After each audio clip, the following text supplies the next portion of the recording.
the situation. Okay? Let me explain something. For those of you out there who don't know me, the best thing you can do probably in your life is get to know my track record, my credibility, because it's among the highest in the world. Okay? That's fact. The problem is that people out there, they think that somebody that they see on TV is credible. And I can tell you for a goddamn fact, it's the opposite. If you're seeing somebody on TV all the time, promoted as an expert, that's the dumb money. And you all don't know that because it's human nature to make a comparison. Oh, Kevin O'Leary, Peter Schiff, all they're doing is promoting a bunch of fucking clowns and con artists. Okay, so I'm the king. I'm the king of trade. I'm the king of China trade. I'm the guy that warned everybody, and I'm going to show you guys the proof.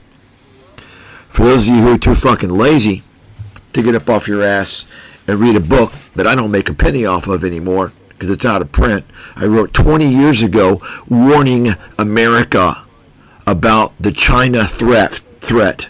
And that same book was probably the most comprehensive book tearing down America, exposing America, and that's why I was banned. That book was banned. I was boycotted, and ever since then I've been banned. That book also predicted the details of the financial crisis, the exact details. Nobody in the world can come remotely close to my forecasts of the financial crisis. I actually even recommended to not only short the subprimes in the book, but I also mentioned to short the home builders, General Electric, General Motors, the banks, and Fannie Mae and Freddie Mac. Think about that. I've already explained all this before. The easy call is the subprimes. Those are the junk bonds. Okay? I got banned, folks. You all could have been fucking filthy rich. I got banned, and instead, the media, what can I call these parasites? The media promoted their buddies, their blood brothers, guys like Peter Schiff and all these other con artists, and claimed that they predicted the financial crisis. And you better goddamn well believe they fucking didn't. That's a goddamn fact. I'm the guy that did. And take a look at the description. There's 2 chapters from my books you can read for free. And you can see for your fucking self in the description. Okay? There's a lot more evidence on the website, so on and so forth. Okay? I'm the guy that wrote about trade in detail in that book 20 fucking years ago. You don't think I know about China? Who do you think is using my book as a desk reference? I was told several years ago during Trump's first term, there's a lot of officials using that book, America's Financial Apocalypse, FYI. Now, before we begin, I'm going to go ahead and show some of you people out there, some of you naysayers probably, give you some examples. And unfortunately, the sad thing is that most of you probably don't even know or understand the relevance of what I'm going to show you, because the vast majority of you didn't even know there was a problem with U.S. trade, especially with China, until Trump started talking about it. You all didn't fucking know. And Trump got his whole campaign from Patrick Buchanan. Patrick Buchanan was the only person, he was the only person in decades that was credible and honest to run for president. And he was shot down. He ran 3 times. He warned against NAFTA. Okay? He's a devout Catholic, so he had a lot of foundations in the morality and the value system of that religion of Christianity in terms of the unity and all the things that religion brings. And he was also against the open borders. Everything that you all have seen over the past several years has become a big problem. Patrick Buchanan tried to stop all that in the early stages, and he was shot down.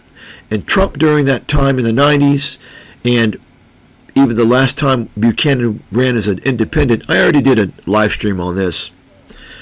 In 2000, when Buchanan ran as an independent, and Trump also ran for president, by the way, in 2000. You all don't fucking know that probably. Trump was calling Buchanan a liberal and a Nazi.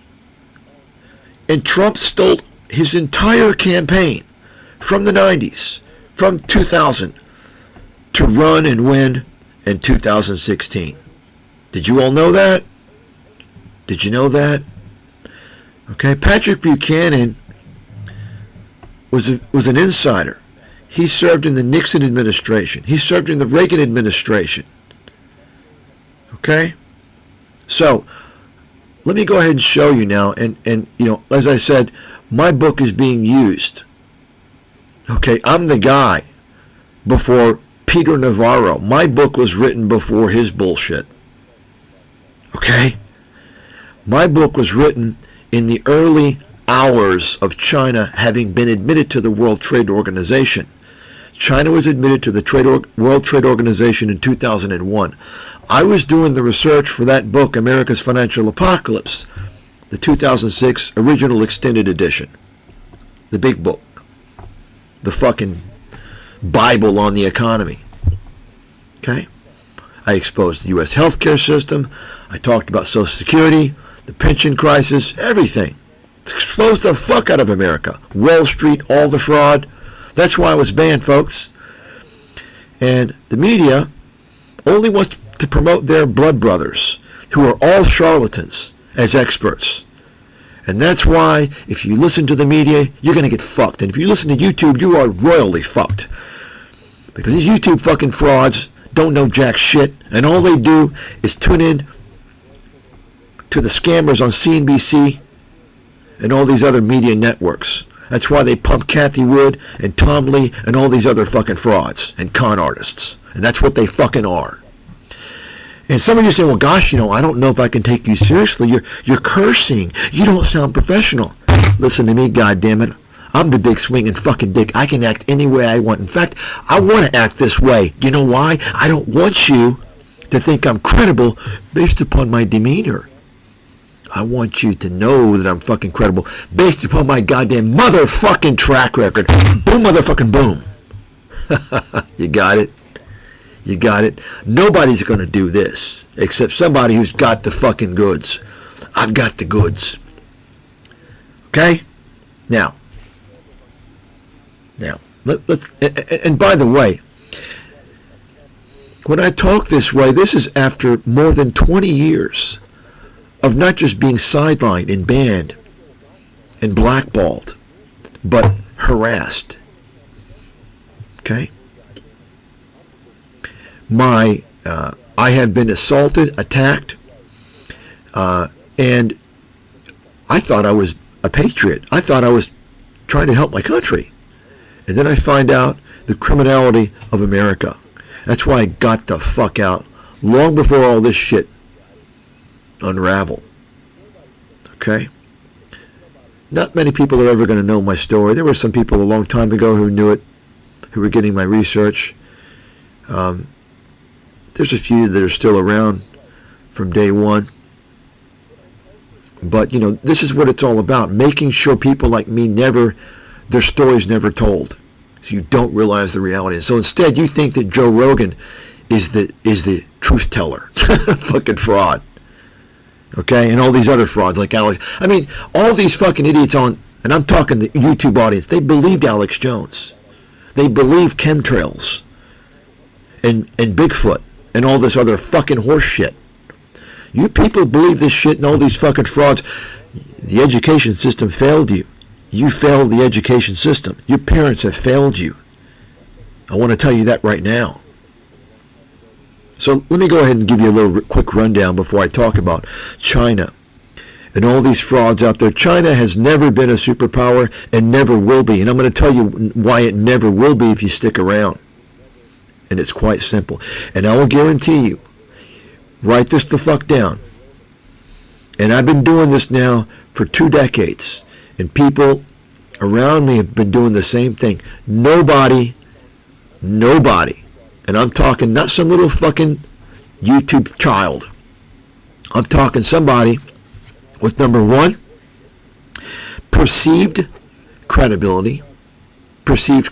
In other words, they have this perception because of their media celebrity status or a huge number of followers. Preferably an expert will go up against me on anything I ever say. Anything. Guaranteed. Because they know I'm right, and just about everybody out there works on brainwashing, sequestering people without being challenged because they have agendas. Okay? That's a fact. Okay?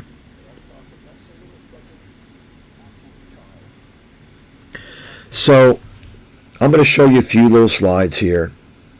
And we're going to talk, and I'm going to tell you why. Because it's so amazing, people don't understand. Folks, China's a communist country.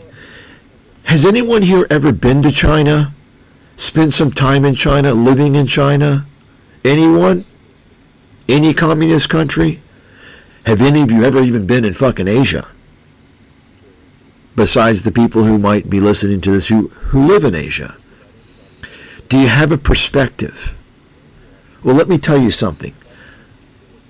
I've been all around. And I'm not just some fucking backpacker. I'm a world-class analyst. I know the economies of many of these countries in Asia better than anybody.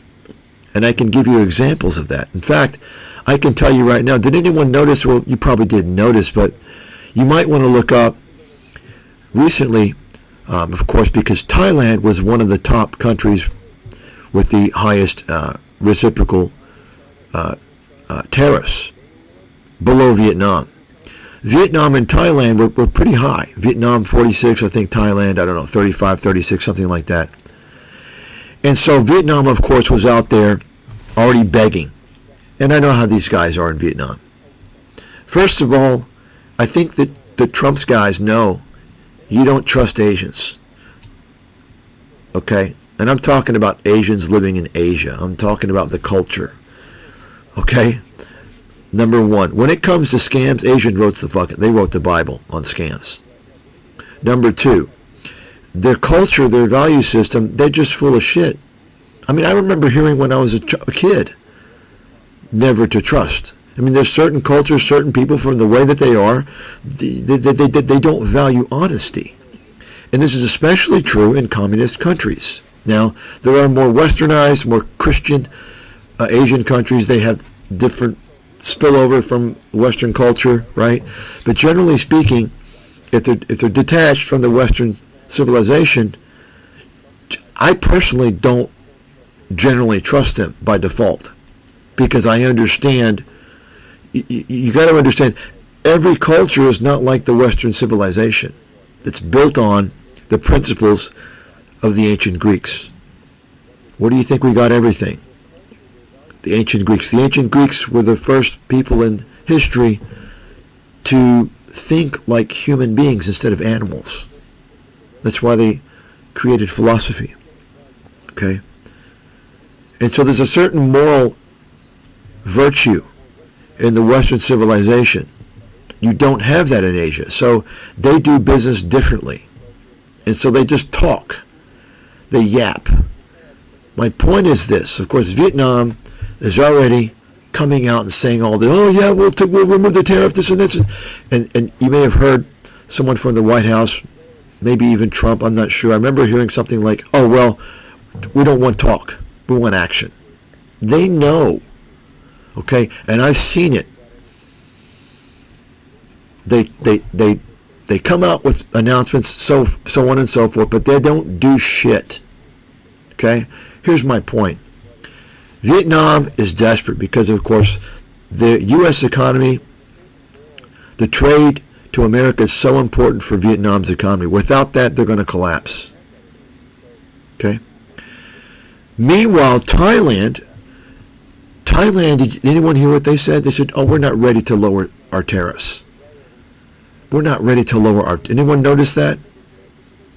I did. Does anyone know why they have that mentality? I do. See, if you understand the way the inner workings of the Thai economic system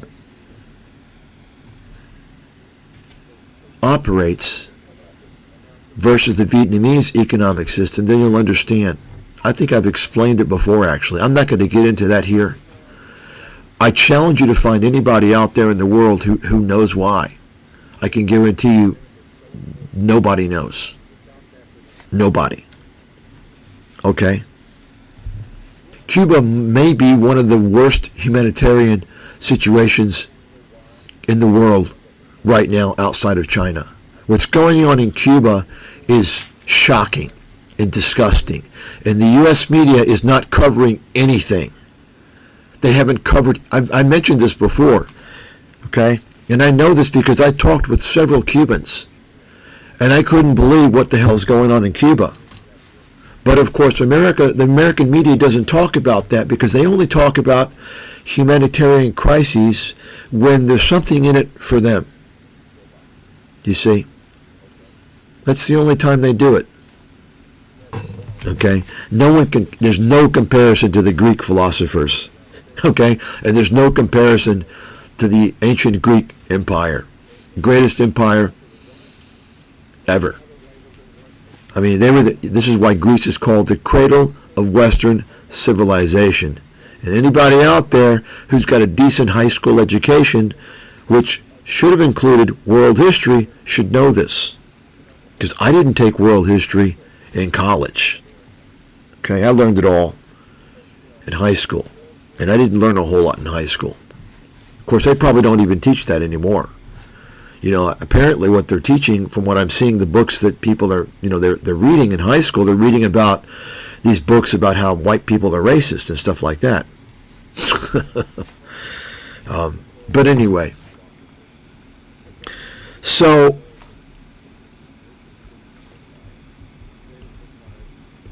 first of all, the reason why Thailand doesn't want to lower the tariffs is there's something you all don't know about. I mentioned this in the stream on the corruption in Vietnam.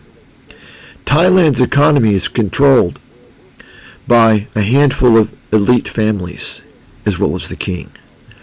Okay, they dictate what the fuck happens. Okay? They control the industries. As a result of that, if you're a small business owner, let's say you're a consumer electronics, they dictate what you're going to be able to sell, and they're going to sell it to you. Okay? They determine your source, your distribution. They have all the distribution. Okay? So think about that for a second. Of course, Thailand wants to protect from competition. You see, Asians don't like competition. They never have. Okay? There's a saying in Thai, I forgot what it's called, but it's a word that means control. In Asia, it's all about control. This is why they have mafias all over in Asia. It's all about getting control and holding control. If you have control, well, that's it. That's all you need. They don't have a competitive marketplace. It's not this part of their value system. They don't like that. You see, the culture of Asia is very compatible to socialism. Not communism, socialism. There's a big difference. Of course, you don't hear that these days. People confuse. They think communism is the same as socialism, and it's not. Okay? Socialism, I'm talking about what Europe used to have. And it's, almost gone in Europe. Europe used to have a socialist economic system, prior to, 2000, 1990. They have somewhat still. And someone says, oh, it's socialism, it's bad, because that's what the American media is always saying, it's bad, it's communist, Oh, really? Well, if you think that, don't fucking cry to people when you file for bankruptcy because you can't afford to pay your medical bills. Don't cry to people because you can't afford to pay for your college loans. You got it?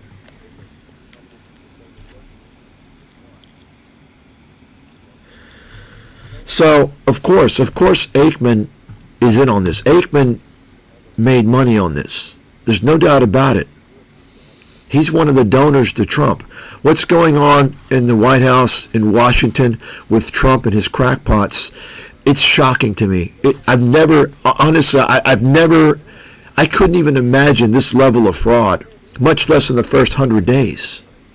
It's fucking unbelievable. And I believe Trump, honestly, based upon everything that's going on, he should have been impeached a long time ago and kicked out of office because of this Doge bullshit and what they're planning to do. They're planning to privatize Social Security if they can if they can make it work. I'm telling you. I mean, think about it, folks. Who funded Trump? Okay? And if you believe that Trump is truly going to do what he says he's going to do, I think that you're naive. Anyway, maybe I'll talk about that a little later. Okay, let me continue, and then I'll show you some excerpts about my predictions in trade. But so here's the situation. They don't want any competition in Thailand because the elite families control all the industries. So of course they're going to keep the tariffs up as much as they can. Let me give you a little story, by the way. I told this story a few times. Thai Beverage, which is the dominant alcoholic beverage company in Thailand. There's basically two big ones. Thai Beverage bought the Vietnamese major beer company called Bia. Okay, about 8 years ago, 9 years ago, something like that.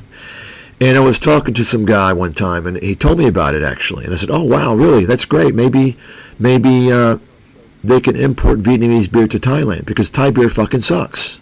Chang fucking sucks. Leo is fucking urine. It's garbage." And he looked at me and said, "Why would they? They don't need to. They don't need to." This is a Thai man.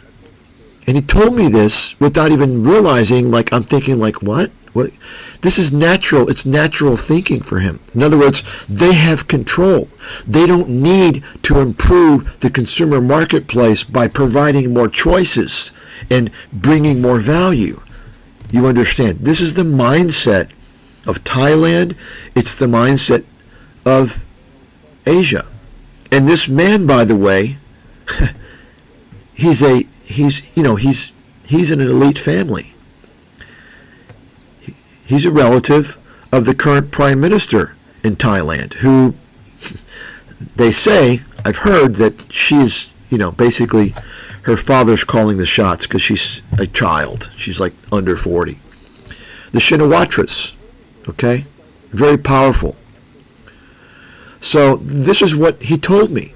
And I was thinking to myself, wow, like he doesn't get it. This is the mentality, okay? Now, what about Vietnam? Vietnam, on the other hand, is racing. They want to lower tariffs immediately. You know why?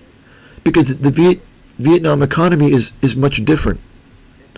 It's not run by several families, much less a king. You see? It's a communist country. So, in a communist country, who runs everything? The officials. You see? So, what do I mean by that? Well, in Thailand, the elite families that control all the industries, that own most of the assets, they're going to make sure to not have any competition because they don't want their businesses to have to compete with superior goods from America, which they can't compete with. In Vietnam, you don't have that same force. Okay, you don't have that same force. What do you have instead? The officials control the flow of goods in and out of Vietnam. You understand? So it's the immigration officials that are responsible for allowing goods to come and go from Vietnam. And there's a lot of corruption. there's many people who pay off the officials, and they are able to get goods into Vietnam without any tariffs. Okay? That's the difference. That's the key that nobody else understands. I can guarantee you that, except for you guys now. Okay? And there's no way anyone is going to understand that unless, number one, they've heard it from me, or number two, they are a high-level analyst, very observant, and they've spent considerable time in those countries. Okay, that's fact. That's why no one else knows this. This is high-level insider understanding. And if you have this understanding, then you can really understand, you can start to understand the mentality, and then therefore the strategy, and you can predict certain things. But then you also have to understand a lot more about the culture. The cultures are very, very different. And I'm not just saying between West and East. I'm also saying, between these different countries. And I don't claim to be an expert in the cultures of these countries at all, but I know quite a bit. So anyway, let's move on now about China. Talk about China. Okay. So I'm going to show you here a couple of things here. This is, of course, a quote from my book in 2006. Once again, the book was not about free trade. It wasn't about the trade issue. It was about it's called America's Financial Apocalypse. Okay?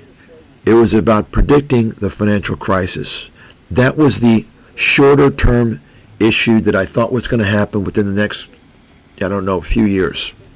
Okay? The longer term issues, which I highlighted throughout the book, number one, trade, and number two, healthcare. Okay? Only now are we starting to see the trade issue being addressed. Trump's first term, he didn't address it much. He did a little bit. But at the end of the day, he didn't really do what he needed to do. Okay? He wasn't trying to, the tariffs were just kind of minor, and he was more worried about protecting intellectual property, which means he was set on making sure those American jobs stayed in China. Okay? Now, it looks like he's taking a lot more steps. The problem is that his strategy is completely fucked. And only today, with China's completely stupid, harebrained move, right? Only because of that has Trump now gone to the strategy that he should have gone to from day one. And that is, first and foremost, focus on China. China is the problem. China is the big cheater. Okay? He should have began with China. He shouldn't mess with Canada and Mexico at all. It should have been China, then followed by Southeast Asia. Take care of all that, and then you hit Europe. Take care of that, and then you address the issues with Canada and Mexico. Okay? You don't go against the whole fucking world in one shot, because then you're going to create an incentive for the whole world to go against America. And in fact, China was actually trying to court the EU, coming out. Xi Jinping is coming out. Oh, we must fight this trying to get the EU to basically go with China. And there's been talk about that. And what I'm going to tell you here, I could talk about China for fucking days on end. I've been researching China for 25 years. I would have to believe, when you look at from an investment standpoint, a forecasting standpoint, and the accuracy, I probably am the top analyst on China in the world. Okay? Do I know as much as the top guy in the world in terms of the economics and so forth? No, of course not. Do I know as much about the history as some of the historians and some of the... No, I don't. But in terms of what matters, knowing enough to make the actionable forecasts and predictions, I'm the guy. I would say, because I predicted the boom. And in fact, in my 2006 book, I even predicted there would be a bust in China. And then I predicted the definitive bust a few years ago, I was very cautious in 2019. Very, very concerned. Starting to get a little bit in 2018. Okay. So, let me go ahead and show you a few other things. Take a look at this. Okay? Read this. You may have heard about this recently. Right? Why do you think Trump is going after all the countries? Because China has used other countries as backdoor mechanisms, right, to avoid tariffs. Specifically, Mexico and more recently, Vietnam. Do you see this? Should I read this? Okay. Finally, along with the NAFTA nations, Mexico and Canada, CAFTA participants are serving as backdoor portals for products from China, Japan, and Europe. What this means is that these nations are able to indirectly utilize the economic benefits of NAFTA and CAFTA to import goods into America duty-free. As well, these nations can build production facilities in NAFTA and CAFTA member nations where they can directly supply American consumers with duty-free goods, thereby circumventing WTO regulations. This was written 20 years ago. Think about that for a second. And I have to kind of pat myself on the back because I get zero credit. Think about the insight, the foresight, the fucking brilliance of a person that sees these things. Think about that. That's who you're dealing with, folks. Not some of these fucking idiots and charlatans on YouTube. You know, oh, I listen to Peter Zehan.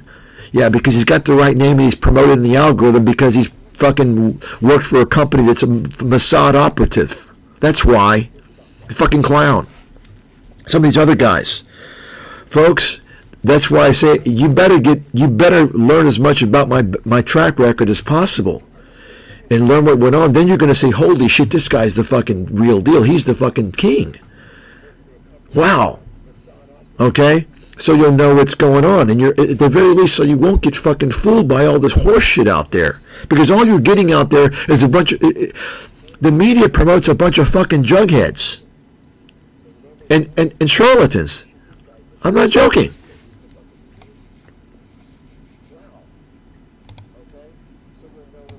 So, you see that, folks? This is what I wrote. And, of course, I was doing the research in 2004 and 2005. This is...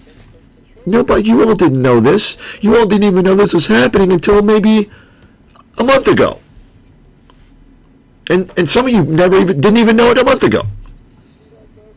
Okay?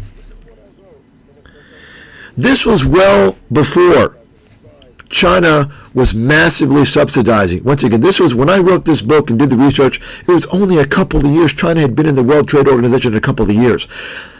If, of course, I hadn't been banned and it was economically feasible for me to write more books, I would have updated everything and showed the world. I mean, I did it in my research about how China was subsidizing all their industries, how China was massively involved in slave labor, in child labor.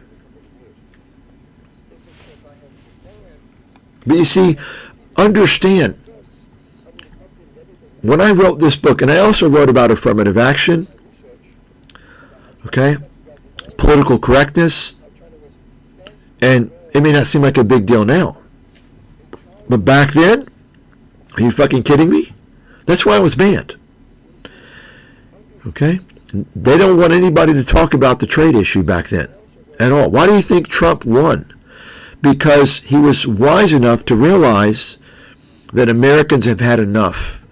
And he knew he could take the White House if he ran on things that had gotten so fucking egregious, so disgustingly pathetic over the years. These Democrats were so stupid They exaggerated things so much, they fucked up the country so bad that anybody could say anything to remedy, claiming they were going to remedy things, and everybody would vote for them. Because you're talking about generations of people in America who lost their jobs at all these factories because of trade. And all these generations of seeing all these illegals come in and commit all these crimes and fuck up the system. I mean, it's not too difficult to win an election as a president when you are addressing these issues which no one else wants to address, because these are establishment policies. You will understand. There's a mafia in the West that controls the Western world, and they're alien people. They're alien to white culture, Western civilization, to Christianity. They don't share anything in common. They want the white man out of the way. You understand? And they have created all these destructive movements. It's been going on for decades. It's fact. Get anyone in the world to debate me. They won't do it. I have the facts. You see? They've been doing this, and you can't even mention who they are. Or you're a racist. Right? You're a Nazi. That's how much power they have. Okay? They opened the borders. They created the whole reparations for the American Indians to support their own.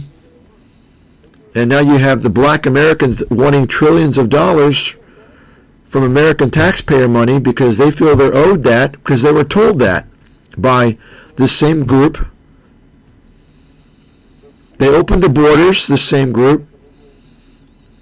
They went out, they used their control of the mass media entertainment complex to brainwash people, to brainwash white girls to intermix, interbreed. It's cool. You understand all these things. They brainwash people. They, in the school system, they brainwash people, the kids, to think it's cool to be gay, so that the kids think, hey, I'm a trans. It's cool. You understand what they have done? I didn't even talk about the financial system. These are the same people who sent the jobs overseas. Do you understand what's happened to America? Do you understand? Why the fuck do you think they wanted me banned? Instead, they got all these guys that are false heroes and gatekeepers and controlled opposition telling you bullshit. They're telling you enough of the truth so you believe them. And they're not gonna get to the fucking nitty gritty. They're not gonna tell you who's responsible and what's exactly going on.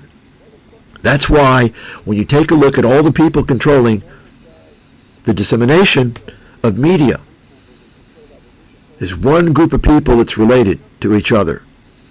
All the big guys controlling the public discourse, they all seem to be related, don't they? Now you know why. Because that group is supportive of the same people that cause these problems. They want the people of these countries, Western countries, these are white countries, right? I mean, the Western countries have always had an immigration policy. They've always let people in.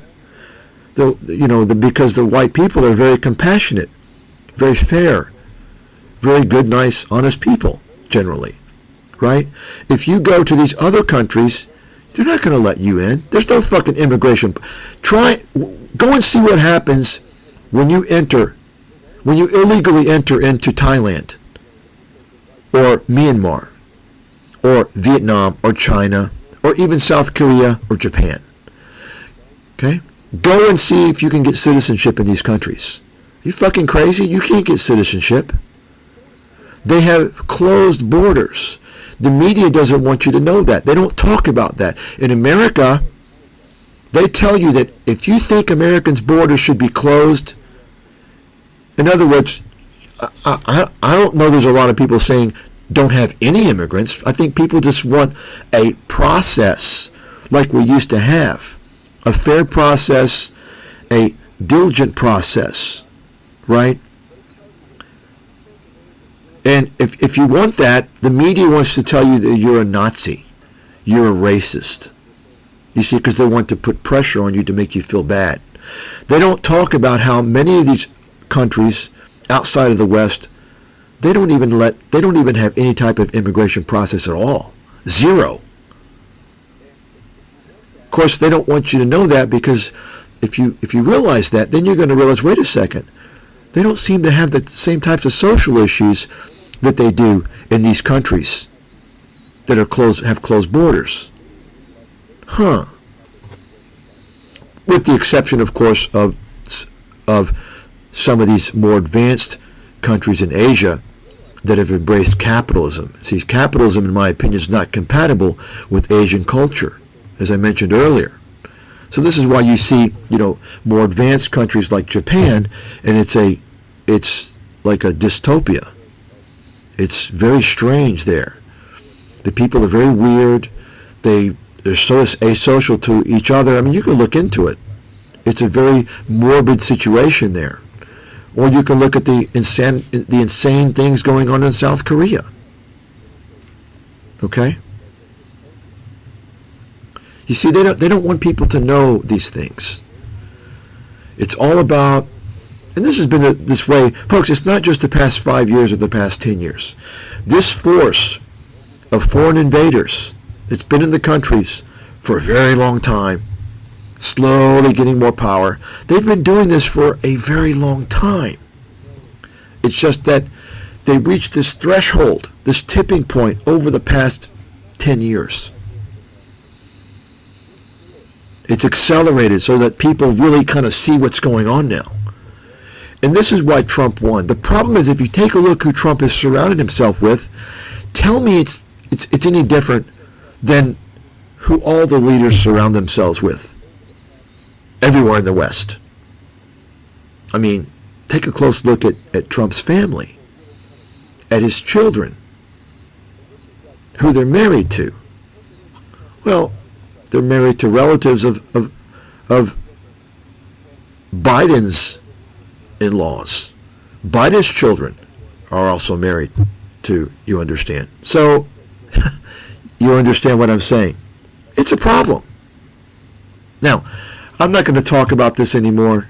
I wasn't planning on talking about these issues. This is about trade. Let me move on and show you another slide here.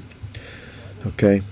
And this is kind of a continuation. You can see below this box, okay, already with an estimated 1 out of every $4 spent directly on imported manufactured goods, America is exporting its wealth overseas in exchange for non-essential consumer goods, or what I call stuff.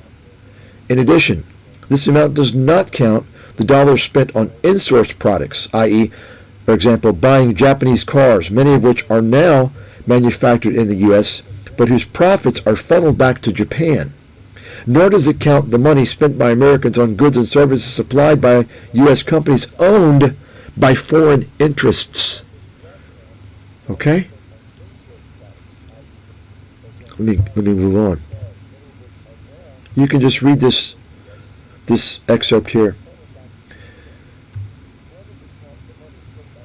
Given China's heightened stance in Washington as a top backer of U.S. debt, many American industries have no way to compete on a level playing field with its unfair business practices and currency manipulation. However, for large corporations, this has created benefit, as outsourcing and relocation to China has lowered costs and increased profits.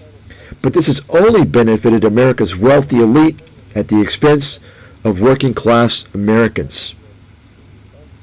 Damage to U.S. companies has not been limited to China's unfair pricing practices, currency manipulation. Many companies without the ability to expand overseas due to barriers erected by the Chinese government or by geographical restrictions have gone out of business. Specifically, anti-subsidy regulations that protect U.S. companies and employees from foreign subsidy programs do not apply to China because it is still considered a non-market economy by the WTO. Does anybody understand what I just read? You all once again, this was written 20 fucking years ago. Who's the godfather of U.S.-China trade? Who's the fucking king? Somebody tell me who the fuck the king is. I 100 more excerpts like this. Okay? 20 fucking years, and you all don't even realize you don't even realize how impressive that is, because you all don't fucking know. You go find a fucking top expert. Be like, oh shit, this guy's the big swinging dick. And I'm not an economist. I'm an investment analyst. You understand? Yet, the depth and the foresight, this is why I'm the big swinging dick, folks. Okay? Same guy, the only guy who predicted the financial crisis, truly predicted it.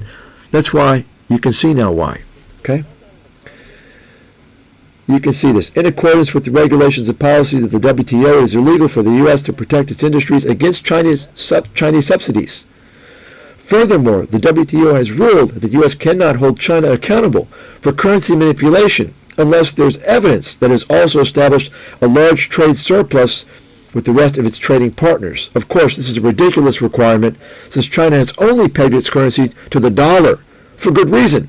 America is the world's biggest consumer marketplace. Okay? I don't know about Navarro. I haven't looked at any of his stuff. I didn't even know he wrote anything until recently.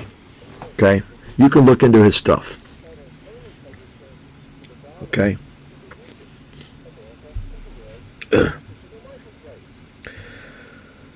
But I can guarantee you, he didn't go to this level. Not when I did. I mean, he wrote something, I think, in 2011 or 12 about this, Death by China or something like that. I don't know. That's 6 years after me. I mean, it's pretty obvious after that time. I'm writing about it just on the eve, essentially, when China gets in the WTO. Okay?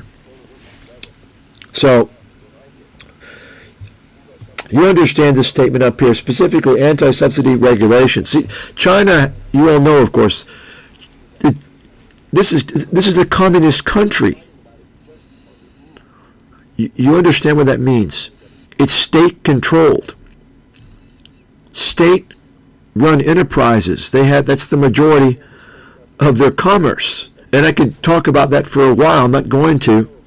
But not only is it highly inefficient, and most of them are not even profitable, they're just fucking zombie companies, but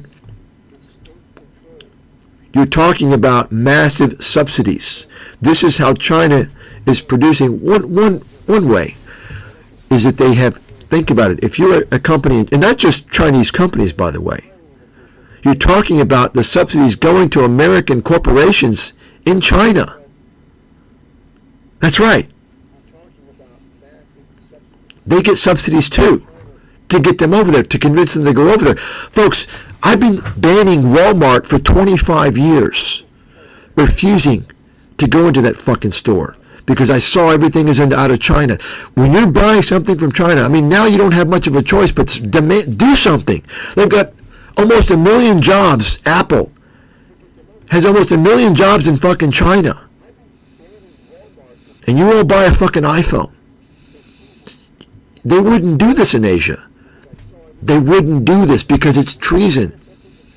You're shooting yourself in the leg. You understand this? Those jobs should be in America.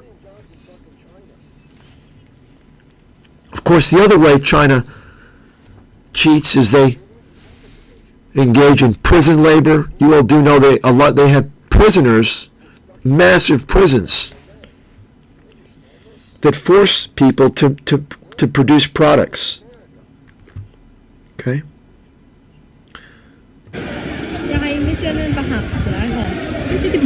Let me show you here.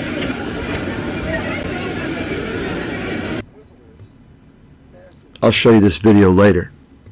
Okay? What does that look like to you? What's that look like to you? Huh? That's a prison. Okay? You see that? Prison labor, child labor. Okay? They have slave labor. They kidnap people. Okay? Now, they're doing it a lot more now in Cambodia. Now that China has essentially taken over Cambodia and Laos. This is why you're hearing about, and of course Myanmar. This is why you're hearing about all these places and all these illegal sweatshops and call centers and things. They're kidnapping people. Okay? It's mainly these Chinese mafia groups. And look, here's how it works basically in Asia. If you are a citizen of whatever country, let's say you're a Chinese citizen, and you are committing crimes against some foreigners, they don't really care that much. As long as you're not going after the local people. Okay?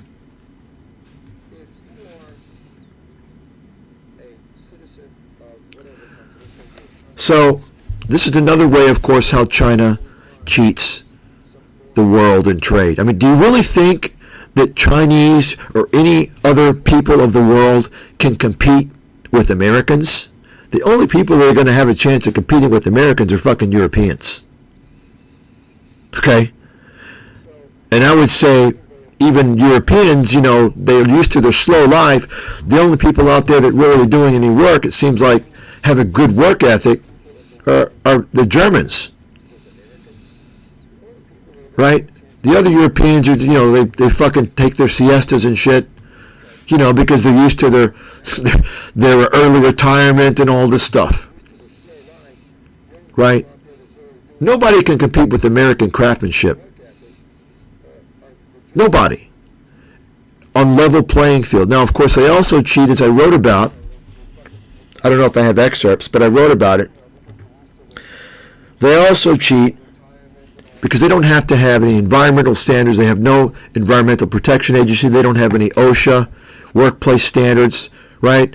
So they're destroying their environment. You do know, of course, the top most polluted cities in the world are in China, water and air. And this is why you have cancer villages. You have villages in China that are called cancer villages because the rate of cancer is so fucking high. Okay? So how can anyone compete with a country that has no regard for its people or its environment? Right?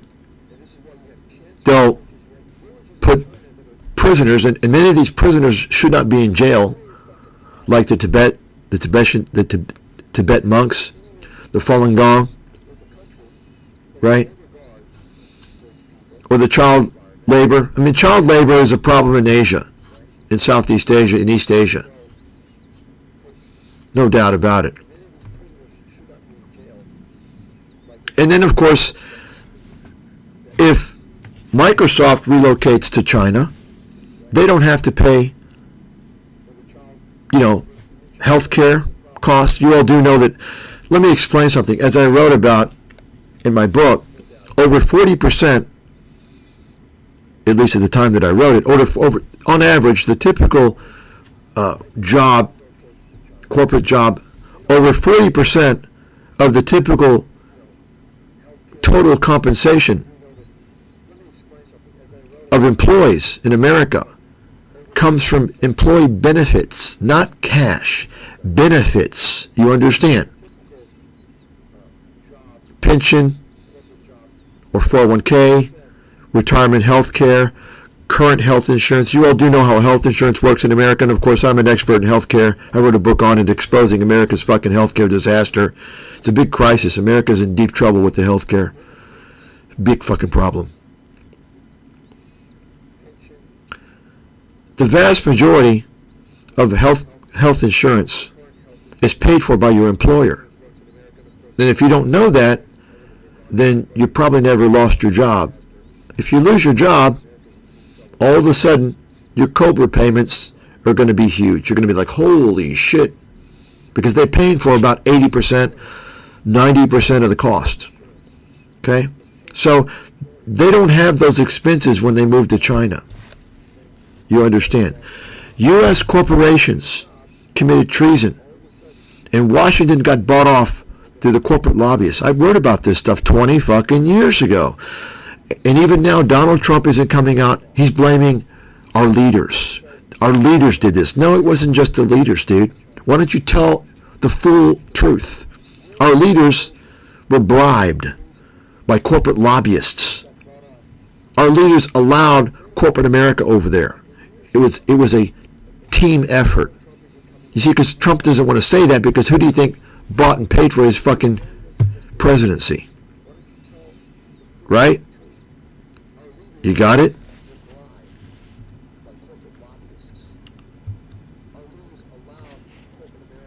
So you can read this here.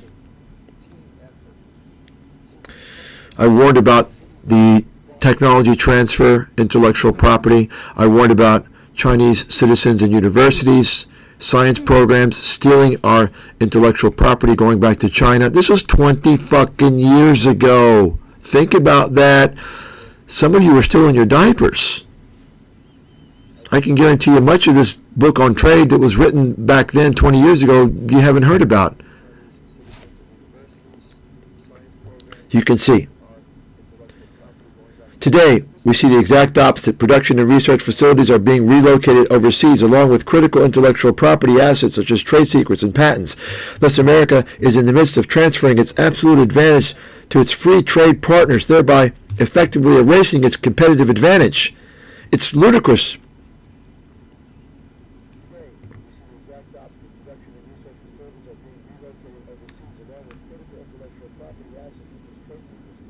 You can just read this. Okay? Read it. 20 years ago. And I'm banned. And this is not even, the highlight. Only now, that book was so fucking far ahead, people didn't even fucking realize how amazing it was. Because I wrote about, it was an expose of the country. You look back now and it's like, let's face it. Obviously, I'm fucking genius. I'm obviously fucking brilliant. Obviously. It's pretty fucking obvious. Okay? that doesn't matter to me. Whether it doesn't matter. I don't care if anyone, the facts are there. You can't change the facts. You see? But think about it. I didn't even get credit for the financial crisis. And you got the 2 chapters, the links there in the description. You can read them for yourself. You all seen it. If you haven't seen it by now, I know what to tell you. Okay? And of course, there's so many atrocities going on in China. The treatment of the Tibet monks, Falun Gong. You've got illegal. They have the organ harvesting. They basically murder people. You know that, right? They need some organs. China is the place to go if you need an organ. Quickly, by the way. Quickly. They go to one of the prisons. They do, organ match, blood match. And it's there. Boom. That's it. They got it. This is known. This is common knowledge, by the way. You can look it up. Okay? I don't think some of you understand what we're talking about when you're talking about communism and the communist mentality. Okay?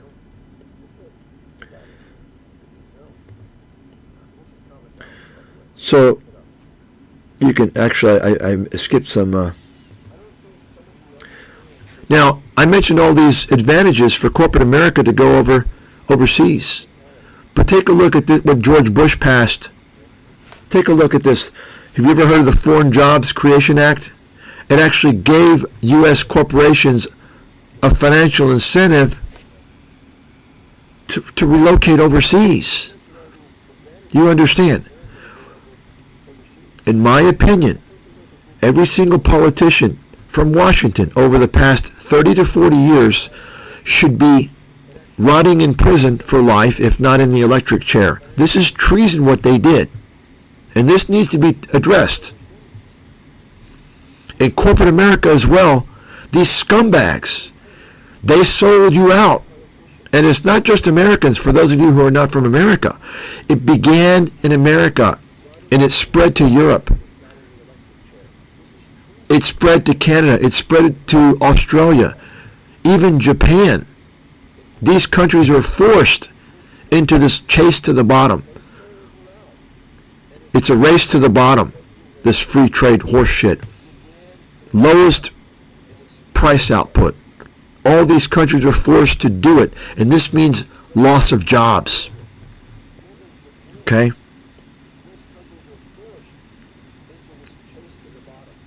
This is all fact, folks. You never heard of this stuff. Why? Folks, why do you think I was blackballed? I was completely boycotted by the entire fucking establishment. And you'd be surprised who knows about me. You'd be surprised. These motherfucking crooks at CNBC know me. They all know who I am. You better believe it. I am well, folks. They don't want to. They're better if they just ignore me. Oh, I don't know who you're talking about. You see? Remember, those who get exposure get it for all the right reasons. The only problem is that the right reasons are not consistent with your best interest. The right reasons are for the people that run the show. That's how it works. That's how it's always going to work. Okay? That's how it works. Because if the people really understood what was going on, there'd be blood on the streets. There'd be blood on the fucking streets. If they even understood what went on during the financial crisis, which they still don't. They don't know.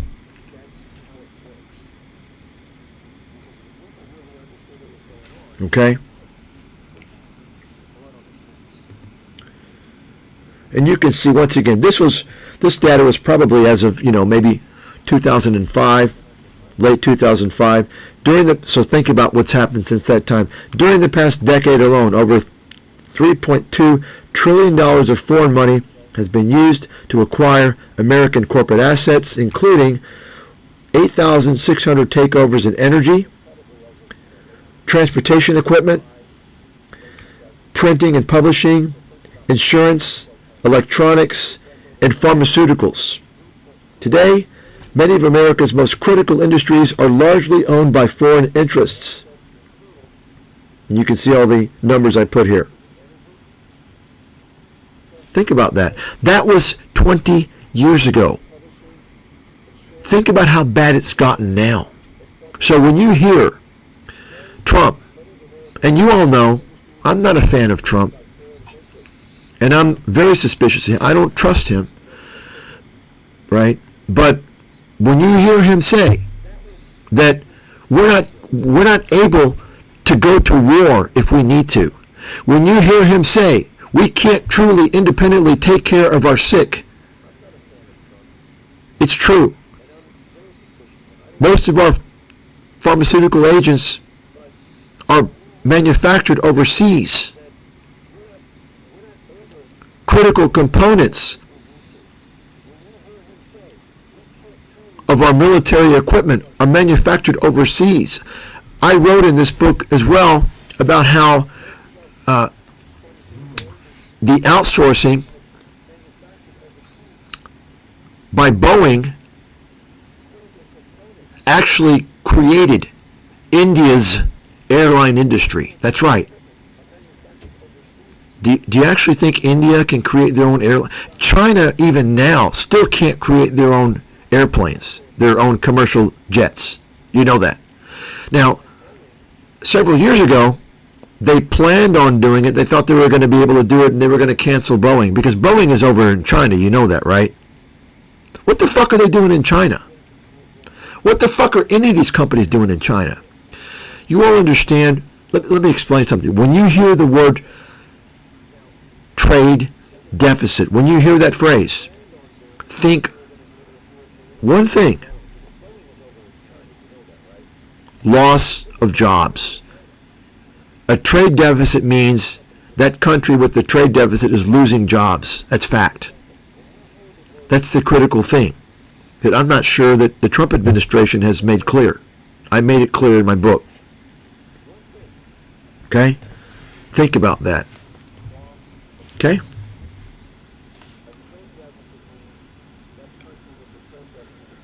So we'll go through this, finish up. So you can read this about China. So I even talk about China will correct. Similar to all excesses, China's economy will eventually correct over the next few years. Still, its oscillation through the global economic cycle is on an uptrend. Irrespective of any corrections, China's economy will continue to strengthen as America's economy weakens if the U.S. doesn't make significant changes in domestic and foreign policy. So ask yourself now, what happened? I mean, forget the financial crisis. It affected everybody for the most part. After the financial crisis, what happened? Were there any changes made? No. So what happened? China continued to get stronger and stronger, and America got weaker. Why? Because there was no changes made. They continued to allow Chinese foreign students in our engineering and science programs to steal their intellectual property, and they still do today. They continue to allow outsourcing, relocation of vital U.S. manufacturing plants overseas. Right? I mean, how is China not going to get stronger? Do you understand? Look at this. 25. Are you fucking kidding me? Who wrote this book? Jesus Christ. Who did this? This guy's fucking... I can't think of the word. I can't think of the word. But guess what? Remember, I'm the guy that remains banned. Remember, folks, this is not even my financial crisis material. I mean, are you kidding me? I need to have a movie made about me called The Legend. The Legend who was banned because he exposed the truth and the elites didn't like it because they wanted to continue to fuck Main Street. Okay, you understand. Now read this. This is about the foreign students. Already, the number of TOEFL exam applications from China has been decreasing dramatically for the past few years, as most Chinese want to take part in their nation's promising future, and sluggish economic conditions in America have further discouraged foreign immigration. Yet, many foreign students still use America's university system to obtain their high-tech education, only to return back to their homeland to take advantage of the economic opportunities created by corporate America. Read that carefully. Do you understand? You think the Chinese PhDs in chemistry and physics and engineering, you think that they're getting their education in America to go back and work for some Chinese company? They are now because the Chinese companies have copied and stolen the know-how and intellectual property of U.S. corporations that have been in China for fucking 20 and 30 years. But during this time when I'm writing this, they hadn't. They were going back to work for Microsoft and Intel. You understand? And by the way, let me just mention something before I forget. These fucking U.S. companies, okay, they act like they're innocent. Microsoft, Google, Nvidia, Meta, all these big tech giants are right now in China. They have research and development headquarters there. You understand that? As a matter of fact, I saw today how Microsoft is teaming up with some Chinese asset management firm, one of China's biggest, to create AI asset management. So, okay, so what? Well, first of all, they shouldn't be doing anything AI in China. They shouldn't have any fucking R&D in China. Remember, who paid for Microsoft's R&D? Taxpayers. Microsoft would not exist without taxpayers, American taxpayers. You know, the taxpayers who paid for the education of Microsoft's high-tech geniuses, they went to U.S. universities. All U.S. universities receive government taxpayer funds, either through direct public assistance, other subsidies, or U.S. government contracts. Think about that. Every time a U.S. company relocates overseas, That's taxpayer fraud. How come you're not hearing that? You know I don't trust Trump now? He's not telling you the full fucking story. You got it? You see what I'm saying? They don't want to tell you the full fucking Monty. Okay? Because if they knew what I knew, what I wrote about 20 fucking years ago, if every American read that book and understood it, because, you know, there's a lot of stupid people now. No American would allow outsourcing. No American would buy anything made in China or anywhere else, because they would understand that's throwing away their future and their kids' future. Their future employment opportunities, their future income, their future wealth, even their future ability to have health care. If you don't have a stable job in America, you don't have health care, probably, unless you have a lot of money. And if you don't have a job, if you lost your job, you probably don't have a whole lot of money, right? No other country in the world, and no other country in the world is having a job providing you the ability to have health care. Think about that. Think about that. Yet, over the past 30 years, Americans' job security every year has become more fragile. It's not like 50 years ago or 60 years ago when you had a job and you worked there your whole life. How many times a person changed their job in America now, right? Think about it though. The problem is that having accessible, affordable health care is tied to full-time employment. And if you don't have a security of that, how are you going to get health insurance for you and your family? I wrote about this in my book, folks. Why do you think I wrote about health care? Do you understand how this is all tied into free trade? Now you know why I was banned. Now you started to get the fucking picture? Okay? Go through, you read that fucking book. And you study it, and you read it about 10 fucking times and take notes and study it. Then you're going to appreciate it. Now, if you did it 20 years ago, you probably didn't know what's going on. But now, after all this, right, you're going to see it.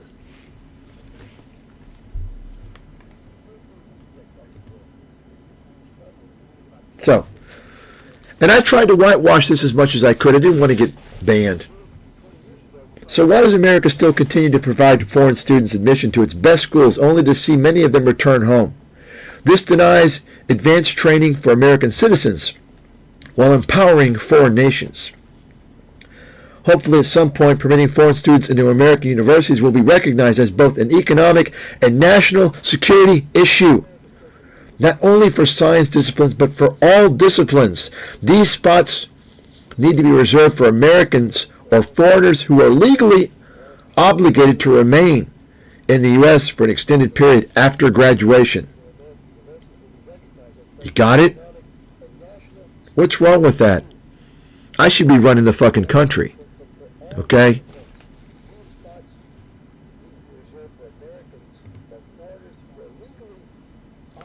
You could just read all this. So read read this. And this, of course, talks about all the foreigners buying out American assets, corporations. If, in fact, corporate America controls Washington politics, and of course it does, we must question to what extent foreign nations will gain influence over Washington as this trend in foreign acquisitions continues. Finally, we must pose this question as it relates to U.S. national security. Okay? Once again, 20 fucking years ago. Go contact Steve Bannon, the felon. Tell him about me. Tell him about this shit. Folks, trust me. If you want to detect the fraud, nobody will talk to me. Because why? Because they don't want to tell the full truth. They don't want the truth. And they're going to see me like, oh, no. It's too much. They're only going to toe the line so far to get where they want to get. They don't want to expose the full Monty. You understand? I've explained this before. It's similar to how the America's two-party fraudulent political system operates. The Democrats and Republicans pretend that they fight, and one's for this and one's for that. In reality, they're working together to fuck the common people.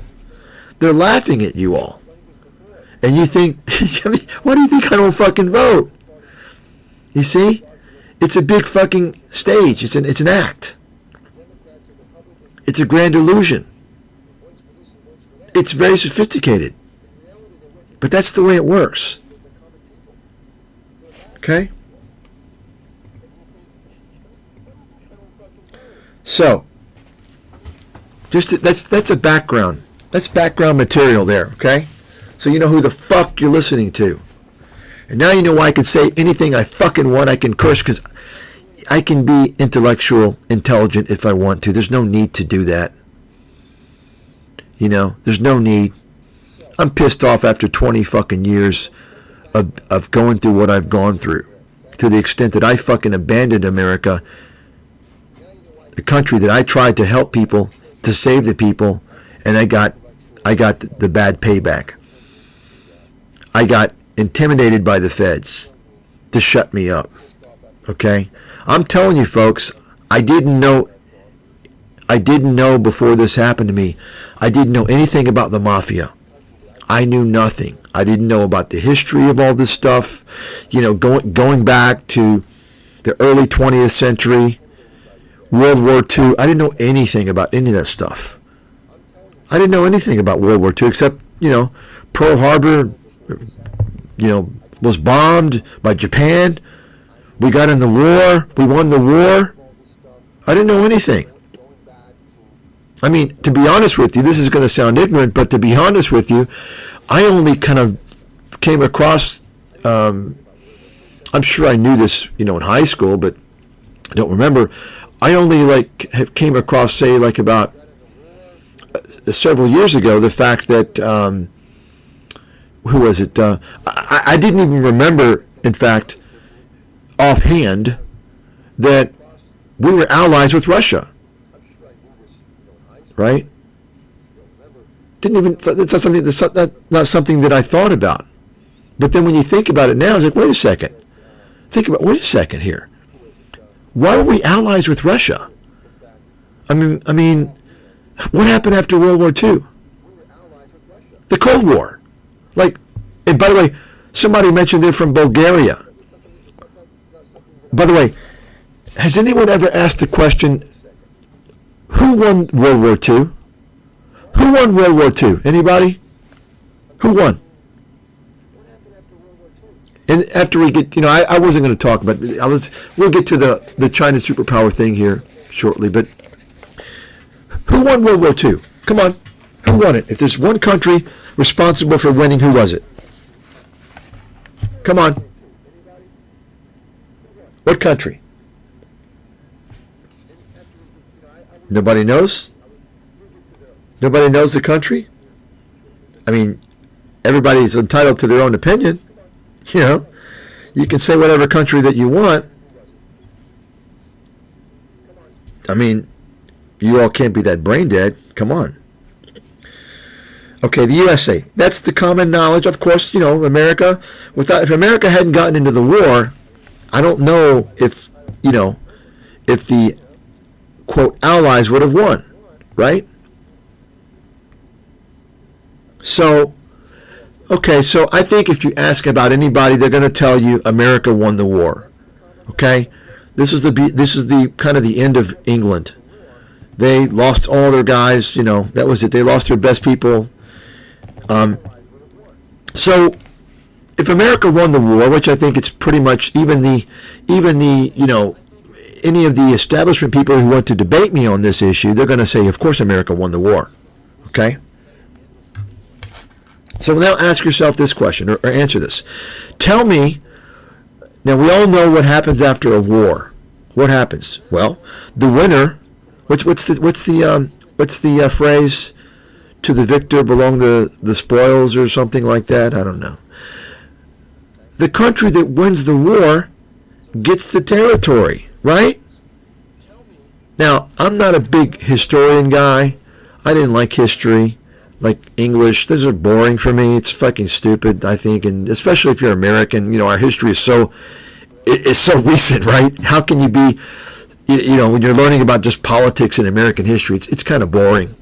I think, European history is amazing. Very vast, rich history. But, so I'm not a historian guy, but we do know that when you win a war, you get the territory. Now, so tell me, maybe I'm wrong. Maybe I don't know, but does anyone know what territory America got? Because I don't recall any territory. Did America get any territory? Huh? Did America, yes or no? Somebody tell me. I really don't know. I don't think that they did. I know they certainly didn't get anything substantial. Right? We would know about that. You can look it up. Tell me if I'm wrong. I don't think they got anything, did they? So ask yourself who got the territory, because there's a lot of territory that exchanged fucking hands after World War II was over.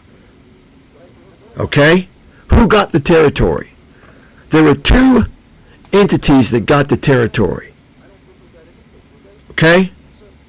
That base is not, I'm talking, no. That's just, the base was in Japan for the same reason why America also got a base in Germany. The base was in Japan to make sure those fuckers didn't misbehave. You understand? Okay? No, that's more of a security thing. I'm talking about who got the territory, who took over the territory, right? There were two entities that got the territory, and I'll go ahead and tell everybody: Russia and Jewish people, right? The Jews got Palestine, which they called that part Israel. Because, of course, they needed a place to feel safe, where they would be safe, right? That's so we have to give them a place where they can be safe. Yet, I don't know, it seems to be a lot of Jewish people all over the world. I guess they feel safe now. So anyway, in Russia, now, I have a pretty good idea who controlled Russia.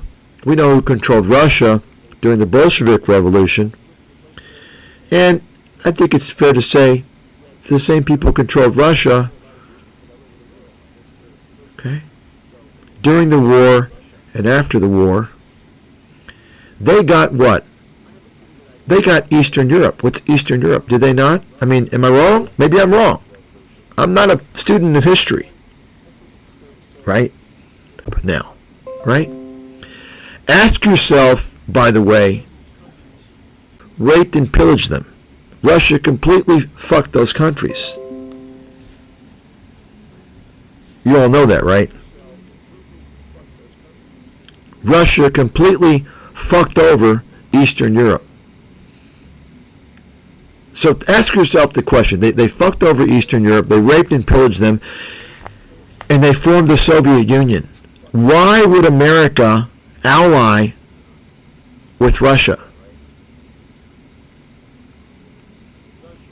Okay, it's interesting. I mean, I think I understand it all now. I didn't know about this stuff before, but once you understand the control, and it's kind of organic how you understand it, like in other words, you don't have any preconceived reason or any type of, you understand it organically through being inquisitive and putting things together. It's quite interesting. And you can't even talk about it, right? I mean, in fact, you all know in Europe, you Europeans, you all are so conditioned, like you're so conditioned that you can't talk about certain things or you will go to jail. You know that. And you don't really think much of it because you grew up that way. It's the way it's been since you were a child. It's indoctrination. So, of course, you don't have a free thought, a free mind to think about things because they want to tell you, the way it is. And it's kind of what they've been doing, by the way, with this whole climate change narrative, right? Al Gore and all his little charlatan group, they want to call someone who doesn't believe the narrative of climate change. In other words, if you understand what the narrative is and what the conclusions are, right, and you don't believe those, then they want to call you a climate change denier, as if you're some crackpot, some wacko, you're not credible. You see, they want to attack your character instead of, addressing the arguments. They don't want an argument because they can't win an argument. They can't defeat the truth. They can only twist the truth around and, cause people to have problems if they speak the truth. It's the way the world is now. And think about that, of course, the West is becoming more like the developing world where you don't have any freedom of speech or freedom of protest, right? Freedom of self-expression.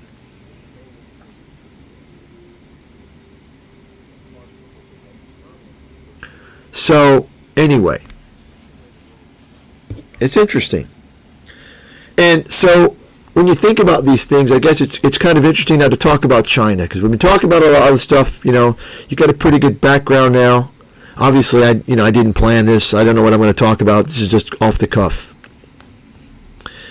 Okay. But, so think about China.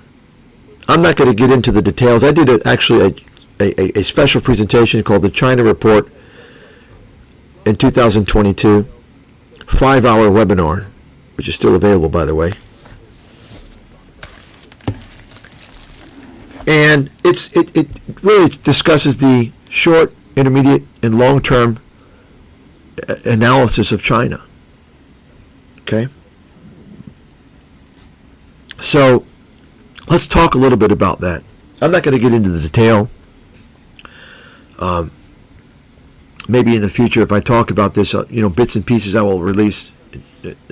But in terms of certain things, I don't want to get into an economic discussion. I'm not an economist. I'm more of an economic analyst. I cover enough economics to suit my means. If you're focusing on economics, you're going to spin your wheels and go nowhere. And, that's why these guys can't get a fucking job unless they're with the government or academia because they're essentially useless. So, any economics I know, I taught myself, and I use enough just to do the forecasting,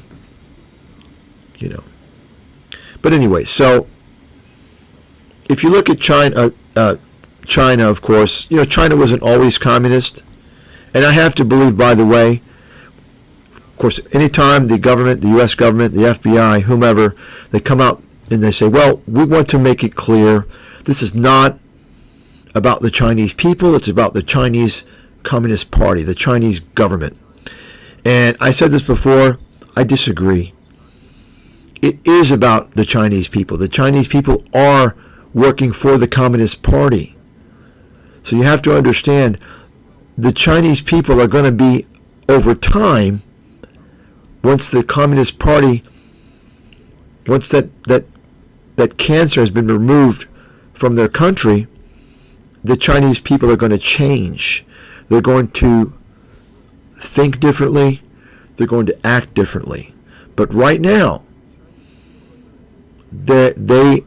I'm not going to say all of them, of course. There's always exceptions, and I'm sure there's people living in China that fucking hate the Communist Party, and they're dying to get out, including, there's some Christians there, there's people, there's plenty, oh, sure, but by and large, and I've interacted with these people. I'm just telling you, you have to understand. Once again, I said this before, not during this discussion, but previously, I talked about what happened during World War II, what happened. The U.S. government put Japanese American citizens in prison camps, essentially, in detention centers, right? They put them in camps, in holding camps, right? not prison camps, holding camps, detention camps. Why? Because they didn't trust them. They felt that they were going to be loyal to their country. Why is that? Well, if you look back at Japan, the mentality and the way it was, right? And this is also goes back to what I was talking about in the beginning, and that is what? These countries have closed borders. If you have closed borders, there's a stronger sense of nationalism. Now, our media in America is going to tell you, nationalist, what? You're a Nazi. Everybody should be proud to be a nationalist. That means you're a patriot of your country. You only want the best for your country. You will fight for your country. Anyone that says a nationalist is bad or racist or evil or Nazi, those are the evil people. Those are the enemies. Those are the people that need to be taken care of. Need to be thrown out of the country. The nationalists are the people who protect the country, who advance the country. Okay? There's this mentality, for some reason, the media, they have created this mentality that America's a free-for-all. Oh, it's just here. Come on into our country and you can take whatever you want. America's for everyone. No, it's fucking not. No, it's not. And if you're an American, some libertard fuck, and you've been brainwashed by this, so you agree that illegals can come into your country and they can take food off your table, because that's what they're doing. And they're taking opportunity from your future children and grandchildren.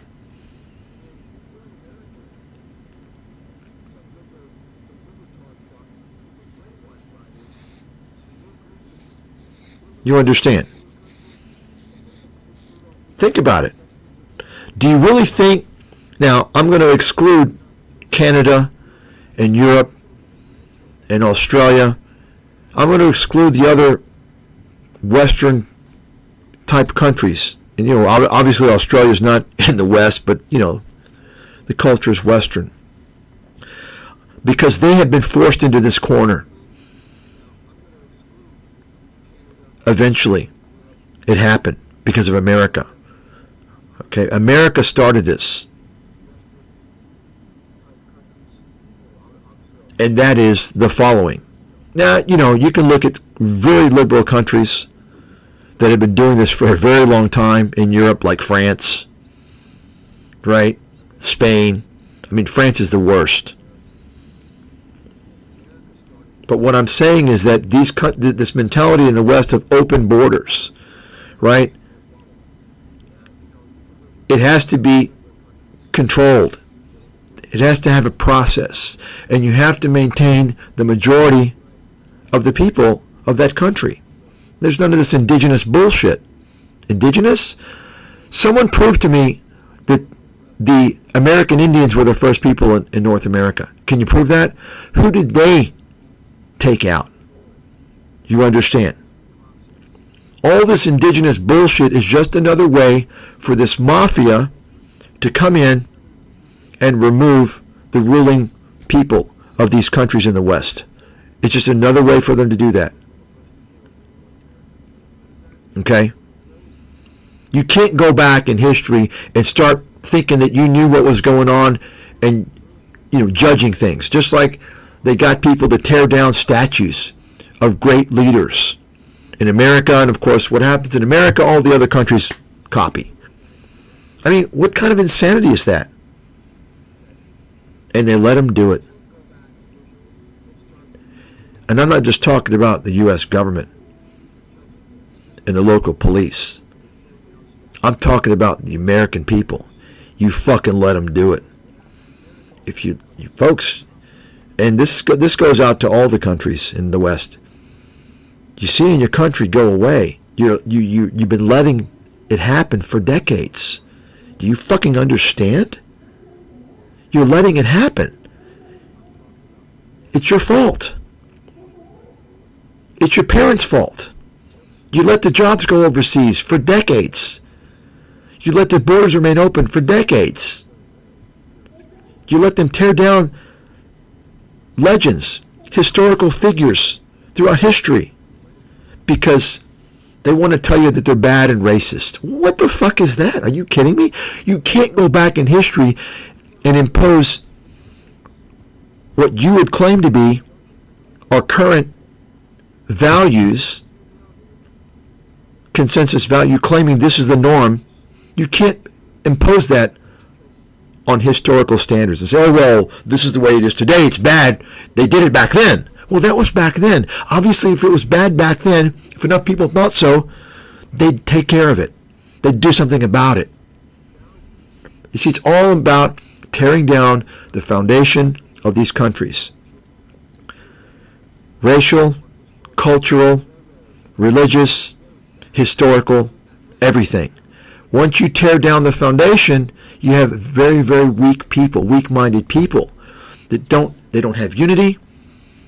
They don't understand their identity. They have no sense of history. And they don't care about the future. All they care about is material items and consumption. And now you see what goes on. Media entertainment complex. This obsession with money and material goods. Right? Take a look at what's happened to the media entertainment complex. It used to have wholesome, family-oriented shows. And what do you see now? You understand how it all fits together, folks? Now, let's contrast this with China. China is not going to stand for this stuff, right? Not just China. You don't have to point to a communist country. Point to even, let's say, Japan, which is obviously not communist. Many would say they're democratic. I would say, yeah, for the most part. I wouldn't give them a 100%, but I'd probably say that they're, in many regards, they're more democratic than America because you know what? They don't stand for this corporate malfeasance. They don't allow this shit. Something goes wrong. In America, these corporate CEOs are like fucking gods. And that wasn't that way. And this is why, of course, explains what's happened to capitalism. This is why we have this trade situation. Wall Street, I said this before, Wall Street destroyed capitalism. It's fact. Capitalism is in crisis in America, and I think it's safe to say it's failed. Capitalism has failed in America. When you see what's going on, it's failed, absolutely. Now, you're going to hear maybe some of the same types of conclusions from, don't confuse me with some Marxist like Richard Wolff, this fucking clown. And I go up against this guy any fucking day with his pro-China fucking nonsense and fucking correct everything out of his mouth because he's completely full of shit. Contact any of these motherfuckers, folks. Go ahead. Simple email. Find them all out there. Make a big list. Go to the patriots out there. Ask them why are they not talking to me. This is what happened to me. Are they afraid for the full truth? Notice I didn't say that three-letter word once. I didn't write that three-letter word in my book. I didn't even know that group was responsible for all these things. Didn't know it. I discovered it organically.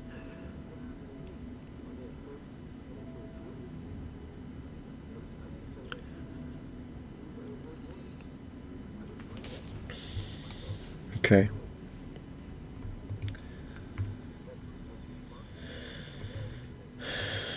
So,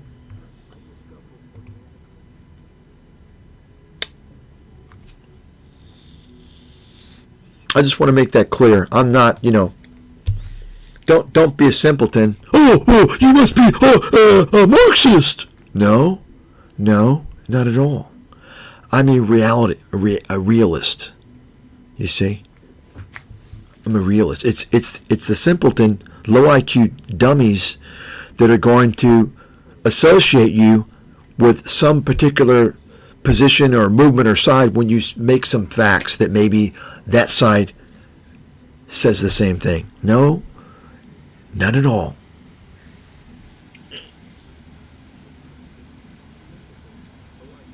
So let's get back to China now.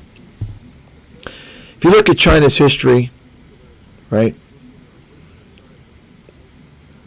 Of course, the big guy, the hero celebrated even today in China, is Mao.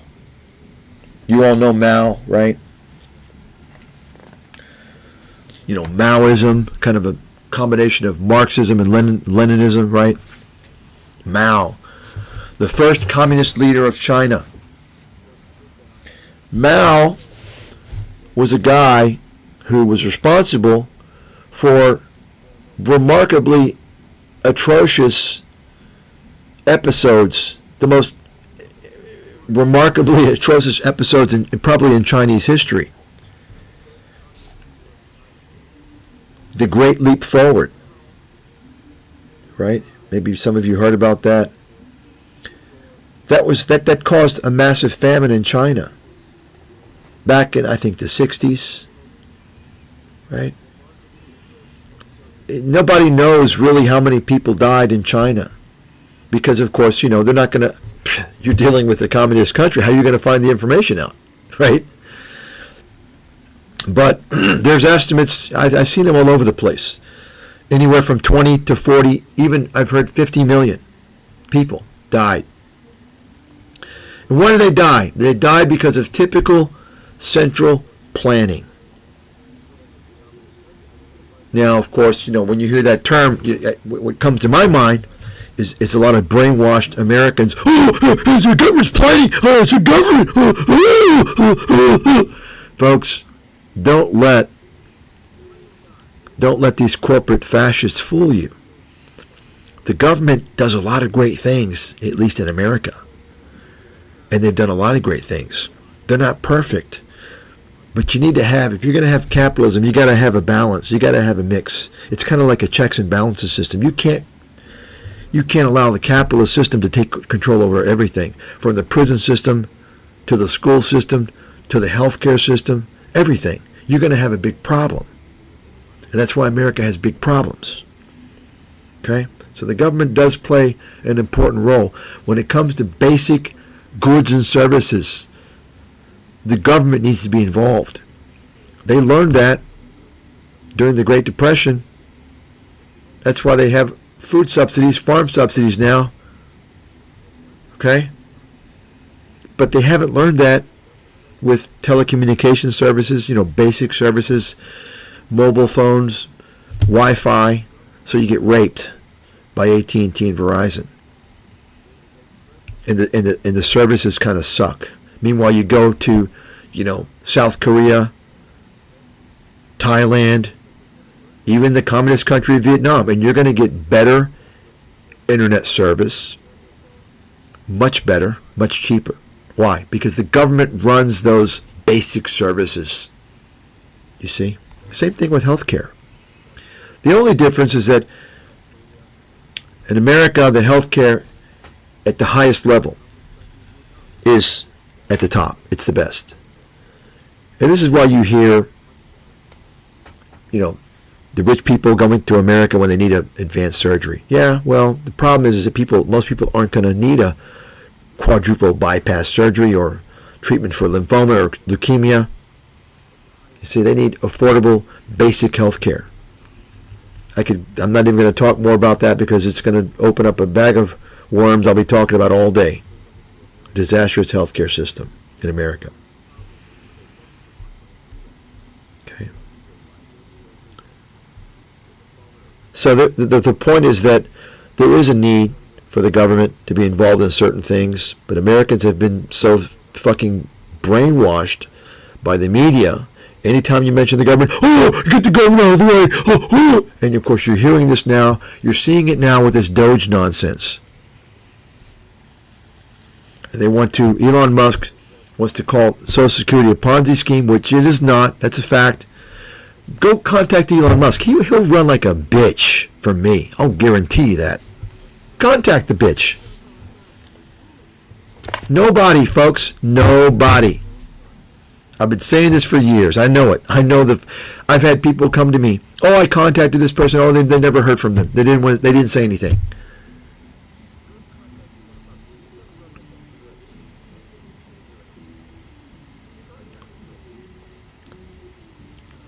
Elon Musk, by the way, as I mentioned before, he's tried to sabotage Social Security. I mean, isn't it amazing? Like they're cutting the number of workers at the Internal Revenue Service. Like, wait a second. I mean, I thought you're trying to bring in more money, cut waste and bring in revenues. I mean, if I'm running the country, if anything, I'm going to hire more fucking IRS agents to make sure the people who cheat on their taxes, the rich people, to make sure all these fuckers are looked at closely. But instead, they're cutting the IRS workers. Why? Because they want to make sure their rich buddies don't get audited. Similar reason they're cutting Social Security. They want to make it look incompetent. So that, it's a Ponzi scheme. Oh my God, I don't know if the money's going to be there. Oh my God, everybody's getting money and they're frauds. It's like fake, 200-year-old people that don't live. And that's all bullshit. That's all lies. Proven lies. To scare people, to make them panic, to make them think the government's inefficient. I can't do anything right. Give it over to the private markets. They want to privatize Social Security so the Wall Street criminal parasites can extract trillions of dollars in fees. That's right. They've been trying to privatize Social Security for decades. I wrote about it, in fact, in my book, America's Financial Apocalypse. And I wrote how you fix it. Not a big deal.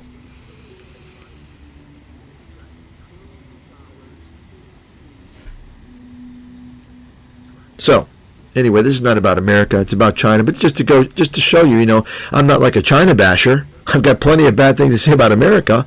I'm a realist. I'm objective. I'm an analyst. Some call me a scientist, although, not really. Science degree, but not scientist.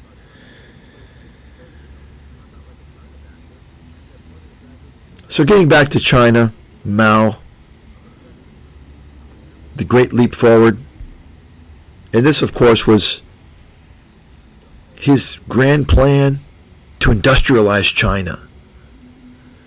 They realized they had to industrialize. Because, back then, I mean, if you could only see how the Chinese were living, you wouldn't even believe it. I mean, you can go back 30, 40 years ago even, they were living in the fucking villages. Just no fucking toilets. Zero. Forget it. Squatters. Hole in the ground. And why not? I mean, what do you think the concept of a toilet came from? It didn't come from Asia. Okay? Think about where all the great things have come from. Think about that one. And ask yourself why. And I'm not just talking about innovations, amazing innovations. I'm talking about the greatest works of art, the greatest symphonies, the greatest literary works, right? Where have they come from? Let's say the vast majority. Where and why? Ask yourself why. Why is that? Why is that? And this gets to, by the way, why China will never be a superpower. See, it's not that difficult if you think about it. You don't have to know a whole lot about Western civilization. You got to know a little bit. You have to appreciate the greatness of our ancestors. What they brought to the world.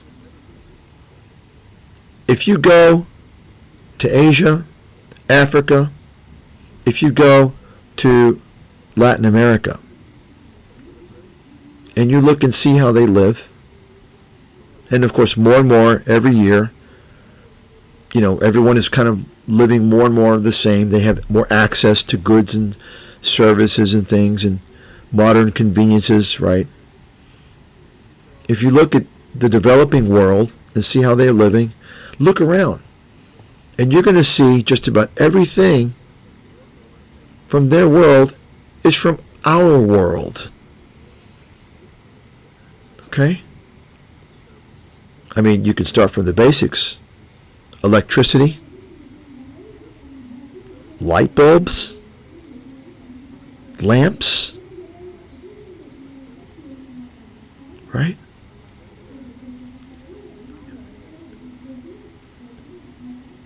Internet, computers, mobile phones, cars, trains, planes, buildings, roads, cars, right? I said cars. You understand. You got to understand, folks. I mean, these countries, they got this technology, this engineering, they got it from the West. We taught them. It's fine. It's okay. That's fine. No problem. But you got to understand that. And then you understand why they didn't develop it. Now, along the way, of course, through our tutelage, the Japanese have done quite well through our tutelage, right?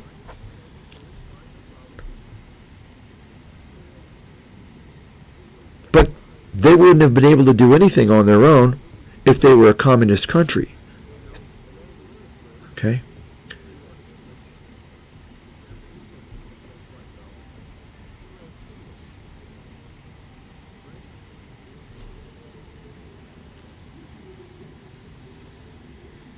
You can think about that. Okay? Think about why so many great things in the world, not just today, history, why they're from the Western civilization. How is that possible? Why?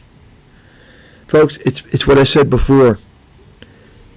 It's the Western civilization, the uniqueness of the culture, dating back to the ancient Greeks who launched it all. If you don't know about that, you should look into it. And, just the most basic fundamental things of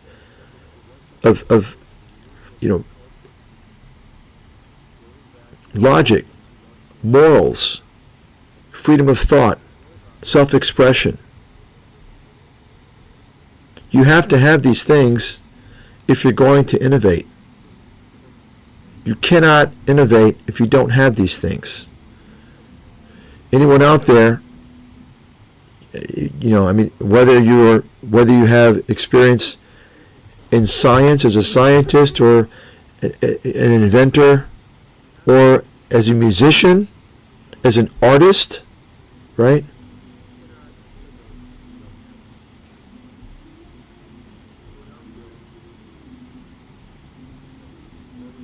So anyway, I'll get back to that later. Let's continue now with the recent history of China, with the great leap forward, the massive famine. And once again, this was a program to try and industrialize China. It was kind of the entire country was impoverished. And so they wanted to industrialize, and so they basically had this, they have communes, right? You know what a commune is, right? It's communist.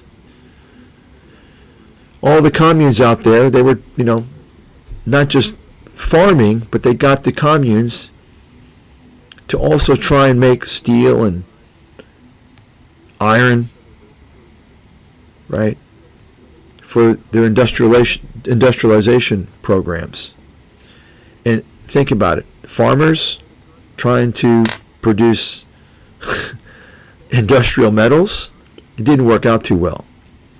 Shitty quality, low yields, right?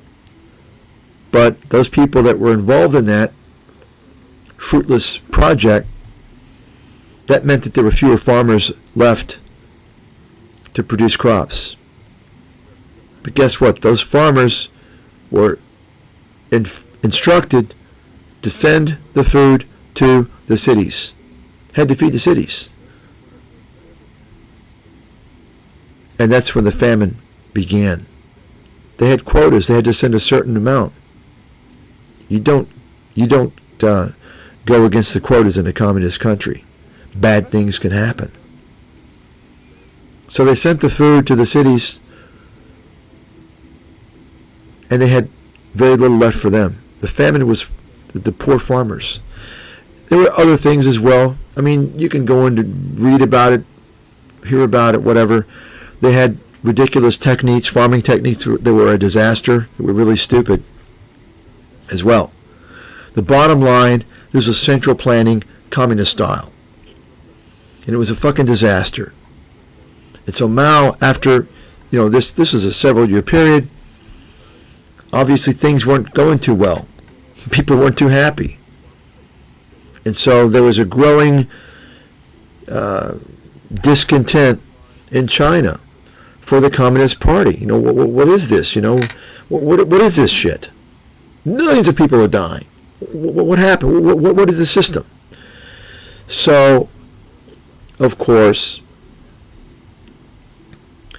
he was concerned about losing his power. And so he comes out, like you all know that I don't know much about communism in terms of the history and Lenin and Marx. If I had the patience and time, I would have liked to have maybe read that. Interesting. I heard it's really interesting. But from what I know, you've got the common people and the upper class, bourgeois, right? He was afraid of these people, these capitalists, the upper class people, the people that wanted more. Because in a communist country, it's a classless society. Everyone's on the same level. That's the concept. That's the premise of a commune, right? So he was concerned of the rise, due to these capitalist countries, and so he wanted to purge. He wanted to purge the country of this evil force that sought to do away with communism and bring this capitalism. So he instituted what's called the Cultural Revolution. And basically this was people encouraging people to tell, to report their family, other relatives, their friends, if they were suspected of not supporting the Communist Party. And this led to imprisonment of millions and millions of Chinese, torture, murders, millions were killed. Another fucking communist disaster.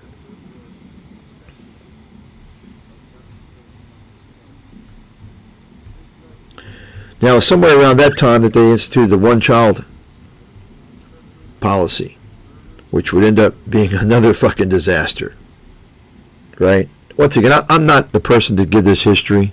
Okay, I'm just giving you guys a very, and I haven't prepared for it. I haven't, given you just a very vague, I'm sure there's a lot of inaccuracies, just to give you an idea what's going on, the history of the country.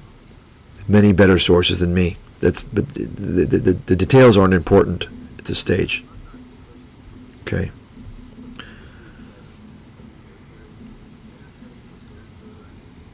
Matter of fact, let me show you. I did prepare something. I have this.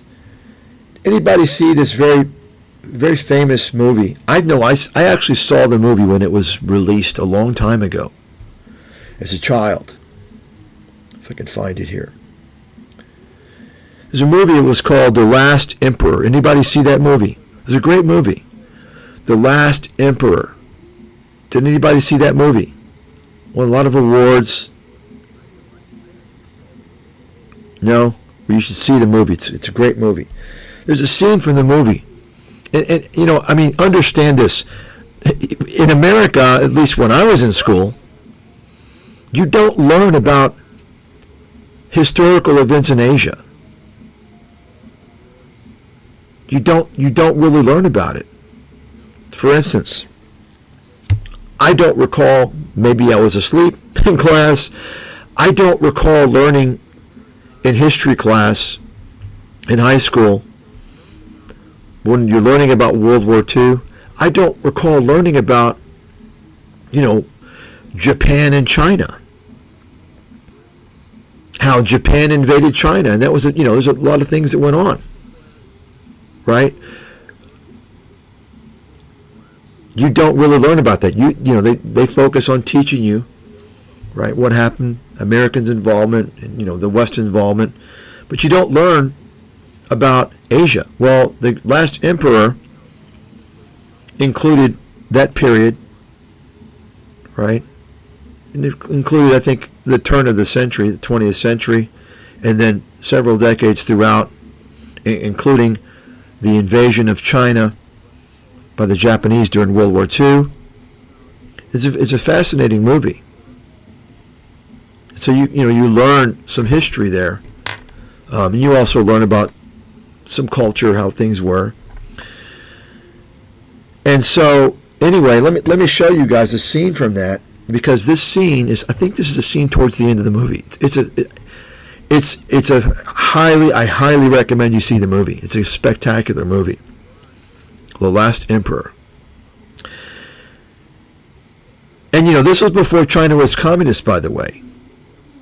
And that's why they call it, the Last Emperor, right? It was before China was communist. And towards the end, when China becomes communist. And so what happens in this scene I'm going to show you, this is during the Cultural Revolution. Okay?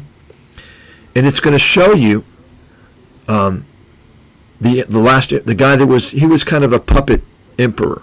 You're going to see him, I think in this scene, I'm not sure, I haven't seen the scene in a while, but you're going to see people that are imprisoned, that are kind of being, forced to be. But anyway, I'll just go ahead and show you. You can see here.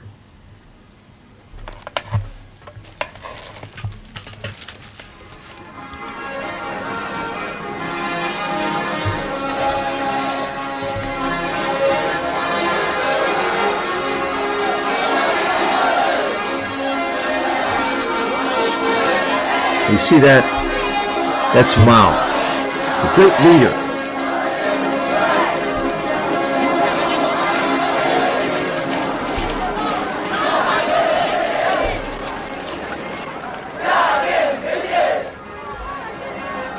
See, that's the last emperor there, the guy with the glasses.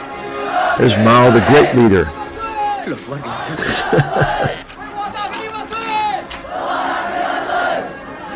And so you'll see the prisoners they've taken. Son tan jóvenes. Es peligroso.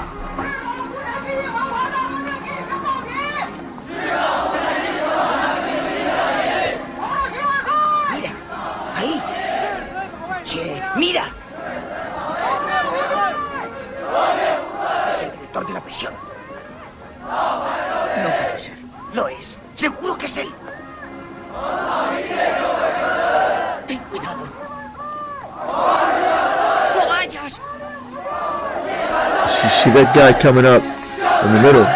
He was like the warden of the prison where this emperor served. He was very loyal communist. You see?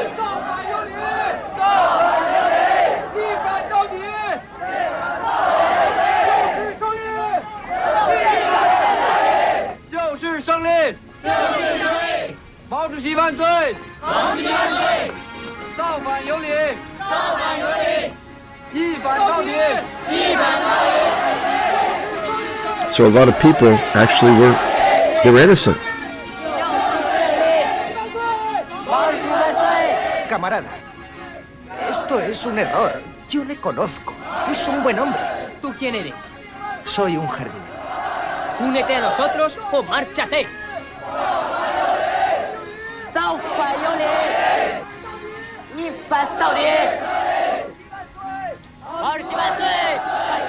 ¿Pero qué ha hecho? Ha sido acusado. ¿Acusado de qué? ¡De revisionista! ¡De lacayo del emperador! ¡De reaccionario! Confiesa He's tus saying crímenes. basically the guy is innocent. What Saluda are al you doing? presidente Mao. Confiesa tus It's not the crímenes. English version, obviously. ¡Saluda! ¡Confiesa tus crímenes! ¡Esperad! I guess if you understand Spanish, or ¡Es un buen maestro! ¡No podéis hacerle eso! ¡Os equivocáis! ¡Es un buen maestro!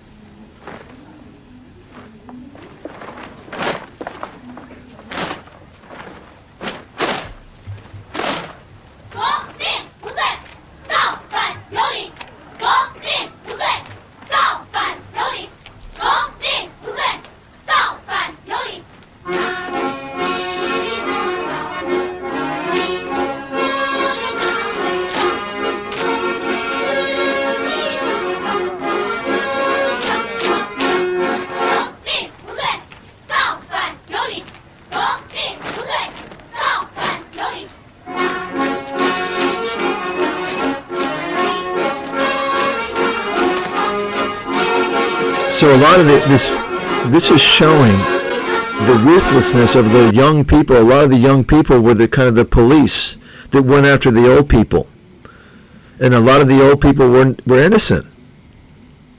You see, this is what this is kind of showing. So, last emperor.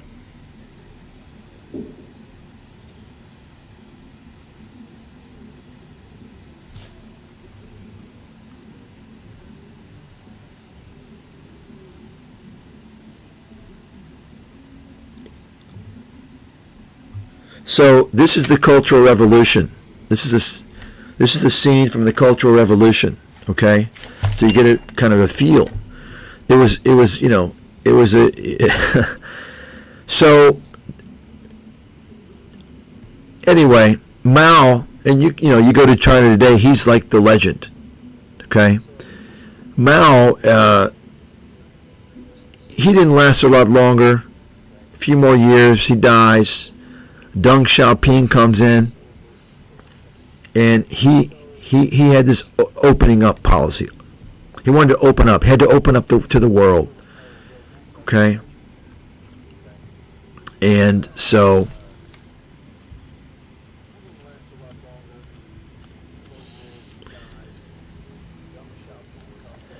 and then of course you had the Tiananmen Square incident in I think 89.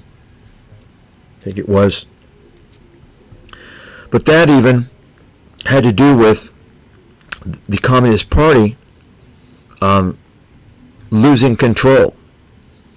Some of you might recall that episode. The Communist Party basically killed hundreds of Chinese that were protesting.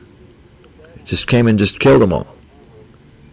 And actually the Tiananmen Square episode was actually going on. The protests were going on for I think several months.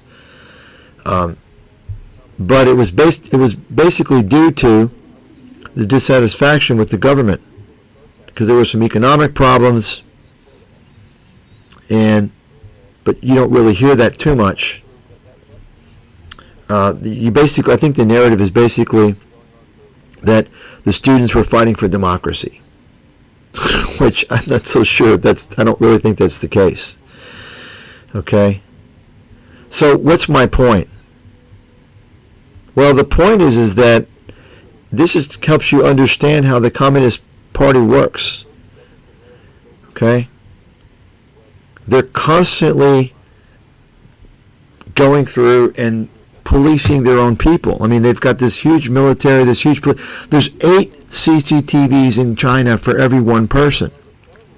Okay? They are concerned about social unrest. And this is what we saw back in 2021, 2022 with the coronavirus. Let me go ahead and show you this. A couple of other things here. This is some Chinese that were, the Chinese were, I don't know if you all know this, but they were locked in their buildings. Okay? The communist establishment locked people up because of the coronavirus, and they couldn't. People were climbing out of their fucking skyscrapers to get out. There were many things were going on. Let me go ahead and show you here.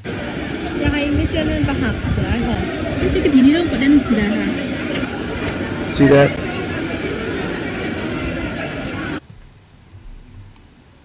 我的鞋子，我还故意把它弄到厨房来的，没了，都没了。他妈的，老子现在都要哭了。然后我的东西来，我的东西来，花钱买。这是密接回来的，我家有个确诊的，他们进来给我们消杀。现在我家所有东西都没有了，包括衣服，门口挂的衣服，沙发上的软包、床帘儿，还有床上的铺盖、被窝，全都没有了。而且我家的钱也没有了，他把冰箱里的食物也全给我们扔了、撇了，啥都没给留。我一共丢了将近6000块钱左右。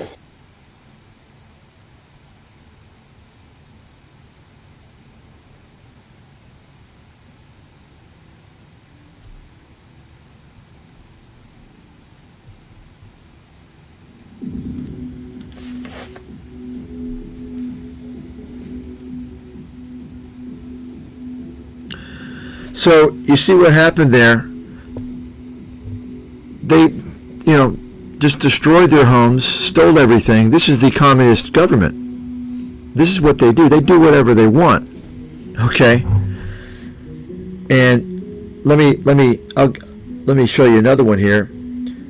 The point is that China was on the verge of a big problem in 2022 because of what was going on with the coronavirus. Okay? There were a lot of riots, a lot of social unrest. Okay? And the biggest threat to a communist regime is social unrest. This is why they censor everyone. They want to make sure that, no social media, you can't post this on social media, you can't say this. Why? They don't want, it's kind of like if people are upset, they form a rally, more people, you understand. So they want to stomp down any type of display of a discontent or anything that could cause masses to form. And they've also had a lot of problems of social unrest in terms of the economic problem. The banks, many banks have not paid people, many things going on there. So they're undergoing a lot of problems currently, still. And now I'll just go ahead and mention, by the way, because I may forget to say this, but the only thing keeping China afloat is their connection with the outside. If China is no longer involved in trade with the rest of the world, they're fucked. They're going to collapse. Right now, because they have a closed system, they can kind of paper over things. They have, revenues coming in, so they can replenish their foreign currency reserves. They have, but the system's closed. People say, well, what are you talking about? They have trade. Okay, so what? They have capital controls. They have currency controls. They control everything. It's a closed system. If China's trade is cut off, they can no longer continue the smoke and mirrors. They can do it now because the advantage of having a closed system, like China has, a communist country, is that you don't have counterparty risk. You see? Communist countries don't really have counterparty risk. Counterparty risk is what caused the 2008 financial crisis. Counterparty risk is what causes collapses in banks. There's not really any counterparty risk in China because they're a closed system. So who's the counterparty? The government. You understand? You see? So it's kind of good. So in other words, you can't have some parasite like George Soros go in and manipulate the currency like he did when he caused the Asian financial crisis, like he did with the Thai baht. You know, come in with a big amount of money. Of course, he couldn't do it with China because China's, you know, they have huge reserves and stuff. But, you know, he did it with a relatively small amount of money in the Asian financial crisis because of Thailand. But you just go in and short the currency, and then, you know, and then it causes, you know, short the currency, come back and buy it back. And so this is why you have capital controls in these countries. They don't want this meddling going on. Okay? My point is that once China is closed off largely from trade from the West, they're in trouble. That's why they're fucking desperate. They are desperate because their economy is collapsing. You don't hear about it. They're in deflation for 2 fucking years. Okay? They don't have the economic growth of 5%. That's all lies. They don't have 5%. That's a bunch of fucking lies. You have to understand the Communist Party validates itself through economic prosperity. This is a fact. Communist parties validate their existence based upon economic growth. Oh, the economy is great. Wow, good thing we have the communist government because they're bringing us this great economy. This is why you've got all these GDP numbers that are fake. Okay? Their GDP growth that you've heard about all these years is fucking fake. It's lies. It's a fact. Okay? It's a fact. And they lie because they're going to continue to lie even more so now because their economy is fucked and the people are pissed off. I mean, you have a massive problem, a massive economic problem in China, not to mention the real estate. This is why I told people, you know, more than a year ago, I've been fucking recommending gold for a while. Who do you think's buying all the gold? It's the Chinese. Because normally they buy basically 2 things for investment, real estate and gold. They don't trust the stock market. They're not that stupid. Real estate, you think they're buying real estate? The Chinese are the one pushing the gold price up, along with the Central Bank of China. You see? So, this is what's going on.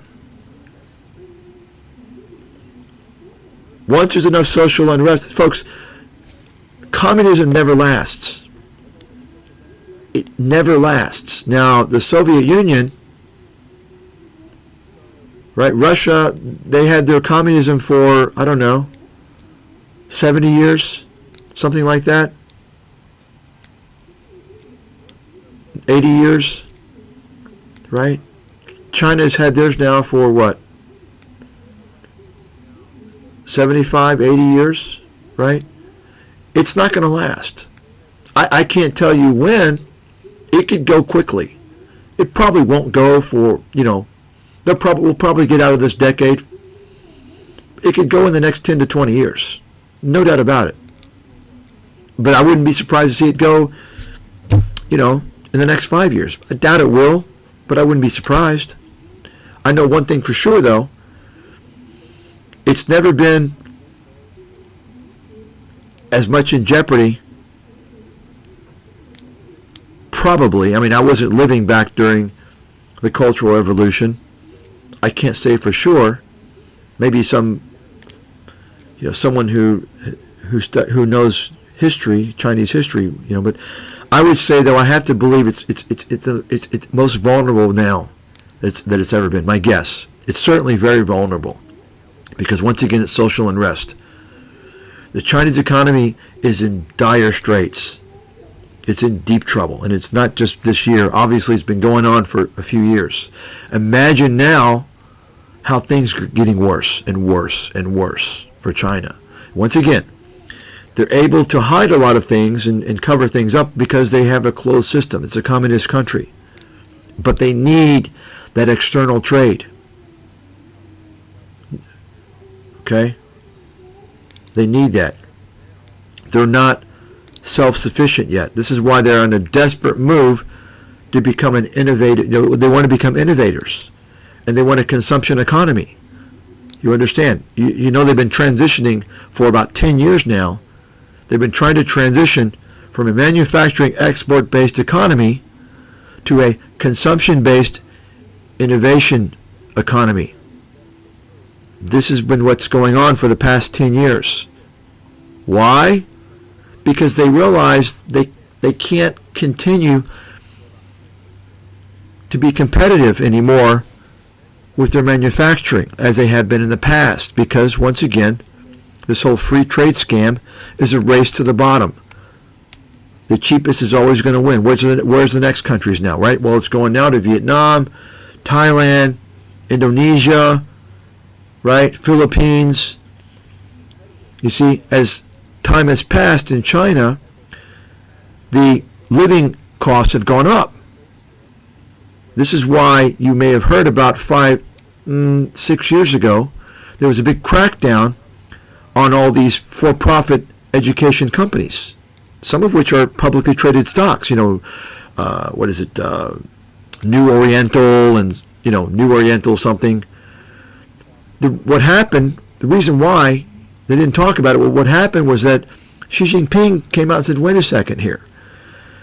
This is kind of pushing people to spend more money, and there's more pressure to educate their kids. It's too competitive, and you need more and more money. You see, that whole system of the for-profit education. He wanted to get rid of that. Why?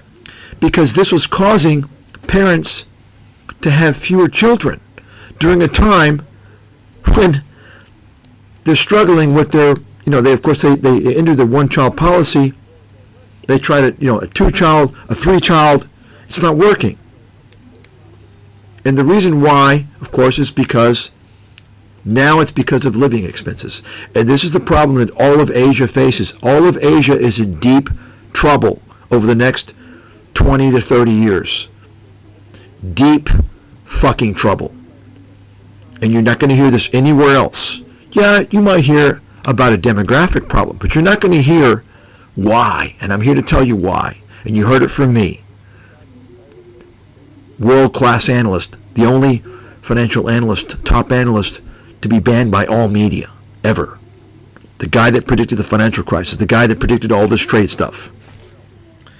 Why? I've already talked about why. I've told you all why in a previous discussion. Right? Anybody remember why?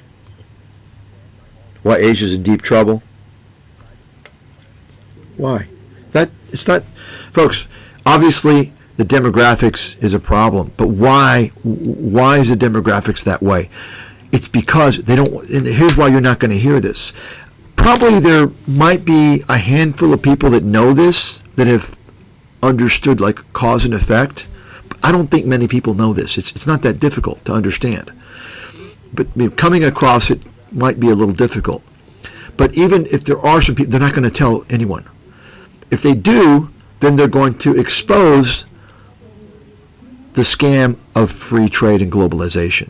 You see, the reason why you have this massive demographic problem in Asia is because they got what they wanted.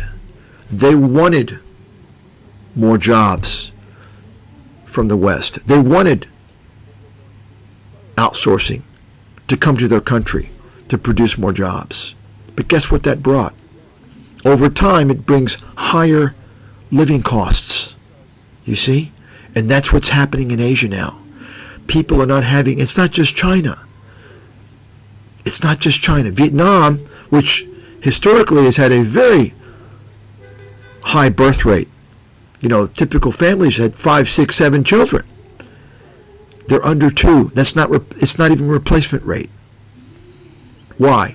Because things are getting too expensive in Vietnam now. People cannot afford that. You see, understand, these people in China, people in Vietnam, how are these countries growing? Sure, the numbers in China are lies, the GDP is lies, but they still had, good growth. It wasn't 10%, maybe it was 6%, or 6.5%, or maybe even 7%, but it wasn't fucking 10. It's lies. How are they getting all that growth? Vietnam, 7% this year maybe. They've had, Vietnam has averaged, 7.5 maybe % over the past decade. How? I've talked about this before. The number one way these countries are getting this rapid growth, is it because they're amazing and they got all this technology and they're really smart and they got great schools, like some of you believe? Because that's the whole nonsense out there. Folks, it's quite fucking simple. Let me explain it to you. These countries have had, there's other things as well. Obviously, China is a different situation. China did a lot of good things for their economy. Okay? But when you look at a country like Vietnam, they didn't do these same things. How is Vietnam, the second fastest growing country in Asia? Maybe the second fastest major country in the world, growing. India number one. How? Why? What's going on? Same thing with India, by the way. It's two words. Urban migration. Say it again. Urban migration. That brings the economic growth, you understand. You're getting people from the villages. China had 600-700 million people come in from the villages to the cities to work, to get factory jobs. You understand? It's urban migration is one of the most powerful forces behind rapid economic growth in developing countries. It starts, the first thing is mobilization of resources, human resources in this case. Urban migration, it's the simplest thing. Oh, there's all these factory jobs. Okay, I'm going to move from the country to the city. Right? Makes sense, right? Okay. So think about it. If you're living in the village, number one, you might be a farmer, probably. Well, you need a lot of kids, right? To help on the farm. Number two, it's a lot cheaper to have kids. You can feed your kids. You don't have all this modern nonsense that you need to have in the city. But once you move to the city, oops, ouch, it becomes more expensive. You got it? And suddenly, I can't afford to have 7 kids, or 6, or 5, or 4, or even 3. You see? That is causing the demographic problem in Asia. It's a rude awakening that virtually nobody knows about.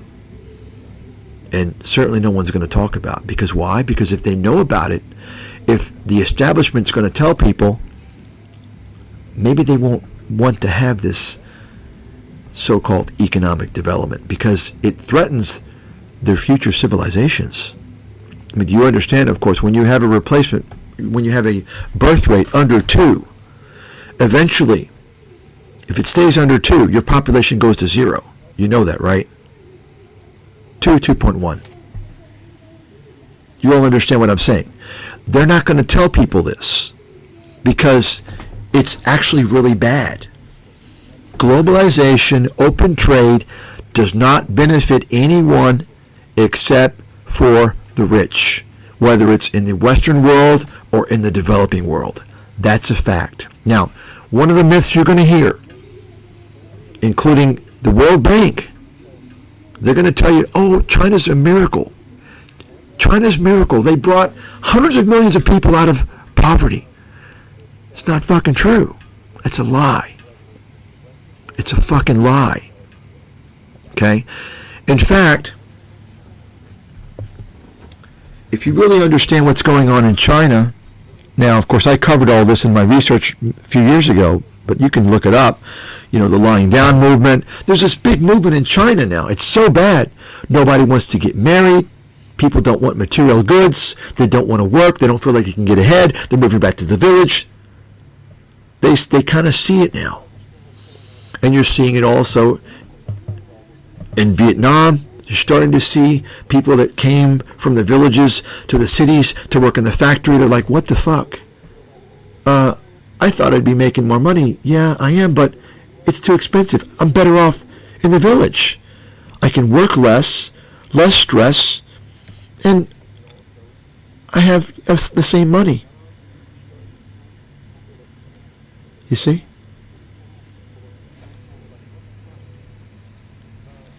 This is what's going on. Okay? That you're not going to hear about. The same reason why they banned me 20 years ago. I exposed everything. This is the sad reality of Asia. They want all these things. They want better opportunity, better jobs, but it's not working with their system. Why? Because it's not an organic economy. It's not an organic formed economy. It's an artificially formulated economy. In other words, it's not working by natural means. It's being manipulated. How is it being manipulated? Well, the jobs aren't being, the factories aren't being created by people in these countries through capital, through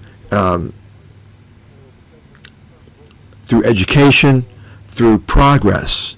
What's happening is a mass foreign direct investment, relocation to these countries to exploit the cheap labor, to exploit the lack of environmental standards, to utilize the government subsidies. So it's not a natural process. Therefore, it's disruptive to the whole ecosystem, the society. This is all of Asia. Japan has already faced this. You heard about Japan's demographics. You all know. South Korea is not far behind. Vietnam's got about maybe 20 years to get their act together. If they don't, they're in deep trouble. And I don't think they're going to do it because the government is communist. They act too slow. And so what this addresses, of course, is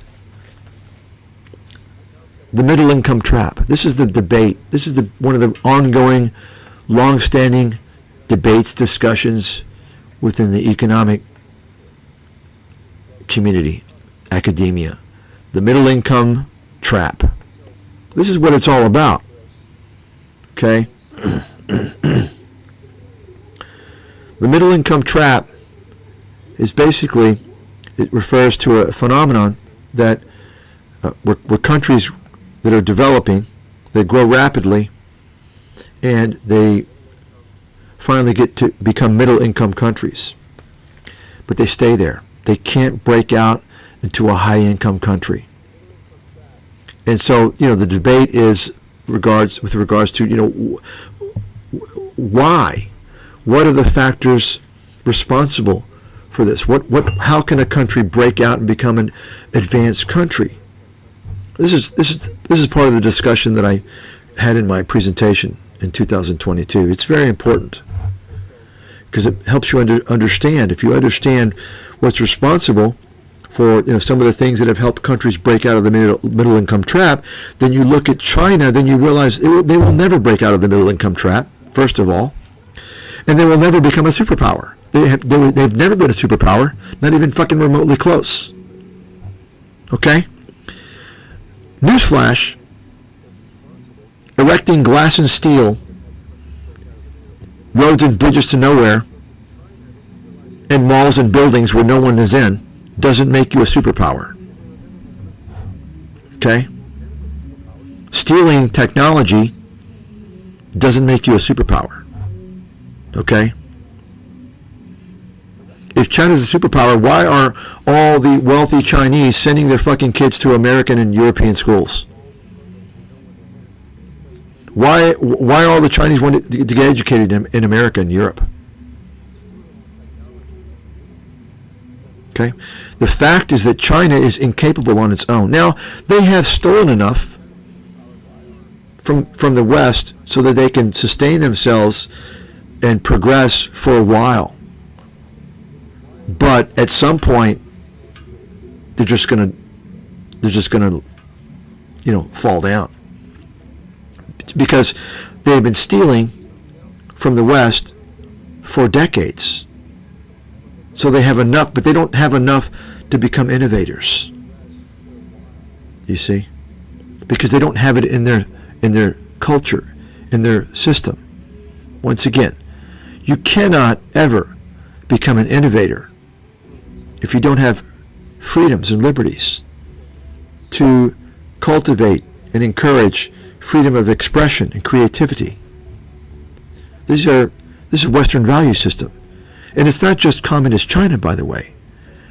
This is all of Asia. And this is why, and I've told this to people in Asia, it's like, I mean, they're never going to get ahead. They have no chance. They're always going to be,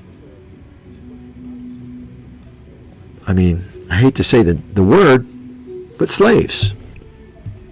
They're always going to be behind. They're not going to be innovators, ever. Ever.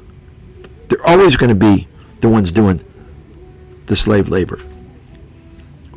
But so you say, well, why is that? Why is it that way? I explained this before, folks. You're not going to hear this. If people knew how everything worked, see, they're not going to allow this. These governments in these countries, they don't provide a really good education with critical thinking. That's what you have to have at the most basic level, critical thinking, right? They don't provide that because they don't want the people to think critically.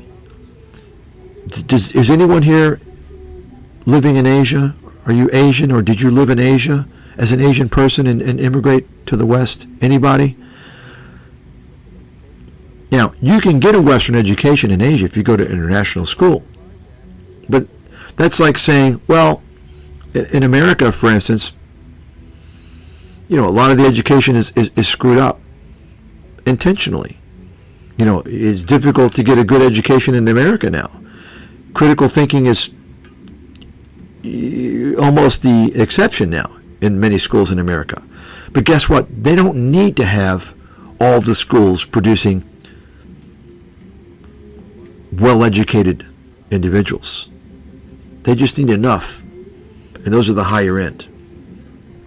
Okay? In these other countries, it's very rare. See, this is how in America they've kind of made it this way to kind of control people, to dumb them down, kind of similar to how these other countries work, and distract them. This is why, you know, the pillars of thought and the beacons of intellect are, you know, people go to Joe Rogan and Jordan Peterson and fucking idiots like this. You see? It's for a reason.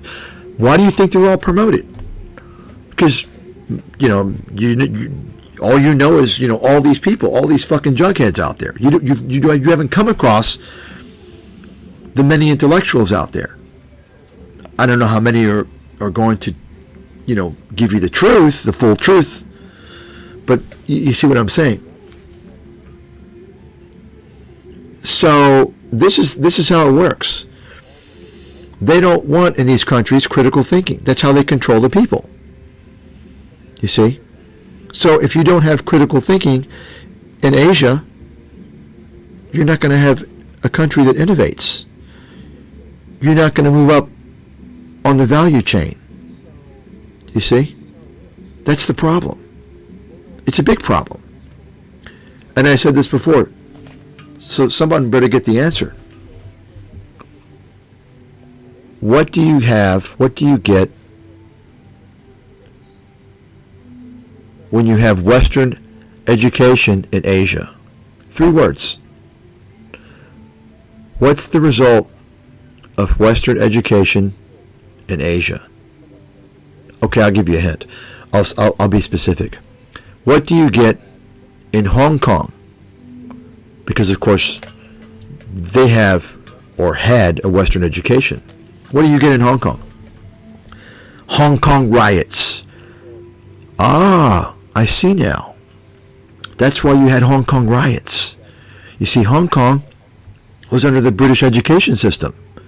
So they had critical thinking. I don't know to what degree for sure, but to some degree, right? Why do you think they rioted? They realized they don't have democracy. They don't have freedom. They saw what was going on, and they finally had enough. You see? That's why you don't give a good Western education to the masses in these countries, because the rulers don't want people to know what's going on. They want to keep them very simple-minded. And the people in these countries are, by and large, simple-minded, unless they have had an advanced education from a Western or international school. This is fact, folks. I'm just telling you. I know it. First-hand experience. You see? This is the problem. It's a big problem. So what you're seeing now in Japan, for instance, of course, they're faced with this big demographic cliff, and they're already having to approve more working visas. And it's going to be a trend that does not dissipate anytime soon. You're going to see more and more foreign workers in Japan every year. They're being forced to basically open their borders. The last thing the Japanese want. They're very xenophobic. Okay? Now, to some degree, of course, I think the Japanese will solve some of their problem. I don't know to what extent. They'll solve it, a portion of it, through robotics. Especially the caregiving with the elderly. That's a big problem. But they're not going to solve the whole thing. So what essentially is going to happen, I believe, is that there's going to be kind of a line in the sand with these demographic issues. And ultimately, I think there's going to be pressure for these countries in Asia to open their borders because of this problem. You see? It's a huge... Do you really think that these leaders know this? They don't fucking know this. Folks, I'm not going to say every country in Asia, but certainly Southeast Asia, which is, most countries in Southeast Asia. I'm not going to say all of them, but most of them, okay? I'm not going to name any names. You got to understand, they're run by children. The mind is like fucking children compared to us. Okay? I'm not going to name any names. That's my experience. Do you think that they know these things? Remember, these are countries, folks, that they didn't bring in their own subway systems and sky trains and cars and mobile phones and no. These were things that the technology was given to them, sold to them, provided to them from the outside world, from the West. Okay? These are countries, I don't believe they're compatible with capitalism. I think that globalization is a disaster for these countries. Globalization is it's a disaster for everybody who's involved.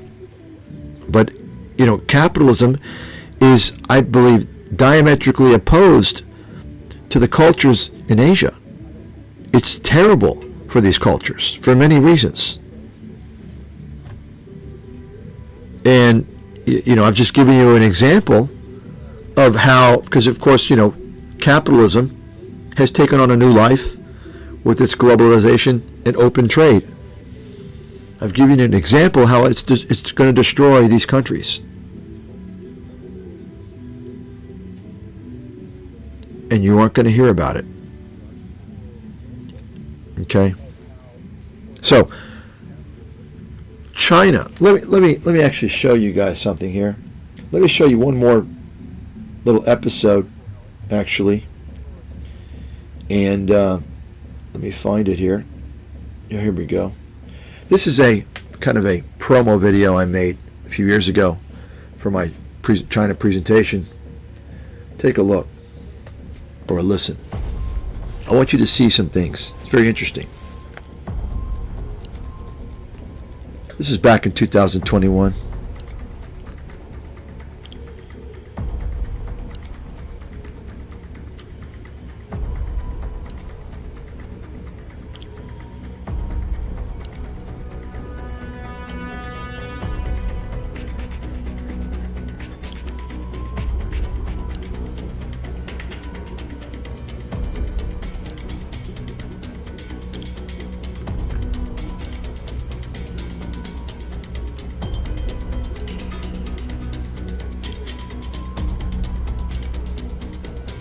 不是说你想怎样就怎样的，除非你是美国，这是中国，听清楚，好吧？其他的话我不跟你多讲，不要再问我为什么，没有为什么，按照国家的规定。 Residents in China's financial hub say they're going hungry. Did you hear that? 所有人都在叫。 Many people have been unable to leave their homes to buy food since late March. 所有个人，你都不晓得这个状态到底维持到啥个程度。 That's because Shanghai officials began a citywide lockdown to tame the country's biggest COVID-19 outbreak in the past 2 years. Some residents have also taken to social media to complain. It has prompted a lot of people in Shanghai to ask, is this the right policy? Is the cost of this lockdown too great? Shanghai officials have acknowledged its strategy of lockdowns, mass tests, and quarantines has made it difficult for tens of thousands of families to secure food. So they've rolled out a massive effort to deliver necessities. For instance, a family of 2 received this package from the government on the second day of the lockdown. The father and daughter said it was all consumed in about 4 days, and the next delivery came about 2 weeks later. The struggle to get food has sparked anger in some communities.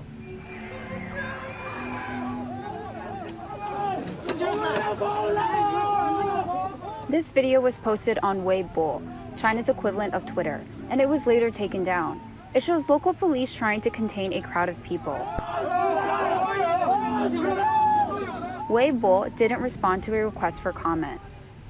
However, the anxiety of not having enough to eat is raising some collective memories from China's famine about 5 decades ago. But the experience in Shanghai hasn't prompted any indication from Beijing that it's ready to rethink its COVID strategy. The head of China's COVID-19 response task force said its dynamic zero-COVID policy was scientific and would bring maximum results. So with little sign that Beijing is willing to adjust its pandemic strategy, some residents have taken to their balconies to shout encouragement and hope that the lockdown ends soon.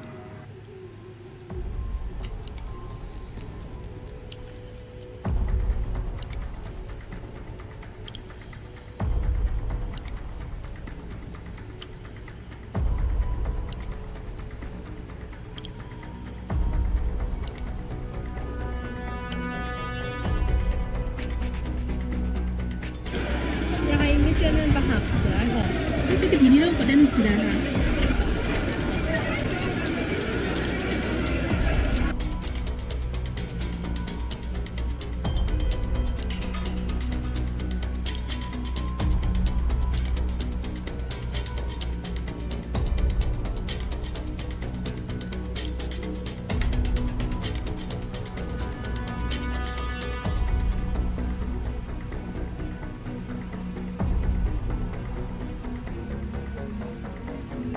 我的鞋子，我还故意把它弄到厨房来的，没了，都没了。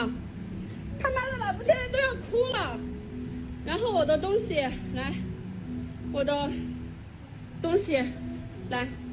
这是密接回来的，我家有个确诊的，他们进来给我们消杀。现在我家所有东西都没有了，包括衣服，门口挂的衣服，沙发上的软包、床帘儿，还有床上的铺盖、被窝，全都没有了。而且我家的钱也没有了。他把冰箱里的食物也全给我们扔了，撇了，啥都没给留。我一共丢了将近6000块钱左右。不是说你想怎样就怎样的，除非你是美国，这是中国，听清楚，好吧？其他的话我不跟你多讲，不要再问我为什么，没有为什么，按照国家的规定。革命不对，造反有理。革命不对，造反有理。革命不对，造反有理。革命不对，造反有理。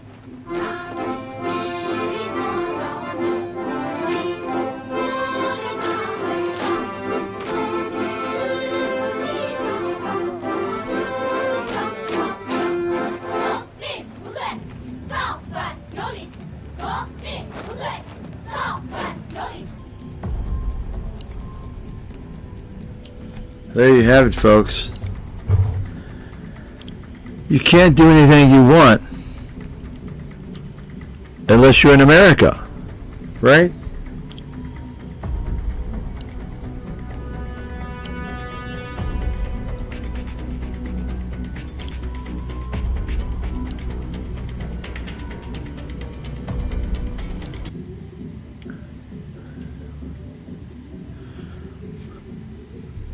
You heard the guy. You heard him.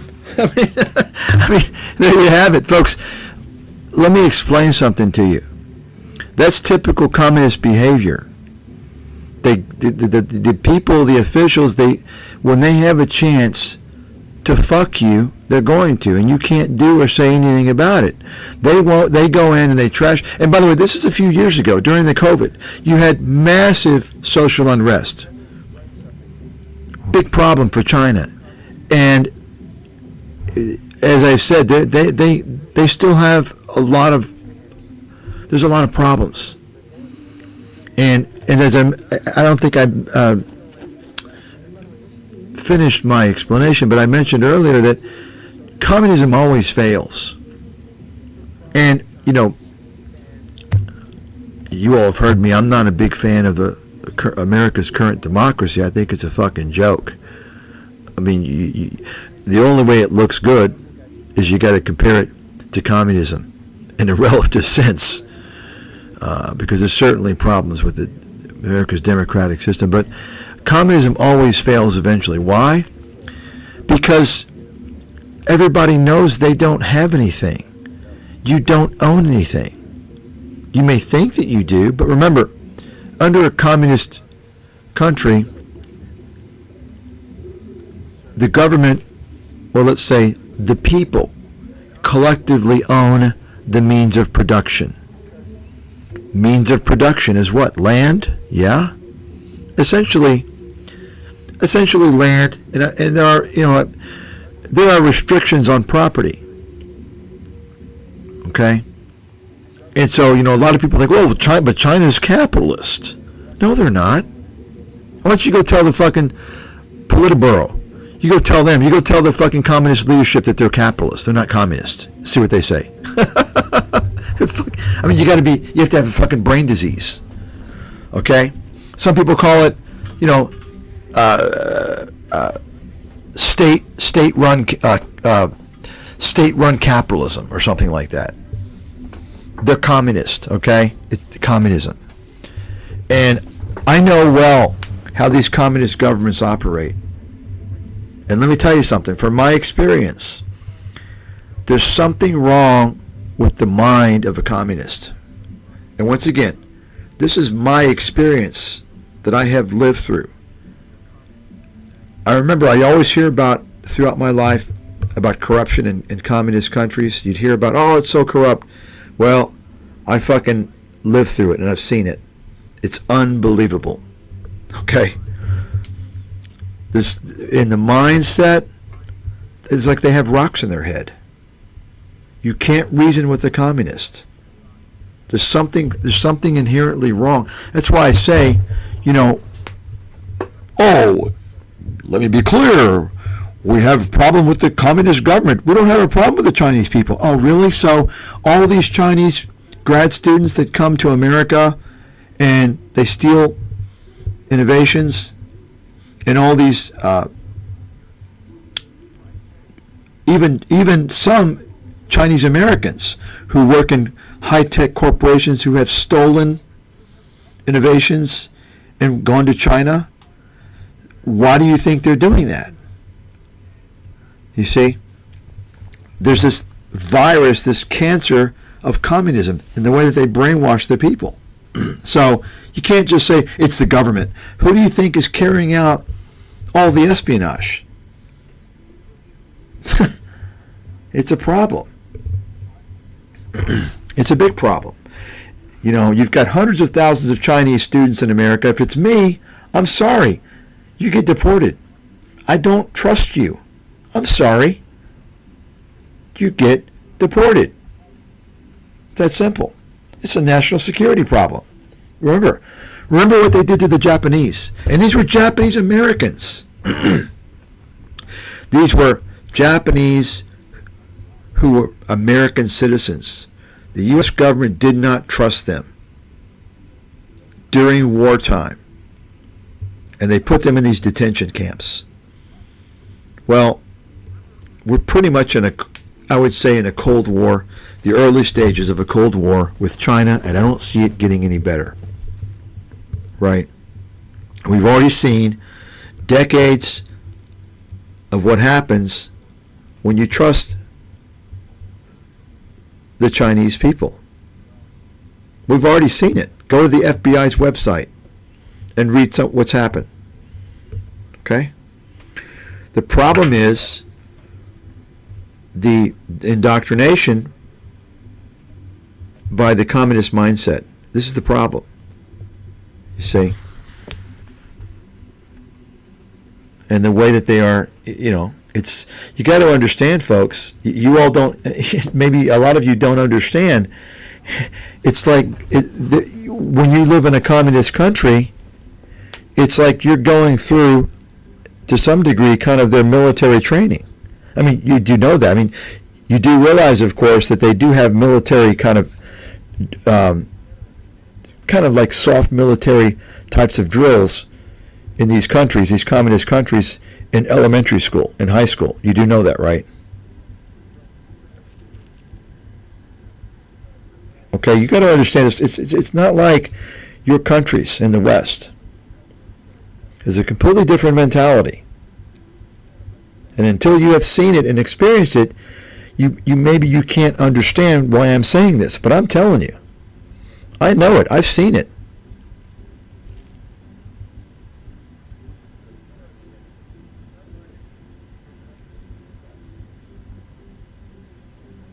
You see? So,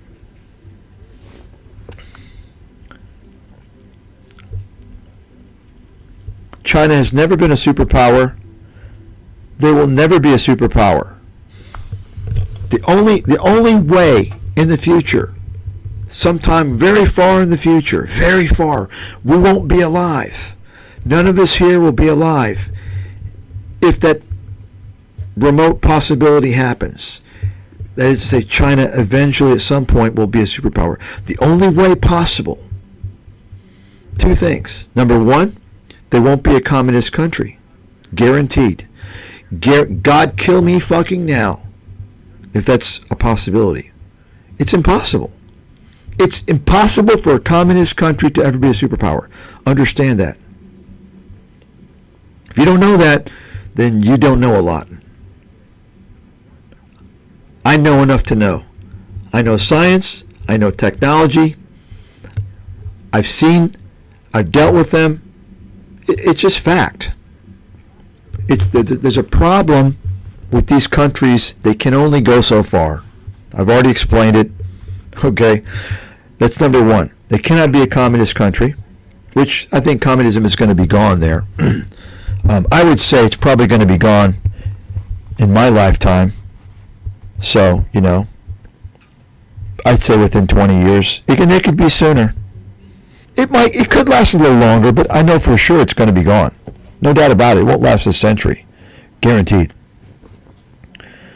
And number two, the only way would be is if they opened their borders and they had migrants from the West, whether it be, Caucasians or Asians. The key thing, I would say it's going to, there would have to be a lot of Asians because they're not going to open the borders for a bunch of, white people. It's just not going to happen. I mean, so the key thing is it has to be people who have lived, because they're not going to transform into a Western society. I mean, we've already tried that. That's why Washington, let them in the World Trade Organization. Okay? Thinking that they were going to open up and become more democratic and all this horse shit. And all they did was cheat the capitalist system, was exploit it. So it would take, I think, many decades for China, even if they wanted to become westernized. And I think it would take a very, very, very long time because you have to have the value system, at least to some extent. So I think the only way in the very far future would be if they were not communists and they opened their borders and had a long period of people who had a Western background living in their country and contributing to their country. That's the only way. And even that is kind of a remote possibility, and it would be a very, very, very long time. But I can guarantee you, there's no way possible, not in this fucking universe, that China will ever be a superpower if they remain a communist country. Right? There's no way. It's not going to happen. And that explains why they've been desperate to steal intellectual property from the West, been desperate to obtain Western education. Xi Jinping, as I've mentioned before, his daughter he sends to Harvard. Why are all these Chinese elite criminals sending their fucking kids to all these Western schools? Why is that? Right? Why is that? Okay? You understand? Okay? You don't come to dominate world civilization without going through what the Western people have gone through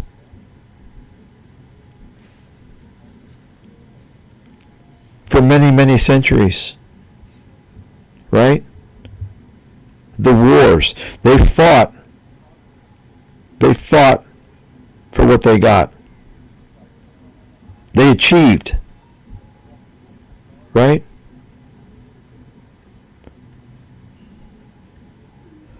They created vast works of art, amazing accomplishments in science, literature. Right? A very long, rich history with our European ancestors. And it's sad that Europe is just being thrown away. Completely thrown away, just like America. I mean, Canada was kind of on the course to be thrown away from a long time ago. It's kind of what is Canada? It's like a fucking Singapore, like a Malaysia, a multicultural cesspot of what? What's your identity? Who are you? Right? It's really sad to see. I mean, of course, America is being thrown away, and Trump ain't going to save it, unfortunately. He ain't going to save it. You may think so. He's not going to. But it's even worse to see Europe, because Europe has this very rich cultural history. Amazing, fucking amazing. Every single country in Europe has an amazing history, amazing culture. And it's being thrown away through this EU, European Union bullshit, which is designed to tear down the sovereignty of these countries, to unify them so that their unique culture is diluted. It disappears. It's terrible. I've been saying this for years. Fucking terrible. And I'm not even talking about the massive illegal immigration. Of course, that's a bigger problem. It's hastening the picture. I'm talking about just the very least the formation of the EU. That's the death blow. And what can I say? Once again, at some point you deserve it. It's not something that happened one time or 1 year. This has been going on for decades. It's been going on for decades in America. It's been going on for decades in Europe. You all deserve it. You deserve the life that you have and the life that your future offspring are going to have, because you sat by and didn't do anything. You sat by and you let the forces affect you. You let them distract you with their degenerate media entertainment complex, their disinformation, their horse shit. You let the jobs go overseas. You let them keep the borders open. For how many decades? And then, when do you protest? You protest when your cult leader tells you that they stole the election. And you go to Capitol Hill and you riot because you think that they're taking away your democracy. Are you fucking stupid? Your democracy was taken away decades ago when they passed this fucking NAFTA scam. That told you right there who runs your democracy. Corporate America. Think about it. Think about it. Folks, there's a reason why, once again, you've got all these agents of disinformation and distraction out there to keep you raging over the identity politics and the wokeism and this and that, and you're just back and forth and you're just arguing, right? But wait a second. Bring the corporations back. Apple, bring your fucking facilities back. Once again, I already talked about this before in the past. Elon Musk, who bought his way into the White House with money that he stole through fraud, through manipulation of Tesla stock, his full self-driving scam, which has been responsible for the deaths of 56 people so far. Of course, he's not going to stand trial.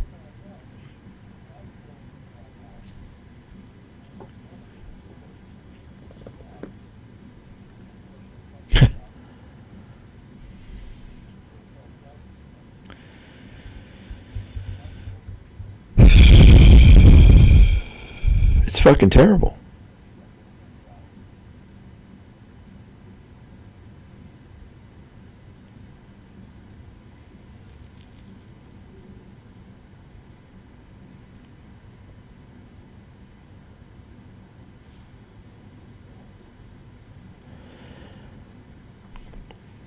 And all you have out there, folks, I'm telling you, all you have, and it takes a certain intelligent person to understand this. A person that has observed, lived enough life, and seen enough things to realize the fact is, I'm sorry to tell you, but there's no Santa Claus, there's no Tooth Fairy, and there's no one out there that's going to save you except yourself. There's no one out there. All these people that they position, they're all agents of distraction, disinformation, right? This is why they're all out there. If they have exposure, it's for a good reason, and it's not to help you. It's to distract you. It's to make you think that... I did a video. I was going to release it on ScamTube. It was a video about 17 years ago when I exposed Ron Paul. And I listened to it the other night, actually. I was actually impressed at myself. I was like, wow, I remember making this video. I didn't have a script. It sounds like I'm reading from a script because it's fucking amazing. Like, it sounds like a speech. And it was off the cuff. That's how much I was, like, so in tune back then with exposing these fucking scammers. And even today, people believe Ron Paul. Ron Paul's a fraud. But the reason why I did not release it is because it has to be censored. Because I talk about, the mafia. Okay? But this video, I've got it on, I'm re-releasing it on the site. It's probably going to be closed, though. I can't have everybody sucking my fucking bandwidth for free. You understand? It can't happen. But the video goes over, I think it was 2012, 2013. In the video, and I was actually going to go over Rand Paul today. I don't know if I have time, but it talks about Ron Paul and Rand Paul.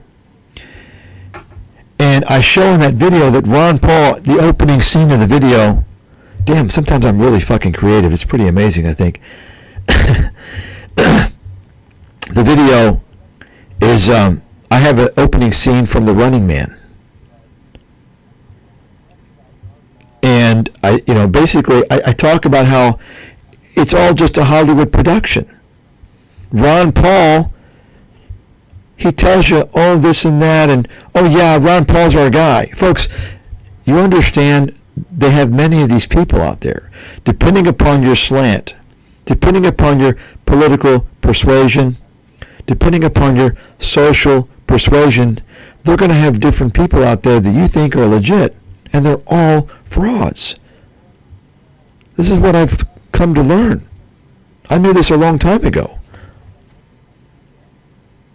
And you have to know a lot to really spot this, because I can prove why all of them are frauds. You name the person.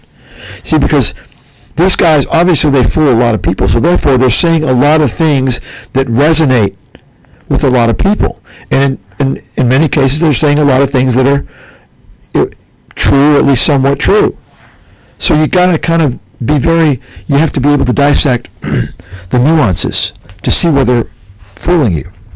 Ron Paul, of course, for the longest time, Ron Paul, he's going to tell you the government's evil, they're bad, they're terrible. Well, if that's the case, what the fuck are you doing in the government? Oh, you're going to be the guy that helps everybody. You're going to save us. No, you're not. Elizabeth Warren's doing the same thing. She's doing, yeah, what are you doing? That's their marketing pitch. Okay? Ron Paul, the fact is, but he wants to end the Fed. Oh, really? You think Ron Paul is Mr. Anti-Fed? Yeah. Ron Paul is being funded by Wall Street. Did you know that? Well, he's not in office anymore. Ron Paul voted against Sarbanes-Oxley. Sarbanes-Oxley was one of the largest, most influential financial regulatory bills to be passed in law ever. And it was passed into law. It was a massive bill that was passed. Not a whole lot of congressmen were against it, but Ron Paul was. It was passed in the aftermath of the dot-com collapse because of all the fraud. And you may have heard of it, over the past few years, because they're trying to repeal a lot of it. Oh, it's too much regulation. Okay? And in fact, Trump is going to, you hear about Bassett talking about, oh yeah, we're going to have financial deregulation. That's what they're talking about, folks. You're talking about another financial calamity that's going to be coming when they deregulate. Anyway, Ron Paul was against that law. Kind of like how Elon Musk and Trump are trying to dismantle, I guess they already have destroyed the Consumer Finance Protection Bureau. It's a watchdog for consumers, to protect them against the fucking banking predators.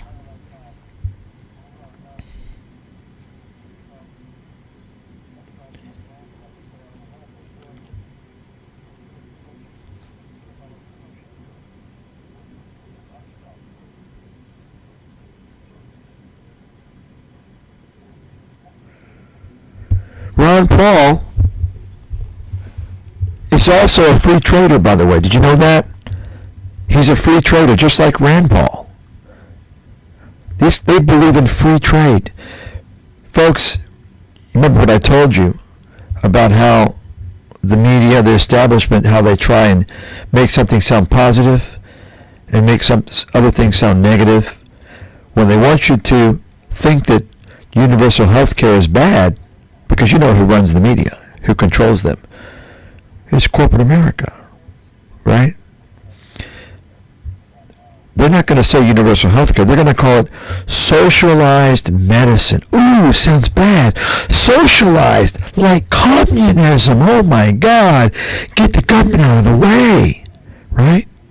It's an open and shut case. Forget it. Oh, socialized medicine? No, forget it. I'm not going to even have the discussion. They won't talk. No. Not going to do it. No. You understand. Same thing with free trade, except it sounds good, doesn't it? Free trade. Free. How can you not like it? It's free. How can you not like free trade? When in reality, it's criminal trade. It's unfair trade and it's criminal. Okay? And it's fraudulent. Fraudulent trade. Which is what I wrote about 20 years ago. Remember I told you guys Right? Remember I gave you some other examples? What the flim flam men do when they came out with the Uber and that other scams, Airbnb, the sharing economy. Sharing. Anybody remember that? It's sharing. It's the sharing economy. You should do it because it's sharing. You don't like to share? You're evil. Sharing? Since when am I getting into a fucking Uber for free? It's not sharing. It's for profit fucking scam that puts hard-working taxi drivers out of business. Guys that have gone through that's their career. That's their livelihood. And who makes the money out of Uber? You think the drivers make the money? No. The parasites at the top who get with their fucking buddies, who know through their connections they can bribe officials to get things passed through the city council. That's exactly what Uber did. That's exactly what Airbnb did. You know that, right? Because they got the connections. You understand. That's all the money went to the top. And you have, listen, nobody likes taxi drivers. Everybody has their own stories. Okay?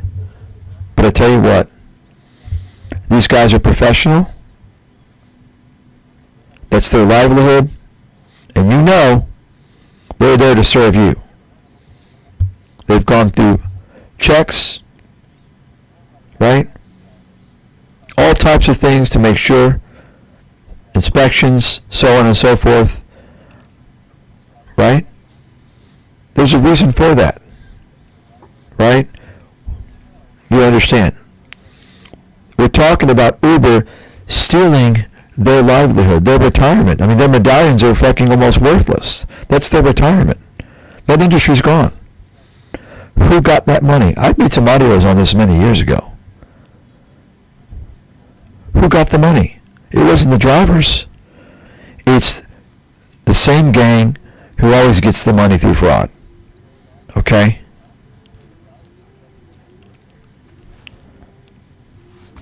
The investors. I'm not talking about even this. I'm talking the venture investors and the insiders. You got it? You don't hear about this stuff. Why not? Okay?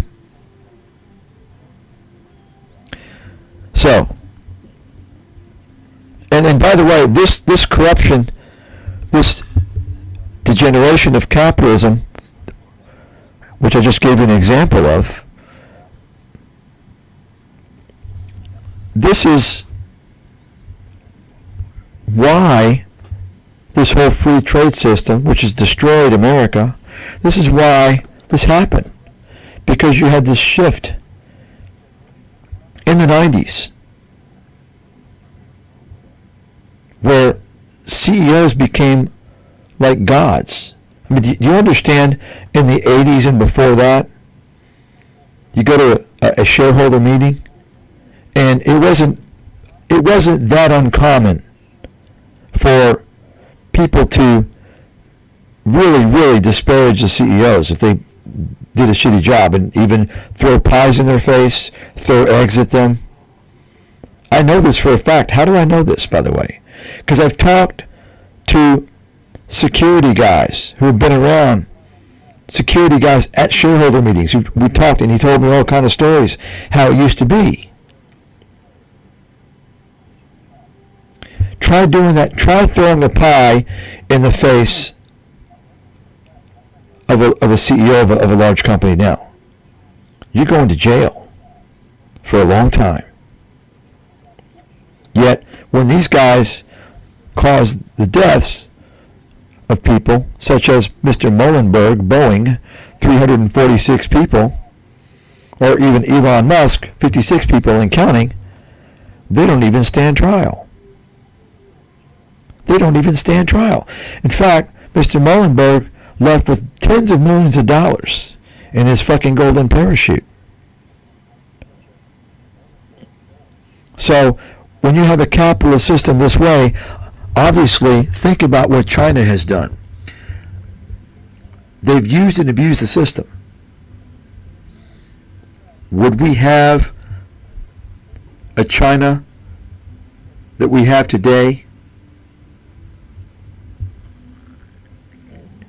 if NAFTA was never passed?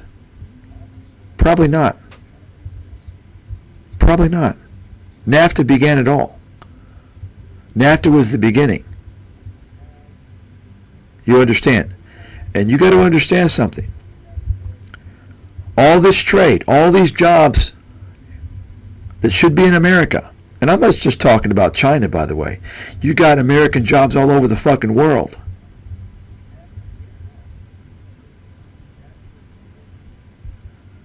But in China's case, because it's a communist country, they obviously have some military ambitions. Their military was built up by you American consumers, mostly American, basically the Western consumers. You built their fucking military because you're greedy consumers. Greedy and selfish. You didn't look at where something's from. You just bought it. Your money built up their military. And your money was responsible for perhaps the reason why your father lost his job at that manufacturing plant, or why you may have lost your job. You got it?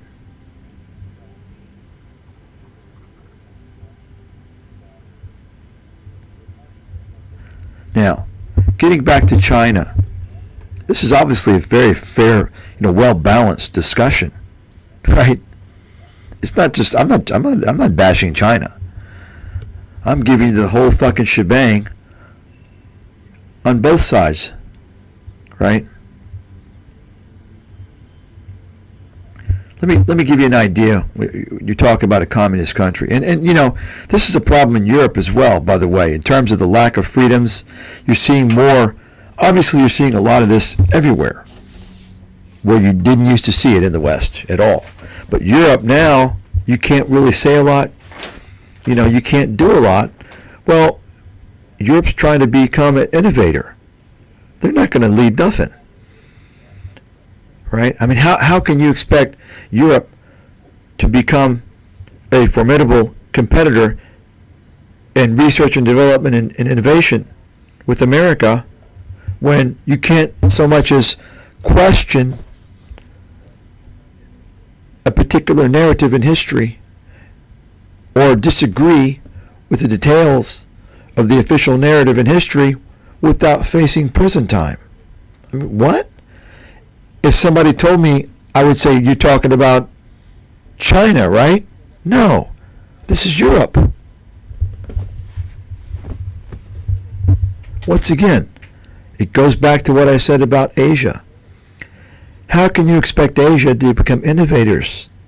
Well, they don't have freedom of speech, freedom of expression. You're seeing this major clampdown with that in Europe. It's been going on for a long time. And to some degree, you're seeing it in America with our friend, everyone's favorite stock manipulator, Bill Ackman and his fucking gang. Right? Need I mention once again, Bill Ackman and his gang of related tribesmen who formed a group on Instagram. You can go look it up. It's been reported in the news. They found out about it. Him and his billionaire buddies formed an Instagram group to see how they can make sure and stomp all college protests against the war between Israel and Palestine. And that's what it is. It's not Hamas, it's fucking Palestine. You're talking about just ungodly massacre of innocent civilians in Palestine. Oh, well, Hamas is hiding in their schools. And they're okay. Seems like these guys always got a fucking excuse, don't they? Always got an excuse and the reason, and it's never their fault. It's never them. They're always the innocent one. It's kind of like, have you ever heard, the so-called, the guy, I'll just say the guy, he strikes you and he starts crying. Right? That's kind of their strategy, you know? You see that? That's what we're talking about, folks.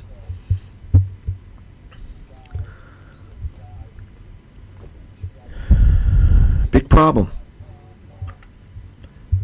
Big problem going on. And once again, don't get your hopes up.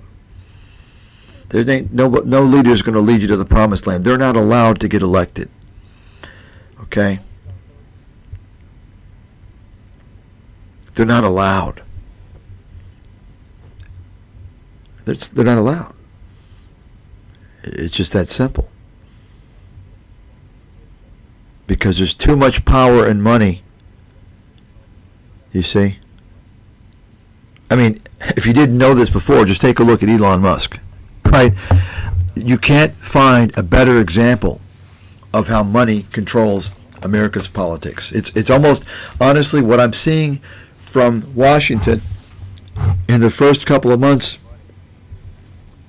of Trump re-entering the White House. It's almost like the corruption is like in a communist country.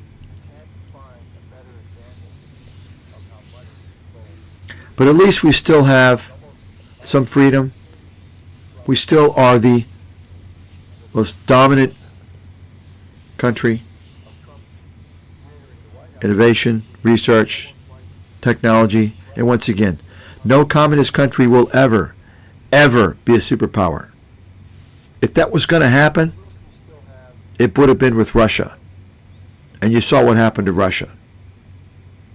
It's going to be the same thing in China. See, because once again, once there's a tipping point in a communist country of social unrest, it's over. It's it. The people fight. They want change. And this is why communist regimes never last. Because at some point there's going to be such a dire problem in the economy. It's going to be so fucked up. The people aren't going to know where their next meal is coming from. They're going to get very desperate.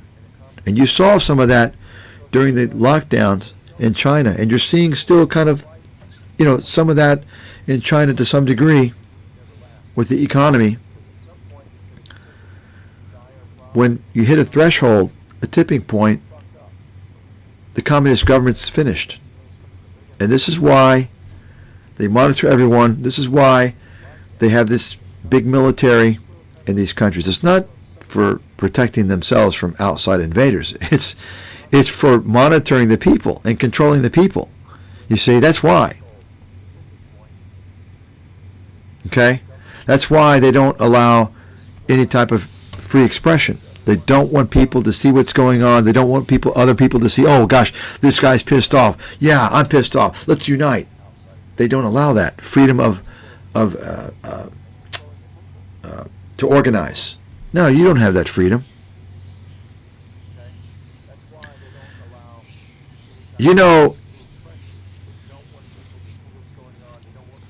I was reading this article the other day, and I would say probably the laws are similar in China, but I was reading this article how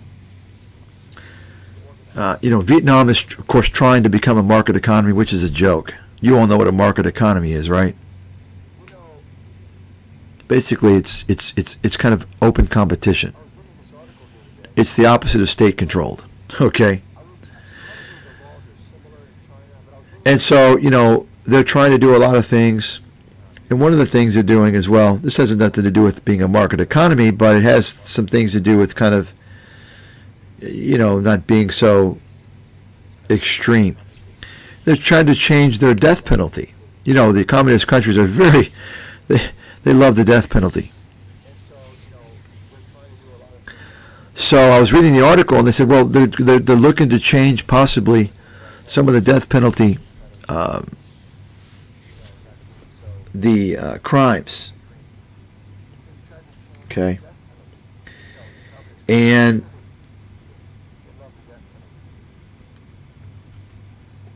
so one of the crimes that leads to the death penalty, obviously, is going to be, illegal drug trafficking.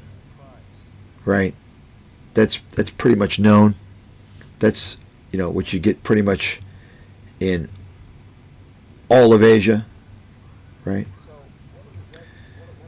But there's some other things that I was a little surprised. Of course, espionage, but embezzlement, okay. Actions against the government, okay. Sabotage,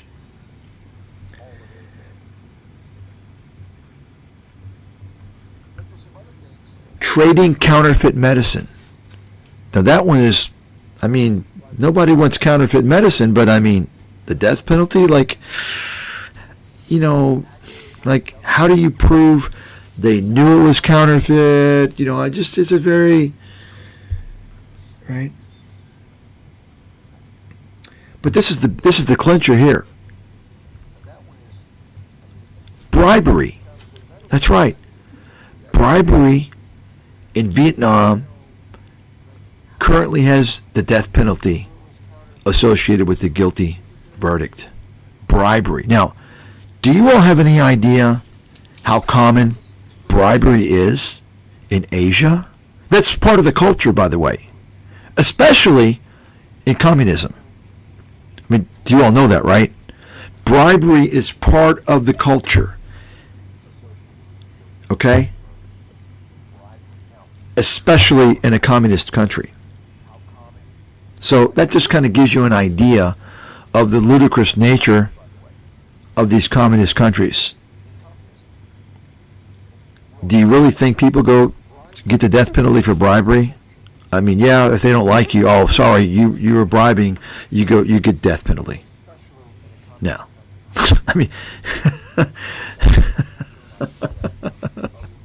Okay. Quite simply, folks, China is facing an inevitable and most likely, I'm not going to say with 100%, but most likely an irreversible collapse. Now, I say most likely because it all depends on, if and when the communism is kicked out of the country, they get out of the system, and at what point when. But China is definitely, they've already, their best days are behind them. That is a fact you can bet on. Their best days are behind them. That is a fact I'm quite certain of. Unless, by chance, decades in the future, when communism is not around, they have opened up their borders, they're developing into a democracy, Western system, Western education, and they've allowed a lot of people from the West into their country to help accelerate their progression. Okay? It's that simple. That's all. It's quite simple. Okay? Getting back to the, I didn't talk much about the middle income trap. Okay? But, you hear about, and I've talked about the lies of bringing so many. In fact, there's a former World Bank puppet. I think he's a Korean guy. And he claimed back in 2017 that China lifted 800 million people out of poverty. 800 million. The miracle. So think about that. First of all, does that sound right to you? So all of a sudden, a communist regime creates some miracle. Wow, communism must be the way, right?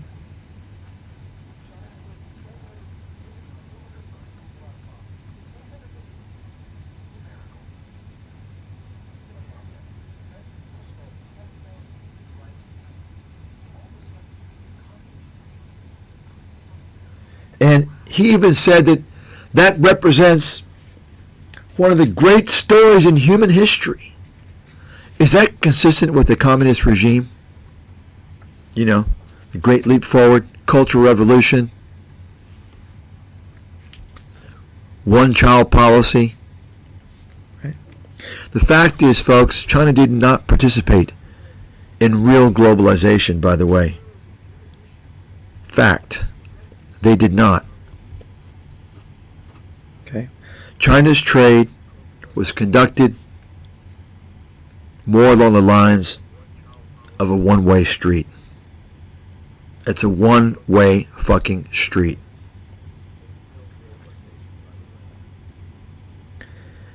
Multinational corporations tolerated China's criminal behavior as long as they could get their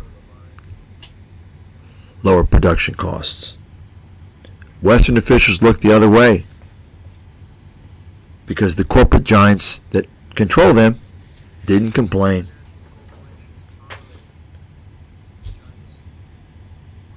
Okay. But getting back to the poverty claim, the false poverty claim, as you all know by now, China's data is absolutely not reliable, number one. And I mentioned China cheated through the globalization scheme, number two. Number three, China defines extreme poverty using lower thresholds than the World Bank. You see? So they're cheating there even. And as I talked about before, once you adjust for the higher cost of living, did people really leave poverty? So in other words, when you look at poverty rates, you're looking at, and improvements, you're looking at how much more income they're earning. So, but you can afford to earn a lower income if you're living in the villages. But if you're moving to the city, you have to have a higher income, as I mentioned earlier, right? So basically they're counting the people that moved from the villages to the city because they increased their income, but they didn't improve their living standard. Are you going to hear this anywhere? Probably not. I mean, where are all the brilliant genius economists? They should know this. The genius guys, that think that economics is a science? Fucking idiots. And finally, it's kind of like, when you look at GDP, gross domestic product, if you look at the growth rate of GDP, it's supposed to give you an idea of the strength, the health of the economy. But it doesn't really say anything about the prosperity of the individual, right? A great example, actually, is Vietnam. With their, and you can even argue India, right? Vietnam with their very strong export trade, very strong GDP. India, very strong GDP. But take a look at the average person. They're not doing too well. They're not, you have hundreds of millions of Indians, by the way. You can imagine India has gone through this period of very rapid economic growth. And you still have hundreds of millions of people in poverty. I can't recall, 600 million, maybe more, extreme poverty. And this is one reason why Prime Minister Modi struggled to win re-election last year. He had to actually form coalitions which were not consistent with his normal political philosophy in order to win re-election. And some of those coalitions were very, in areas, very poor people, and so he's had to actually focus on social programs a little more and focus a little less on investments. FYI. And that's why there's been some weakness in the Indian markets. There's been also some large foreign withdrawals a couple of times at least in the past several months. There's issues. Okay? My point is that, when you look at GDP it's not really, it's a measure for a country, but it doesn't tell you necessarily about the prosperity of the individual. Vietnam, similar situation. Vietnam, very strong GDP growth year after year, but you look at the average person. I mean, you just look into it. Most Vietnamese youth don't feel they're ever going to be able to buy a home, and I'm not even talking about like a house with land, because that's out of the fucking question, unless it's in the village, maybe. I'm talking about condos.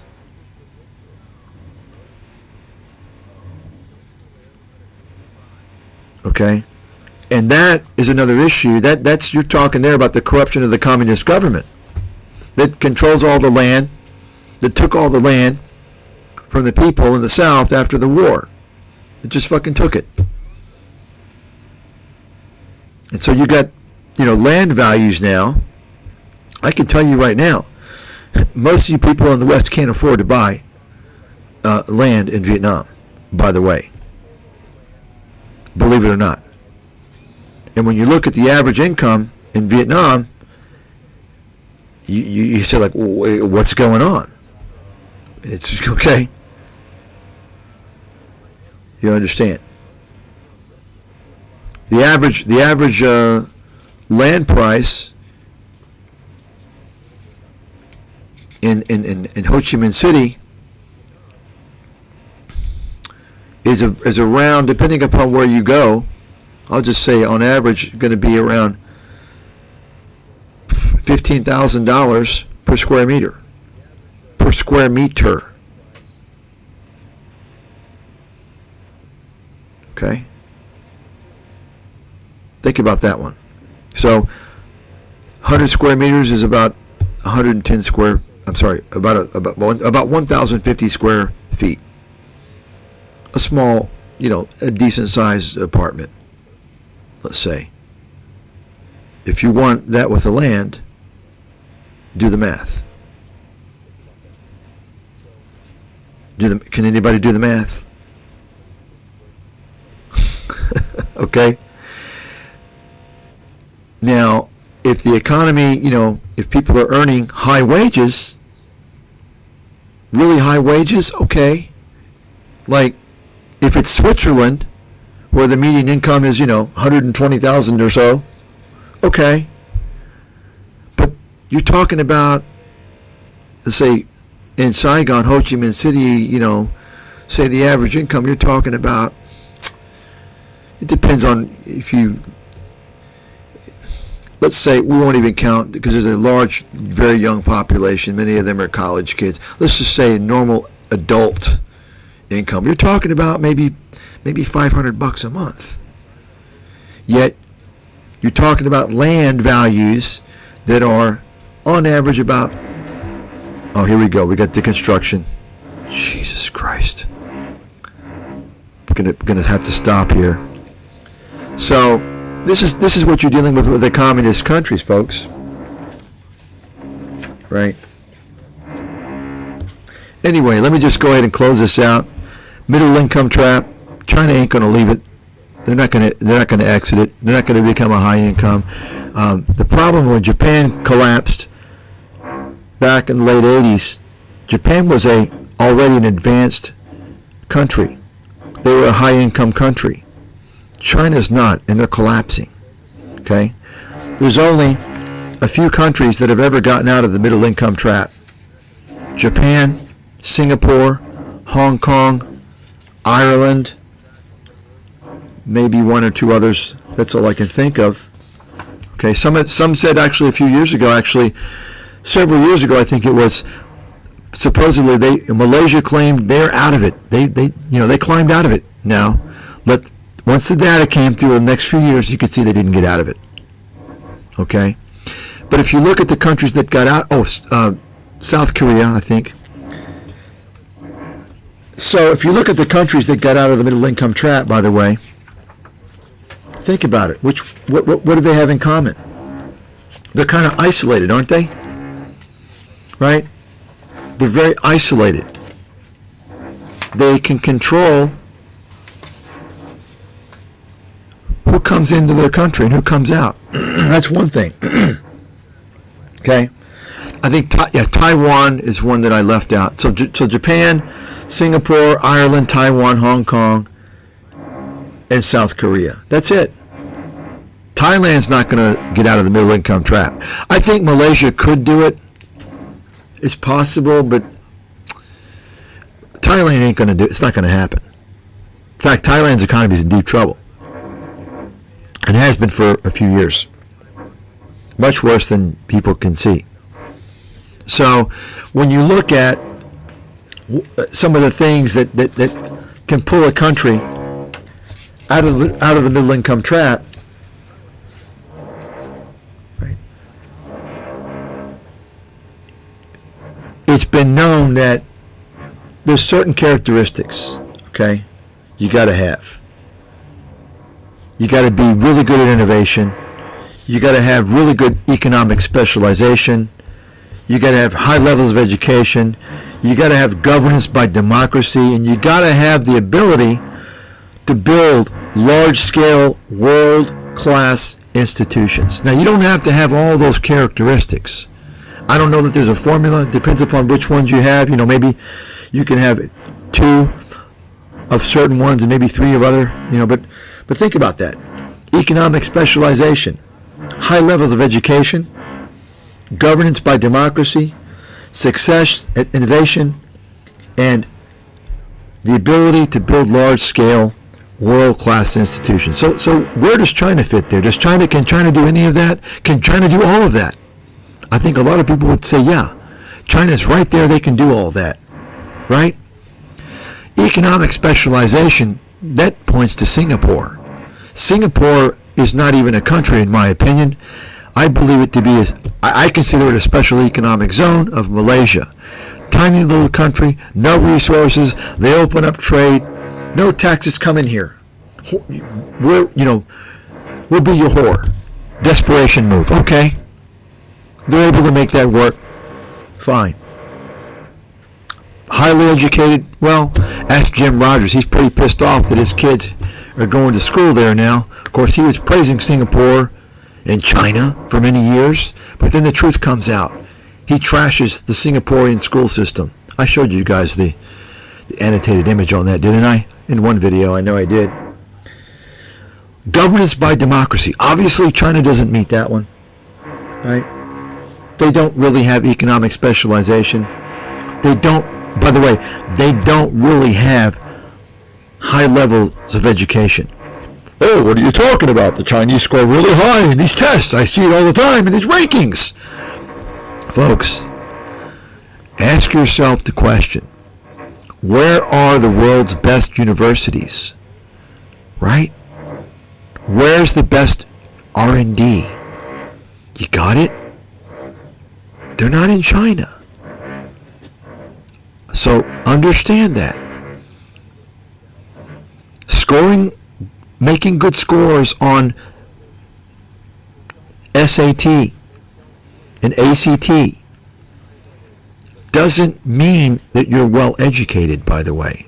It means that you can do well on a math test, on an English test. Is that the extent of education? I don't think so. The bottom line is this. What defines a good education are those countries that have produced brilliant minds that change the world. Okay? It's that simple. Boy, that noise is fucked up, huh? So, success and innovation, forget it. Very large world-class institutions, where? So, it's that simple, folks. That's not even superpower level. That is high income. If you want to break out of the middle income trap into a high income nation, you need to have 2 or 3 at least of those characteristics. Okay? So China's not even going to become high income, in my opinion. Okay?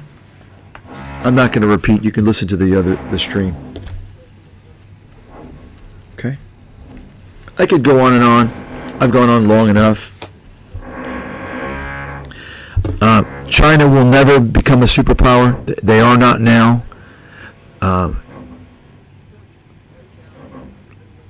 And they won't be. All we need to do to remove any threat of China is to keep them from stealing our innovations, our intellectual property. Okay? You know, it's kind of like what's the saying? You can give someone you can bring someone fish, or you can teach them to fish. China's good at fishing. Or I'm sorry, they're good at getting fish, stealing fish, extracting fish, but they don't know how to fish. And if you don't know how to fish, you can only go so long, because once the person finds out you're stealing their fish and they stop it, well, it's all downhill from there. And in downhill, I mean not good. You see? That's the reality. Okay?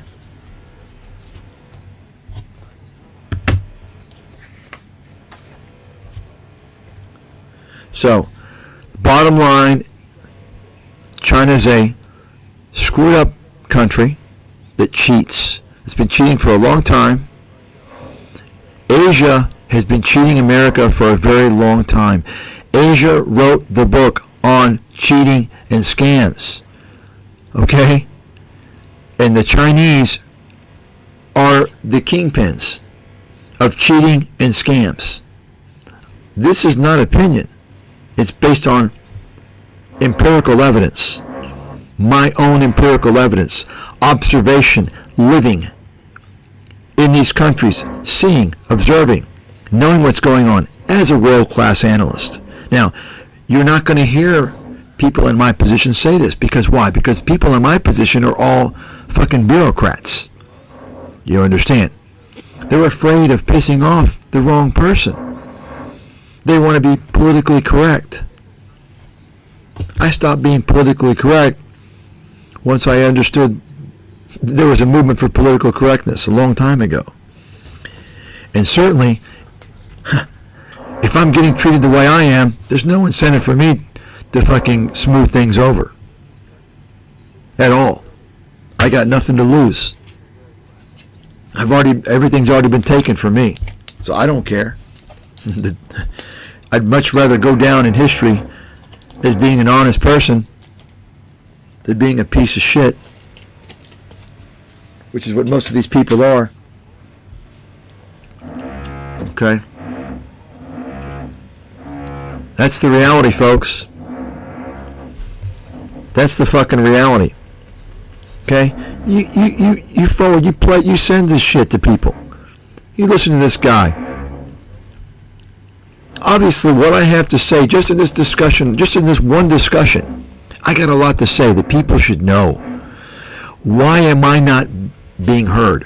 Why don't people want to broadcast what I have to say?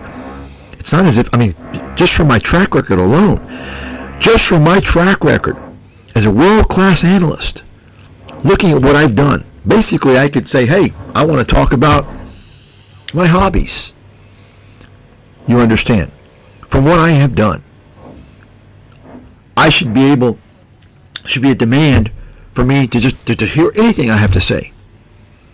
You understand what I'm saying? It doesn't work that way, though. How it works is the people that get promoted are the gatekeepers, the disinfo agents, the scammers, the idiots. Okay? And the rule is they're all related. There are exceptions. Okay? But the general rule is they're related. The people in the high positions of high influence that control the public discourse. Just start opening your eyes and see it. Like I've been looking for 20 fucking years. And you'll see it. And then you'll understand why things are the way that they are. You'll understand why no one was investigated for the fraud that caused the 2008 financial crisis, despite the fact that I wrote about it in advance. I wrote about the fraud, what was going on. Think about it. Then you'll understand why the Financial Crisis Inquiry Commission did not want me to testify in front of Congress after interviewing me on the phone, finding out why the financial crisis occurred. And I told them why. I told them because there's a certain mafia in Wall Street that always does this and gets away every time. That's the truth. They control the watchdogs, the regulators, the litigators. You understand? The truth and nothing but the truth. If it's less than the full truth, it's a fucking lie. It's that simple. And that's what you're getting with all these fucking gatekeepers out there, all these fucking bullshit artists out there. They're not telling you the full truth. And you're also getting some people that are just fucking ignorant. Just, have you ever wondered why, by the way? What's the guy's name? What's that kid's name? What's that kid's name? I forgot his name. This young Hispanic sounding name. Although I can tell you he ain't no Hispanic. What's his name? That's kind of this. The guy is like, he's just always talking about. He's just like completely non-constructively just trashing anytime he has an opportunity Jewish people. What's his name? This kind of like I guess he's like a neo-Nazi or whatever. What's the guy's name? He's like 25 or something. Yeah, Nick Fuentes. He's like controlled opposition, right? Ask yourself, why a kid that's like, his brain hasn't fully developed, most likely, if you go by the averages, who doesn't really know a whole lot, right, about the world or anything, why he's like promoted out there. And he's like, he's very, he doesn't come out and say things constructively. He's obviously kind of stirs the pot and kind of gets a kind of a, you understand what I'm saying. Why is he promoted? So, well, no, he's not, but here's deplatformed. No, he's promoted, okay? He's promoted. Why? Why is that? Now you know why. All these people out there have a purpose. Do you understand? They all have a purpose. Some of them, and by the way, I mentioned this before, Lopez, Fuentes, take a look at those names historically and you'll know their ethnic background is not what you would think. Okay? That's right. Okay? Look, I'm not going to answer questions. You can figure it out on your own. If you can't figure it out on your own, you're in trouble. Okay? I know the deal. I don't have to sit here and justify everything I'm fucking saying. It's up to you to go figure it out. Okay? If you can't figure it out, you got a lot of fucking work to do. If you can't figure it out, I'm sure as hell not going to lead you because you're so far behind. You're gonna slow me down for the rest of the world. Okay? Listen.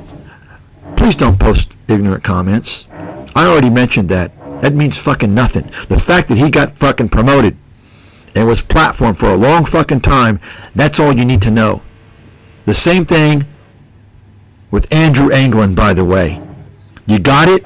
Alex Jones was deplatformed too. Does that mean he's legit? Come on, dude. That's you're way far behind. You are fucking far behind, man. I can't help you if you're that far behind. Okay? You obviously don't understand how all this shit operates. Okay? Like I said, every person out there, this is why it's important to understand me and where I come from. I didn't have a fucking chance from day one. You got it? There are people that are promoted. And if you don't think that fucking twerp was promoted, I don't know what fucking rock you've been living under, because I don't even follow the guy, and I can tell you he was promoted. He was promoted up until a certain extent. enough to give him a fucking following. Okay? Ask yourself the question, why the fuck is some fucking nobody who knows nothing, he's the spiritual leader of people twice his age, and everyone's following him? Yeah. You understand? You got it? I mean, ask your folks, all you have to do, once again, the best goddamn motherfucking son of a bitch thing you can do is familiarize yourself in the most goddamn motherfucking detail as you can with my credentials, my track record. And it's right out there in plain fucking print, starting with the 2 goddamn chapters in the description on the books. You get the fucking book, the first goddamn book. You cheap sons of bitches, you lazy sons of bitches. I don't make a fucking penny off it. It's not in print anymore. And you read it. And you digest it. And you read it again.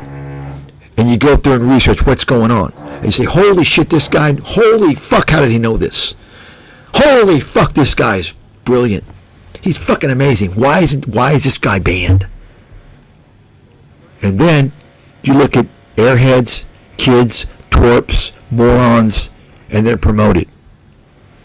Remember, I was banned from day one, including through the alternative media, because it's the same shit.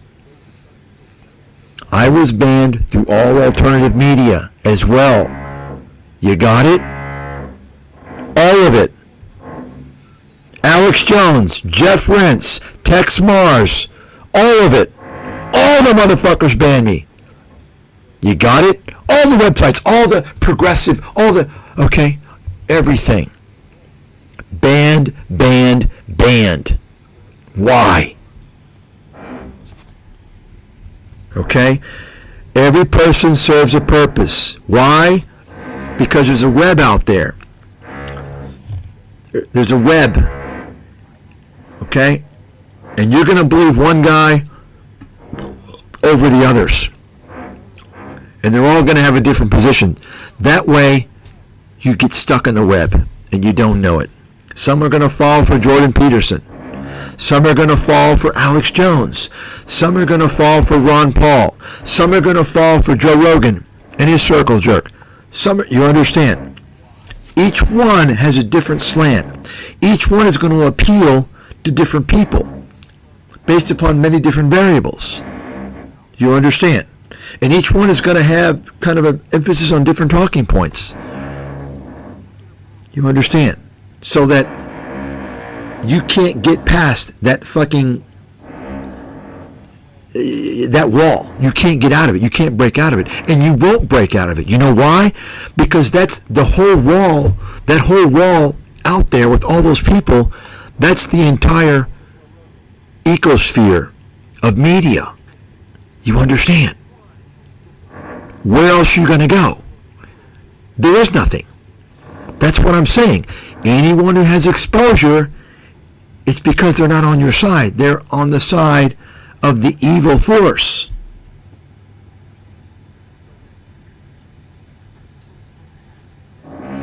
You all understand what I'm saying? Okay? Folks, you think I don't fucking know what's going on? I've been watching this shit from a front seat for 20 years. From a front seat, okay? Nobody can fool me, I'm telling you. There ain't nobody out there. Nobody. I used to get fooled, and if you're not getting fooled early on, then you're not doing enough work. But eventually you're going to wake up. I'm telling you, there's nobody out there. The system won't allow it. They won't allow it. And some of them you're gonna swear, oh no, they're legit because they're saying this and this. It's fucking bullshit. Bottom line, it's quite fucking easy. All you have to do is remember the golden rule. If they have exposure, even if they don't have it anymore, if they had it before, it's because they're working for the bad people, the evil people, the fucked up people. I explained with Alex Jones.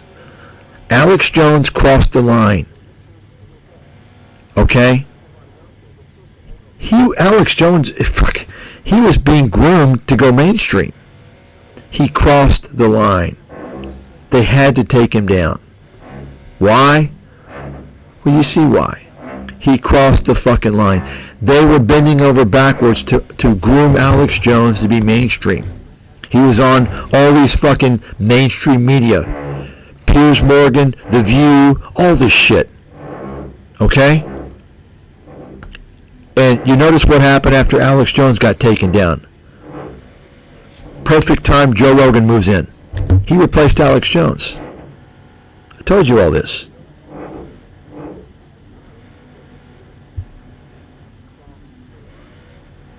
You see? I'm telling you, folks, I know the fucking song and dance. And if you don't know it, you got to do one of two things. Either you trust my judgment and believe me what I'm saying and try and figure it out on your own, or you just completely go and try and figure. I'm not going to sit here and fucking explain it all to you. You're lucky I'm giving you all this shit. I can't teach your brain how to think. I can't go through the fucking exercises. At some point, you find somebody, and you're lucky to find me because I don't know anyone else like me. And you believe it. It's that simple. Okay? I've been through the whole thing. Okay? All these fucking alternative media, they're all frauds. They're all in it for the fucking money.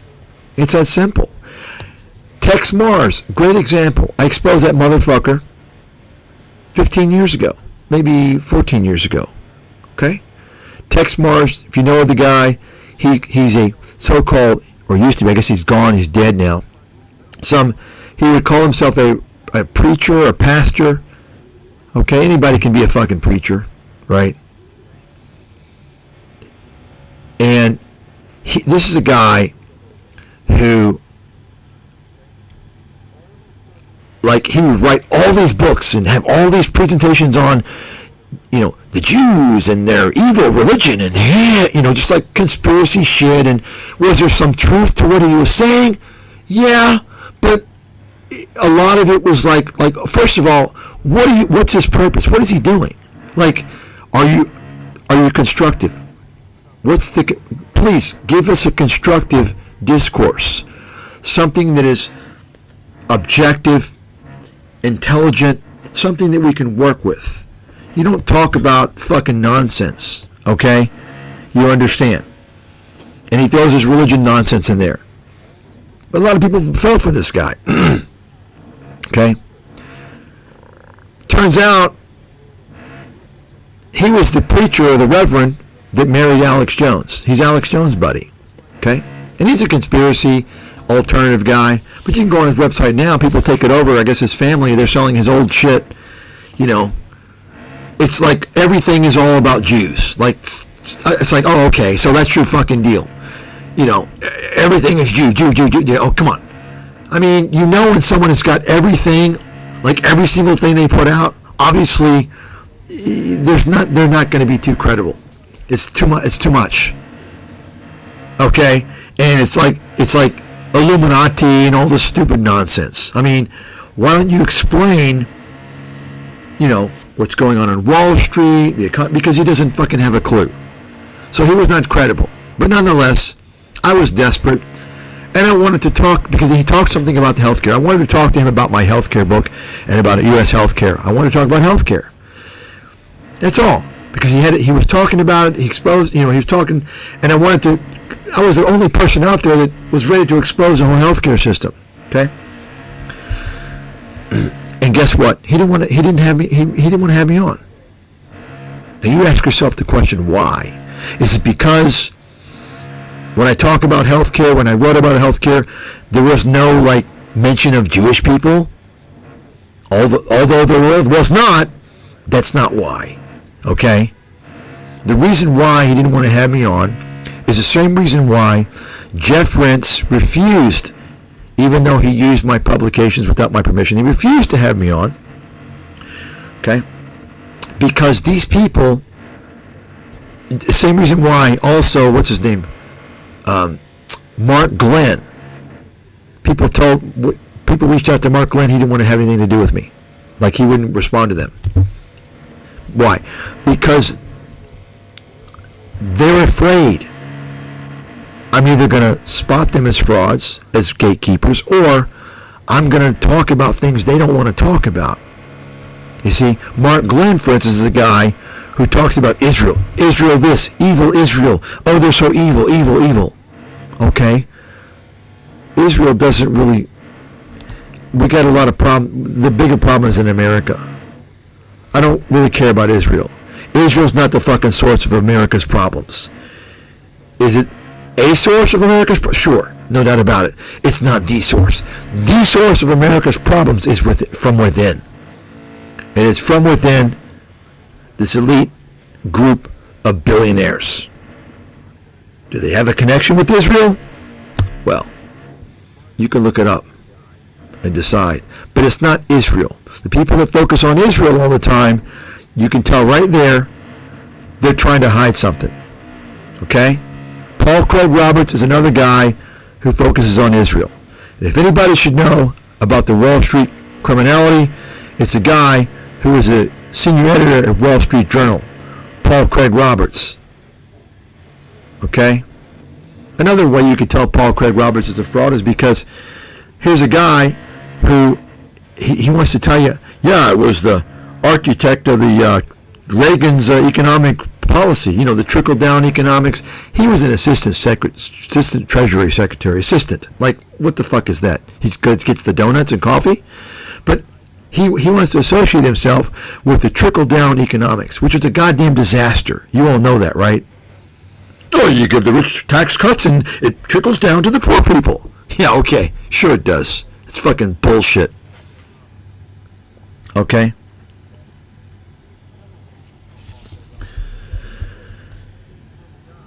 Now, Kevin McDonald, as you all may know, I interviewed him, and I had some suspicions about Kevin McDonald, to be honest with you, because of some of the people that he somewhat associates with. Okay? I believe Kevin McDonald is a little naive. He may understand his discipline, but when it comes to these types of things, I don't think he knows. Okay? I don't think he understands what's going on. Okay? I'll tell you that. And, you know, just because there are people out there, by the way, who are very well informed and, you know, maybe leaders, experts in their field, doesn't mean they can't be fooled. Okay? At all. Because you're talking about a different realm here. You're talking about, you know, a different type of situation here. You know, Kevin McDonald, on his site, he's got Paul Craig Roberts. I had a talk with McDonald. I didn't put it in the interview, but I basically told him a lot of these people that are a lot of these people running, you know, some of this movement aren't what they say they are. Okay? And, you know, a good example, by the way, another person that's in that group is this guy, Jared Taylor. You know, American Renaissance. Right? Jared Taylor's whole thing is, blacks are inferior. Blacks are not as smart. Okay, fine, whatever. Okay, and then what? Oh, blacks are doing this. Black crime is worse than black on black crime, black on white crime. Right? All these things basically to demonize black people. Okay, we get it. We got it. That's like the low-level fucking information. What we want to know is who have put the black people there, who have brainwashed the black people, who have done all these things. That's what we want to know, Mr. Taylor. You understand? He won't talk about that. And you know why? Because take a look who his wife is, and take a look who many of his colleagues are at American Renaissance. And according to him, this group of people, they're just fine with him. They're A-OK. They're white as far as he's concerned. Exactly. You understand. So this is what I'm talking about, folks. When you have different people with different roles out there, you have to really have a good grasp of what's going on, or you're going to be fooled. Because you're going to eventually find somebody that fits your mold. But if you're not scrutinizing enough, you're going to be fucking stuck. Because there's so many of these people with so many. I'm just telling you. Okay.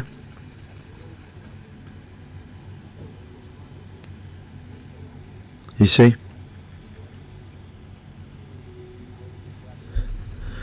Jared Taylor is smart, though. Okay. What's that? What does that have to do with the price of rice in China? You're saying, but he's smart. Okay. So what? So what? There's plenty of smart people who are not being honest, who are going to steer you in the wrong fucking lane. I don't care if they're smart. I don't care if they're stupid. If they're in a position of influence, the most important thing is they need to be honest. And if he's that fucking smart, then first of all, he wouldn't say that they look white to him. And second of all, he'd actually be talking about the higher level. Okay? Because in the higher level is not coming out with statistics on black people, on crime, on education, on this, on that. What's more important is to understand who has shaped the black culture in America through the media, who has been involved in picking out certain divisive, if not completely racist, black leaders to serve as the spokespeople for black people, like Al Sharpton and Jesse Jackson. What has that done to brainwash the black community, to make them racist against whites? You understand? That's just one example. That's a much more important thing to talk about, because the blacks have been used. They've been absolutely used and brainwashed. Okay? I think that's a lot more important. But he's not going to talk about that, because he's being funded by the people who have manipulated the black population in America. Folks, they always come in and buy the people off. If they can't bribe you or frame you, if you've got enough exposure, they're going to get to you. They're going to buy you off. They're going to get to you somehow. Me, I guess, they realize the best thing is just to fucking shut them down from day one. I mean, right? And also think about this for a second.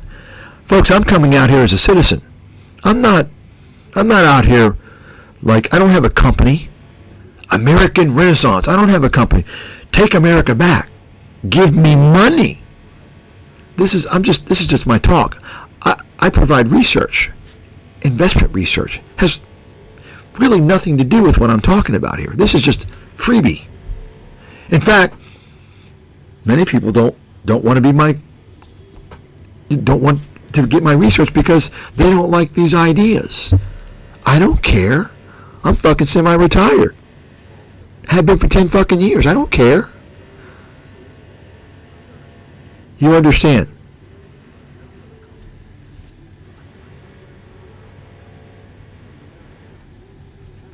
Okay? You see what I'm saying, folks?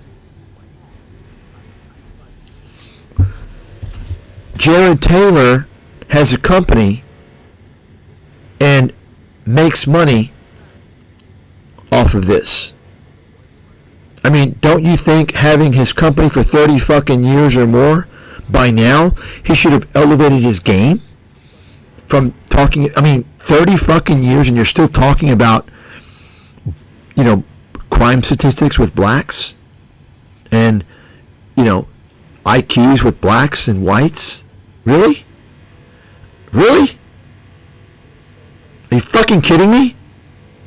I mean, if you can't see that, then you're fucking blind.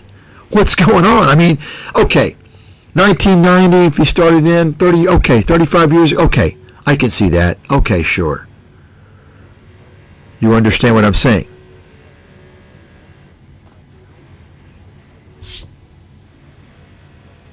You see what I'm saying? So, the problem is that he's kind of been put in that realm, that circle, that crowd with Kevin McDonald. And I just believe Kevin McDonald is naive. I think he's very naive. I've talked to the guy. He's very naive. He doesn't understand how these groups, these he doesn't understand. He just doesn't get it.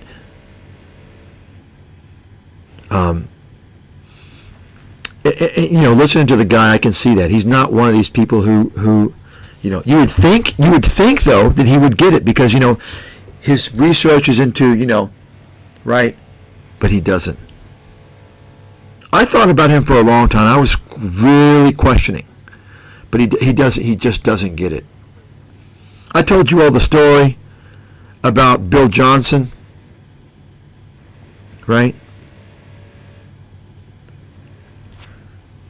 I told you the story about Bill Johnson. Folks, I've got so many stories. I mean, I've lived this life. I know what the fuck I'm talking, because I've lived it over and over again. I've seen it.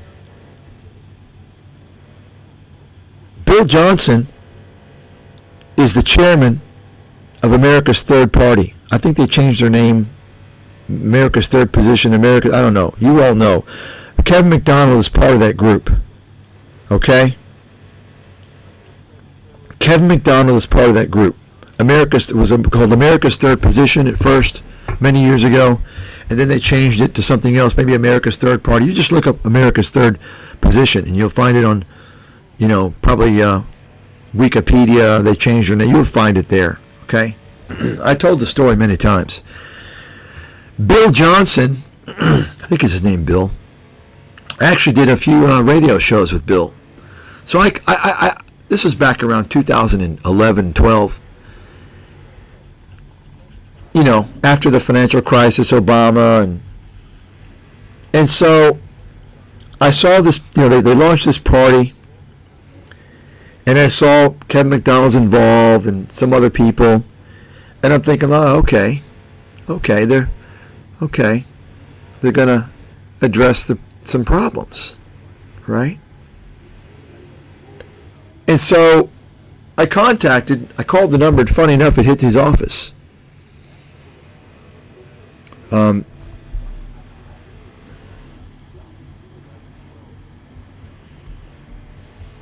I think actually, let me think. There were two times two different episodes where I contacted them. One, I talked to a guy in Tennessee. I forgot the guy's name. I checked the site like 6 months ago. He's still associated with them. Some guy in Tennessee, I forgot his name. And he was kind of like an organizer. But let me just tell you because I've got a story about him as well. How I'm like, oh shit. But Bill Johnson, I think he was the first. Yeah, he was the first. This guy was later. I think so. Anyway, I need to go to sleep. So anyway, so Bill Johnson, he's the chairman of this party. And so I'm sitting there looking on the website. I see Kevin McDonald. And I'm thinking like, okay, I look at their issues and I'm like, wow, they don't, you're going to run, you have a party, a political party, and you don't have all the issues. Like, what's their stance on health care?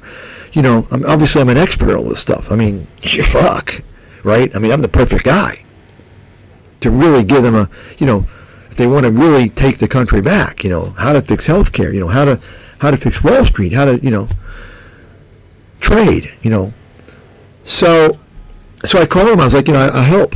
I'm willing to help. And so he was like, he's thinking, he just kind of like, would you like to be on the show with me? You want to co-host my show? So he apparently had some podcast, radio show podcast, I don't know. And he's an attorney, by the way. And by the way, later on, I didn't think anything of it until later on. Let me just go ahead and tell you now before I forget, if I forget. I didn't think anything of it until later on. I was like, And I said, wait a second. Bill Johnson, kind of like Johnson & Johnson? Okay. You understand. Boom shakalaka boom. Look up Johnson & Johnson. Look at you know who runs all the background of the big corporations. Okay. But anyway, my point is this. We're having this show, and I could have made his show a fucking goddamn superstar hit, because I would tell him, I'm like, look, Argentina is in deep trouble. They're going to fucking default, dude. We can talk about this. This is something great because, I know the whole issue and this and that, and he kind of like snubbed it off. He didn't realize. And then like one day he emails me, yeah, they defaulted. I mean, this is why you're like, I'm so sick of dealing with people who don't fucking know who the fuck I am, who appreciate who the fuck I am. I'm the big swinging fucking dick. And you know what? If they don't figure that out, they're not doing the fucking work, the research. Okay? And then if they're not doing that, they're not worth my fucking time. Okay? This was back in their first default, by the way, Argentina. 2011, 12, something like that. I think 12 maybe. So anyway, I joined him for, 3 or 4 shows. Maybe, let's say, call it 4 shows. And I don't even remember what we were talking about. I thought we would be talking about, political issues that were important for his party. And apparently that wasn't the case. Because we didn't really talk about that stuff. I can't recall what it was. But I do recall talking kind of more about, it was more of a Jared Taylor slant. He had more of a Jared Taylor slant. Okay? Because there was one particular episode when I told him about the mafia, and I told him about the control of, what they control. It's pretty obvious. You can't, nobody with an IQ above 80 that's sane and honest can refute it. They're simply lying. Bring anybody you want to the table and let's go. It's fact. They're not going to confront me because they know they're going to lose. Okay?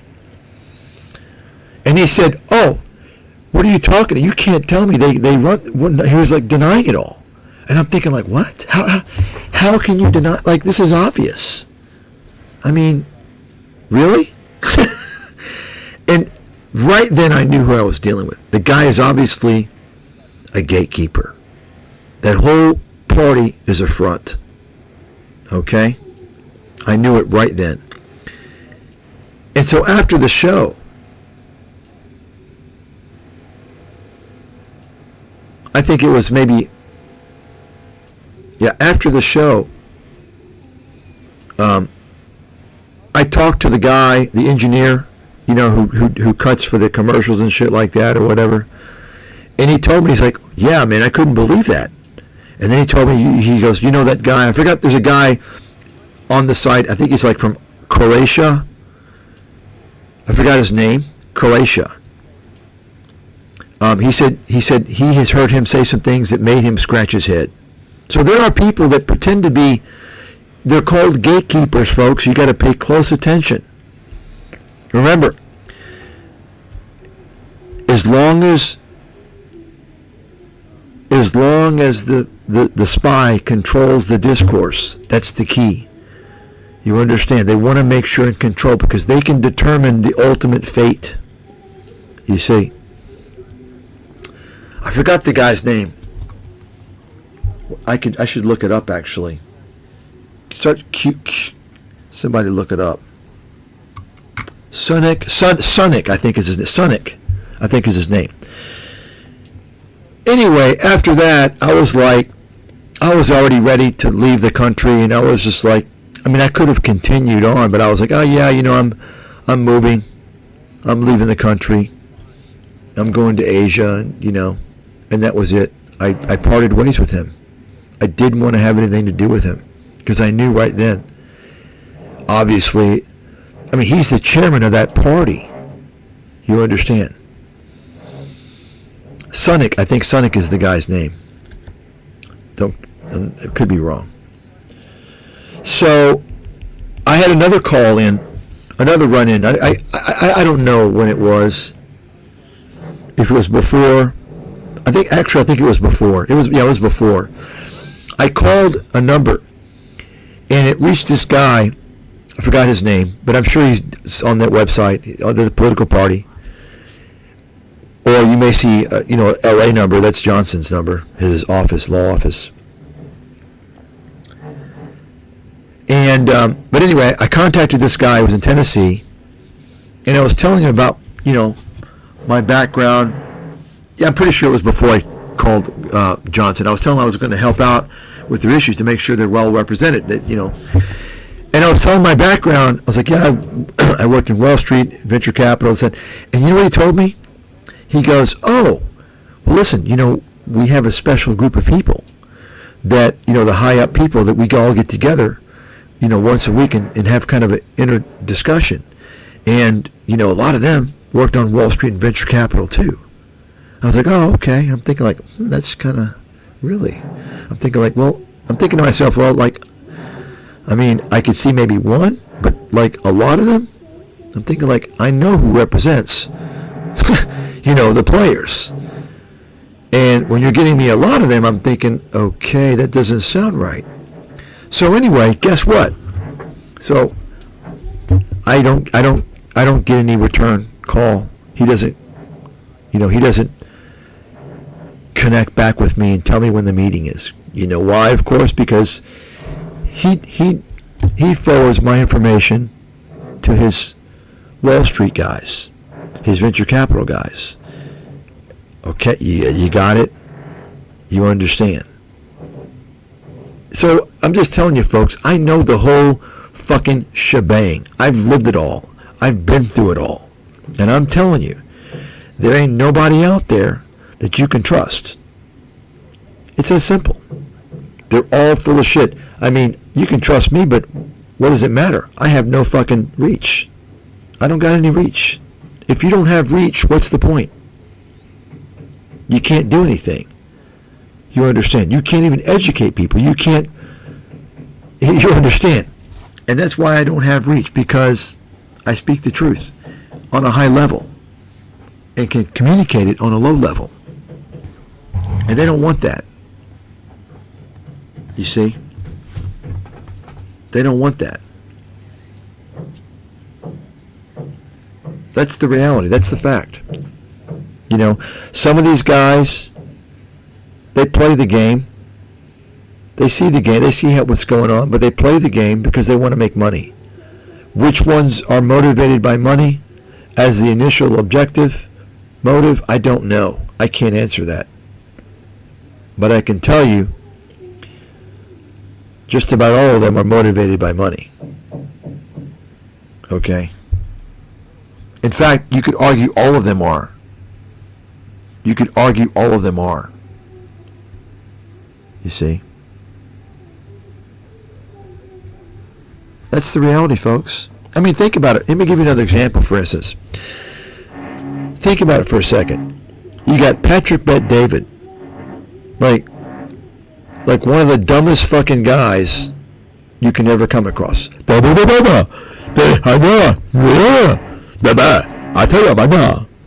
Like a fucking street thug. Okay? And so of course he's in the circle jerk. He's paid money, his blood money through his scammy company, to get promoted through interviews that go through his company, right? He uses these interviews that his company's paid for, puts them on his channel. He's He's paid to get in Joe Rogan's circle jerk, fake books, fake reviews. He didn't want, the whole shebang. Because, and it's all tax write-off for him. Okay? The guy's a complete, I don't think anything he said is truthful. Nothing. He's one of these guys, everything is a lie. Until it's proof positive. Prove it to me. Okay? But my point is, think about it. You got Patrick Bet David, who's, I wanna interview the controversial people. I want to, And so what does he do? He interviews like a person with zero credibility, a known scammer, right? Dan Bilzerian, an obvious scammer, not exactly a beacon of wisdom, not exactly an Ivy League graduate, not exactly a world-class analyst. And he interviews Dan Bilzerian, and Bilzerian begins to talk about Israel this, Israel that. So Bilzerian is positioned as some person that's qualified to talk about Israel and, control of the media by Jewish people and all this nonsense. Well, I shouldn't say nonsense, but what I mean is nonsense in terms of he doesn't know what he's talking about. He's just repeating stuff. You understand? He's repeating stuff that other people have said. He's not someone who's an authority.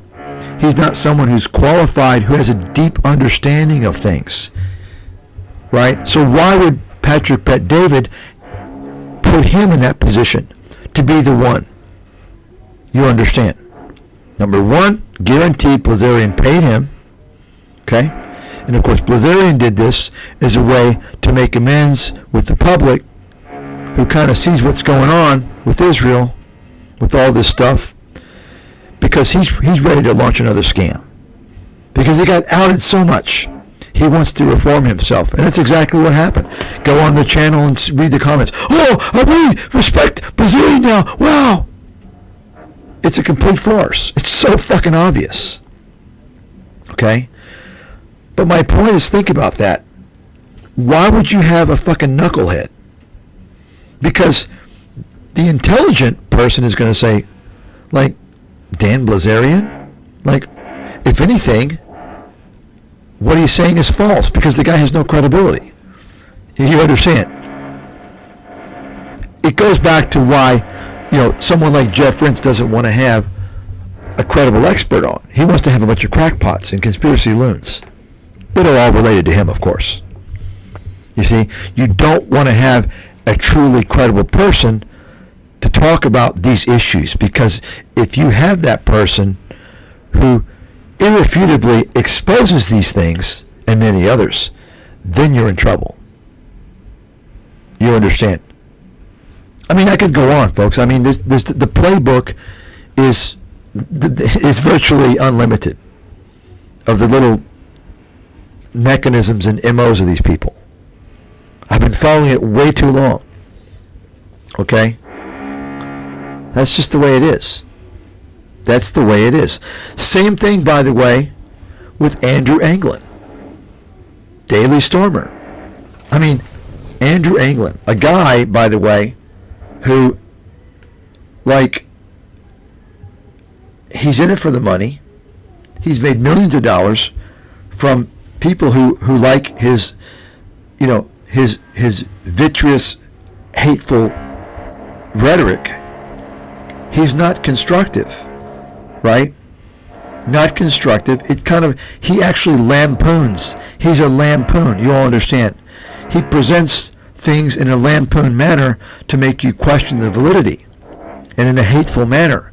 You're not going to get anywhere if it's not a constructive criticism.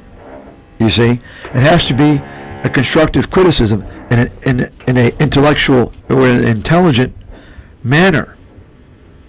So why was he getting promoted? He's like such a racist, neo-Nazi, this and that. Oh, really? Well, why is Reuters talking about him? Why is all the mainstream media talking about him? You know what the mainstream media does to people like that, to the real enemy? They ignore them. They just ignore them. They don't give them PR. Remember, any publicity is good publicity. Right? You understand? And he was getting promoted more and more and more. Why? Because that created a reason, right? That type of hatred, that type of hate mongering creates what this group wants. They want people to feel that they need to be protected. You understand? That's what's going on. Okay? And just like Alex Jones, but of course Alex Jones is a little different because Alex Jones has always been controlled by these people, but just like Alex Jones crossed the line, right? And by the way, Alex Jones crossed the line when he involved parents, right, who happened to be related to his advertisers. Wink, motherfucking wink, if you know what I mean. Andrew Anglin also crossed the line, right, with this similar harassment. Alex Jones continued so much with his lies that the parents were getting harassed, cyber harassment, physical harassment, just wouldn't stop. This is the danger. This is the precedent. If you have people following and you go after somebody online and you chastise them, oh, you better be careful because you may have some of your nutcases go after these people, even if you didn't say to do it. You're responsible. You are now on the hook. You see? Andrew Anglin also, same thing. Andrew Anglin, he was talking about, he was kind of, trashing this, I think, real estate agent or something, this girl, and she was also related. You understand? And so he crossed the line. He no longer served a meaningful purpose. He went too far. And by the way, take a look at Andrew Anglin's colleagues. Okay? I mean, I don't understand how, it doesn't make sense to me when you have this website and you are just like constantly just, making all types of crude, hostile, hateful, non-constructive comments about Jewish people. In other words, it's not a criticism, it's just a complete, like a vitriol hate campaign, which you understand. You understand the utility of that, right? But you have that guy doing that, which tells you right there. Anybody, same thing with Brother Nathaniel. Like, he does the same thing. That tells you, right? These guys are doing that for two reasons. First of all, they're able to get money from people. Okay. Second of all, they're able to create this hostile atmosphere, which can have ramifications that are, you understand. But you look at the guy, his colleagues on that site were Jewish. I mean, isn't that a little strange? And to be honest, I look at Andrew Anglin, I believe he's half Jewish. I can tell. I can look at him and tell you that. So, you have to wonder, like, what's going on. Why? Just like Jeff Rentz. Jeff Rentz does the same thing. Okay? Non-constructive, just complete smash, bash, boom, boom, boom, boom. Nothing else but boom, boom, boom, boom, boom. Just like, by the way, the, what's it called? That publication that was run by, was it American Review or something? That publication that's run by, what's his name? Cortel. It's obvious. folks, I'm telling you, there are certain people, certain groups out there who are doing things to create perceived hostilities. Okay? You understand? It's obvious. Anybody know what I'm talking about? They have a publication called the Barnes Review. Bellinger? Come on, dude. Are you kidding me? That's a joke, right?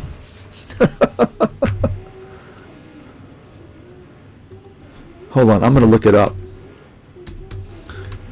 Because I experienced these guys as well. Okay? Yeah. Willis Carto. Look up the guy's name. Willis Carto. Okay? They're known... So the Barnes Review is they are known as anti-Semitic Holocaust deniers, this and that. And there's a website that they had. I forgot what it's called. Fuck. It's this, but anyway, the website. It's remarkable because you would think, okay, they're going to be the first people who are going to talk about,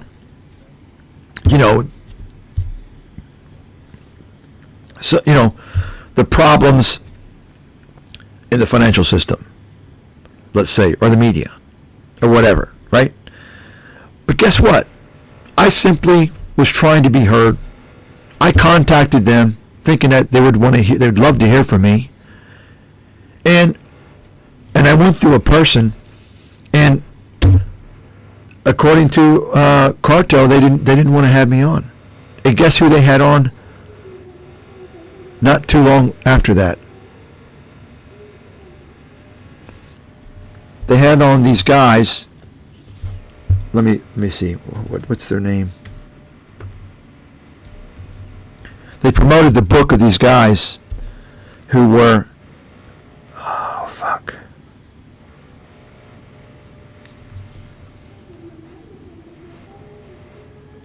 Oh, I know their names now. Hold on, I'm gonna look it up. They're fucking useless.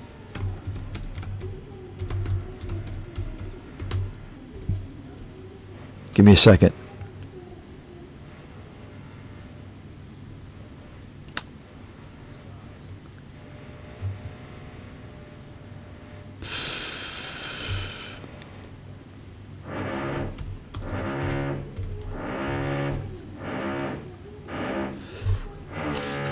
Okay, I got it. They're the guys that come out with this stupid fucking Trader's Almanac. Okay? The book comes out with like, on every other Sunday of the leap year, the market is up. Just stupid fucking horse shit for morons. It's completely useless, okay? I mean, you may think it's useful if you're fucking green, if you don't know what the fuck's going on. Okay, but take a look who these guys are. Okay, they came out with some fucking book, down 50,000 or something. Okay, so they were pumping the stock market. They didn't want to. This was after the financial crisis. I'm trying to get my story out, and they didn't want to have me on. Okay, hold on a second. So take a look. Take a look who wrote the Stock Market Almanac. What's the guy's name? And then you'll understand how that doesn't make any sense at all. And then I come to find out also they're pumping gold in hyperinflation. And then I find out, that's who you can tell who's really behind it. That's what you call major controlled opposition. Okay, you have certain people out there who are so egregious in their ideas, right, and their presentation that they don't serve a useful purpose except for the people who they're actually egregious against. And you know what that purpose is. You understand?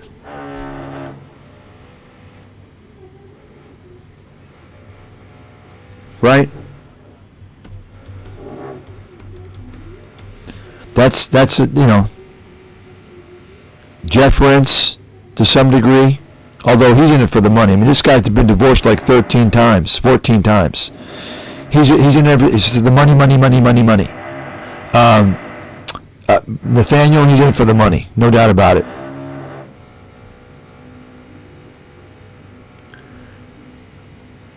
Let's see here. Yeah. Oh, here we go. Yeah. Jeffrey Hirsch. That's the guy, Jeffrey Hirsch. So think about that. I mean, I'm just telling you, folks. I know the goddamn song and dance. Nobody knows it better than me, because I've been living it, and I'm not just talking about observation. I've interacted. I have specific. I know that nobody knows this fucking this subjugation of what's going on with this disinformation and shit better than me. Nobody in the world, I will guarantee you, because I fucking lived it. And I was prime positioned to be somebody, to be front and center. And I was shut out by everybody. Everybody. You got it?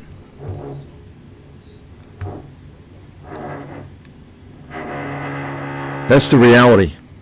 Okay? I'm telling you, I mean, I just, it's just obvious. There's a lot of disinformation gatekeepers out there. A lot. I mean, I would say almost all the people out there that kind of portray themselves as kind of like a reliable source, they're just gatekeepers in disinformation. You know, almost all of them. There's a few idiots out there, but almost all of them are doing that. I mean, I can't think offhand of anybody who's not a disinfo gatekeeper. Nobody at all. Okay, and then I of course I had one run-in back around 2011. You know, desperate to find somebody who's not going to ban me. You know, this is a globalresearch.net fraud. Take a look at their stuff. No. The guy wouldn't publish my stuff. And take a look look at his name. You understand what's going on. I'm telling you, folks, you all don't know. I've already been through the whole thing. I know how it works.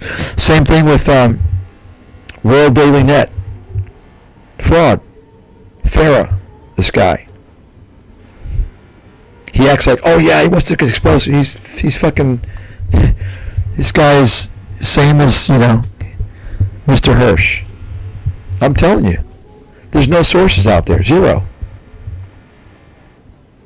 I mean, if there's a source, you don't know about them. They don't have exposure. But, I mean, think about the source. They got to have a lot of knowledge base to really be credible. I mean, I told you, I've gone through so many. Let me tell you a story. Kind of a learning point, and it's proven true many times after. I ran into a guy one time, and he was talking about how he went to school with Alex Jones, and I forgot it's a suburb of Dallas. I forgot. And we were talking about stuff, and he seemed to kind of be on track, know what's going on. And I'm thinking, oh, okay, this guy, he seemed like... And then he, starts talking about some wacko shit. I'm thinking, what the fuck? So, it's kind of... It's they start talking about stuff, and then they mention fucking chemtrails and shit like that. I'm like, what? You see? And this is part of it. This is part of the control mechanism is to lump in these stupid, baseless, horseshit conspiracies with the truth, so that for instance, you say, oh, you believe in such and such. Oh, so you agree with Alex Jones. right? Because so Alex Jones advocates it, it's instantly seen as not credible. Just like, oh, you believe such and such runs Wall Street, okay, and you also believe in chemtrails? You understand? That's why you see a lot of these things, these certain things are frequently paired up with horse shit, so that the people who are exposed to them, they believe in horse shit, so they have no credibility. Instantly, like, you're not even going to look at anything they say. It's another mechanism, by the way. Okay? And of course, Joe Rogan was doing that shit. He was talking about flat earth, fake moon landing, all this shit. People forget what kind of fucking horse shit he was talking about a long time ago, and then he changed. Okay? You understand? And,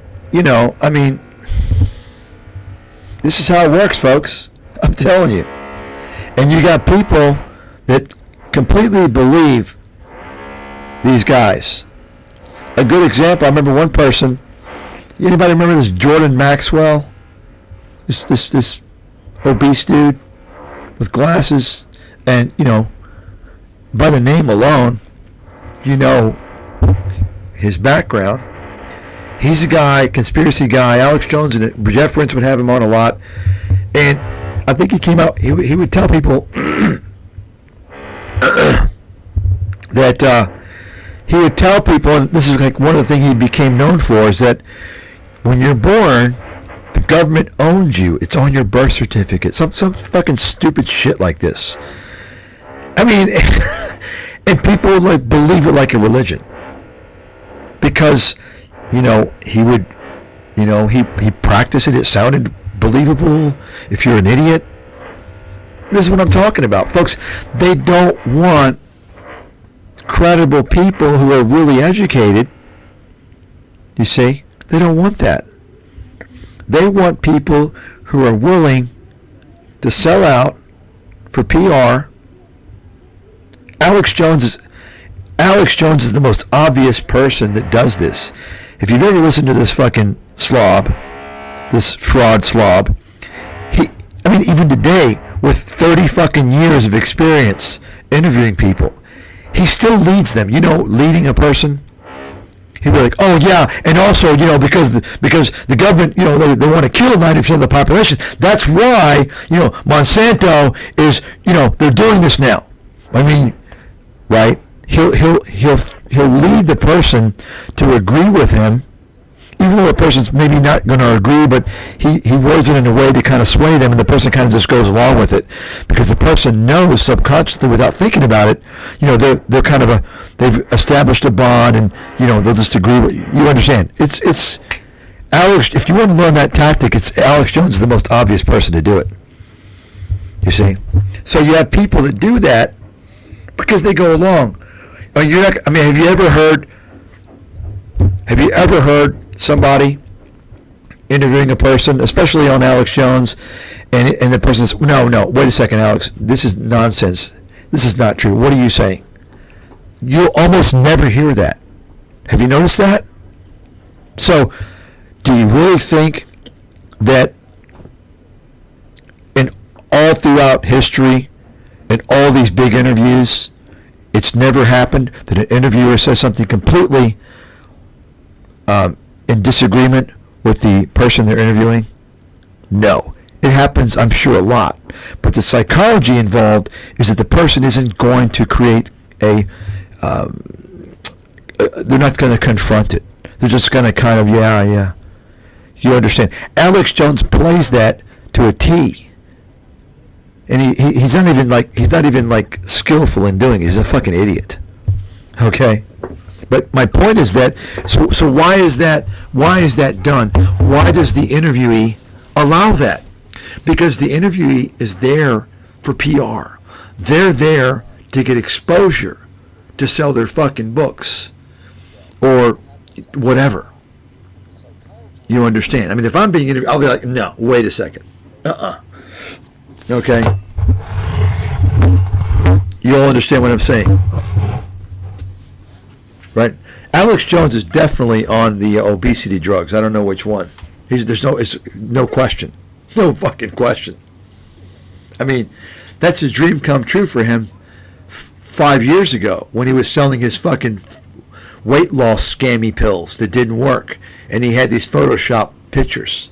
Like he could have used that drug and claimed it was his bullshit pills. And his stupid fucking mentally ill, emotionally deranged cult members would believe him. Okay? So, this is what I'm talking about, folks. The fact is, this is just a fact. I'm just telling you. I mean, give me one person out there that's got a lot of exposure that's legit. There ain't nobody. Nobody. If anybody knows, I know. Okay? Because you got to understand, I was desperate to get my story out.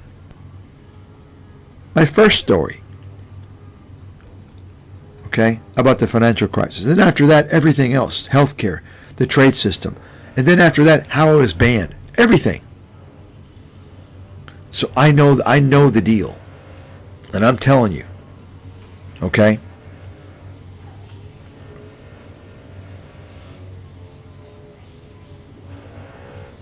That's the reality. Okay?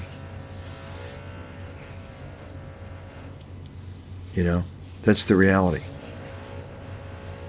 And when you get really good like me, you can spot them in a fucking heartbeat. Before that, it'll take you a while, depending upon who they are. A lot of it's knowledge base.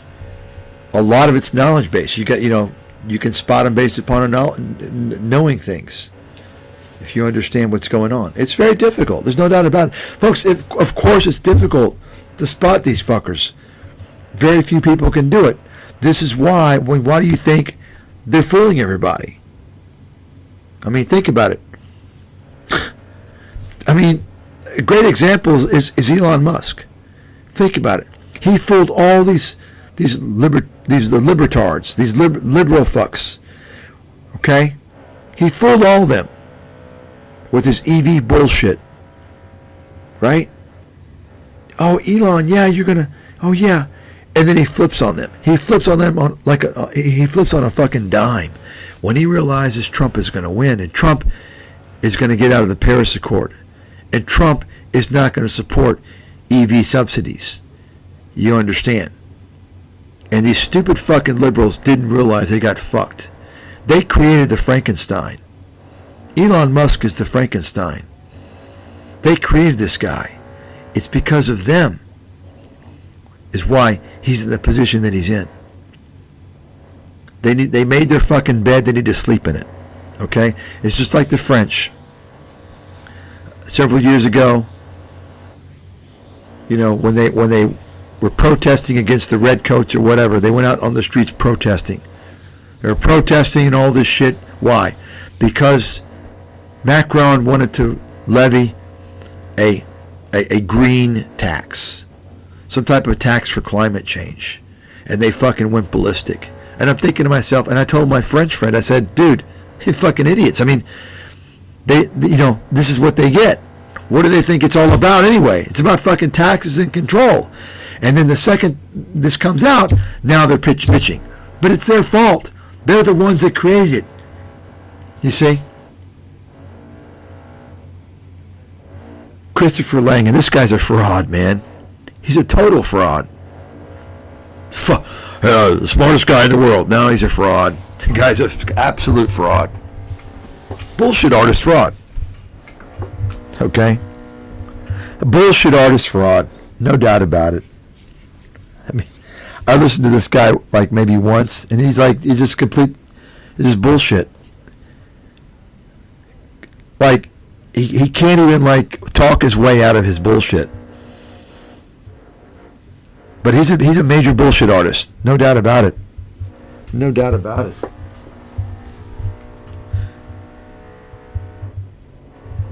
Okay. Finally waking up to Musk. Well, guess what? People finally woke up Alex Jones.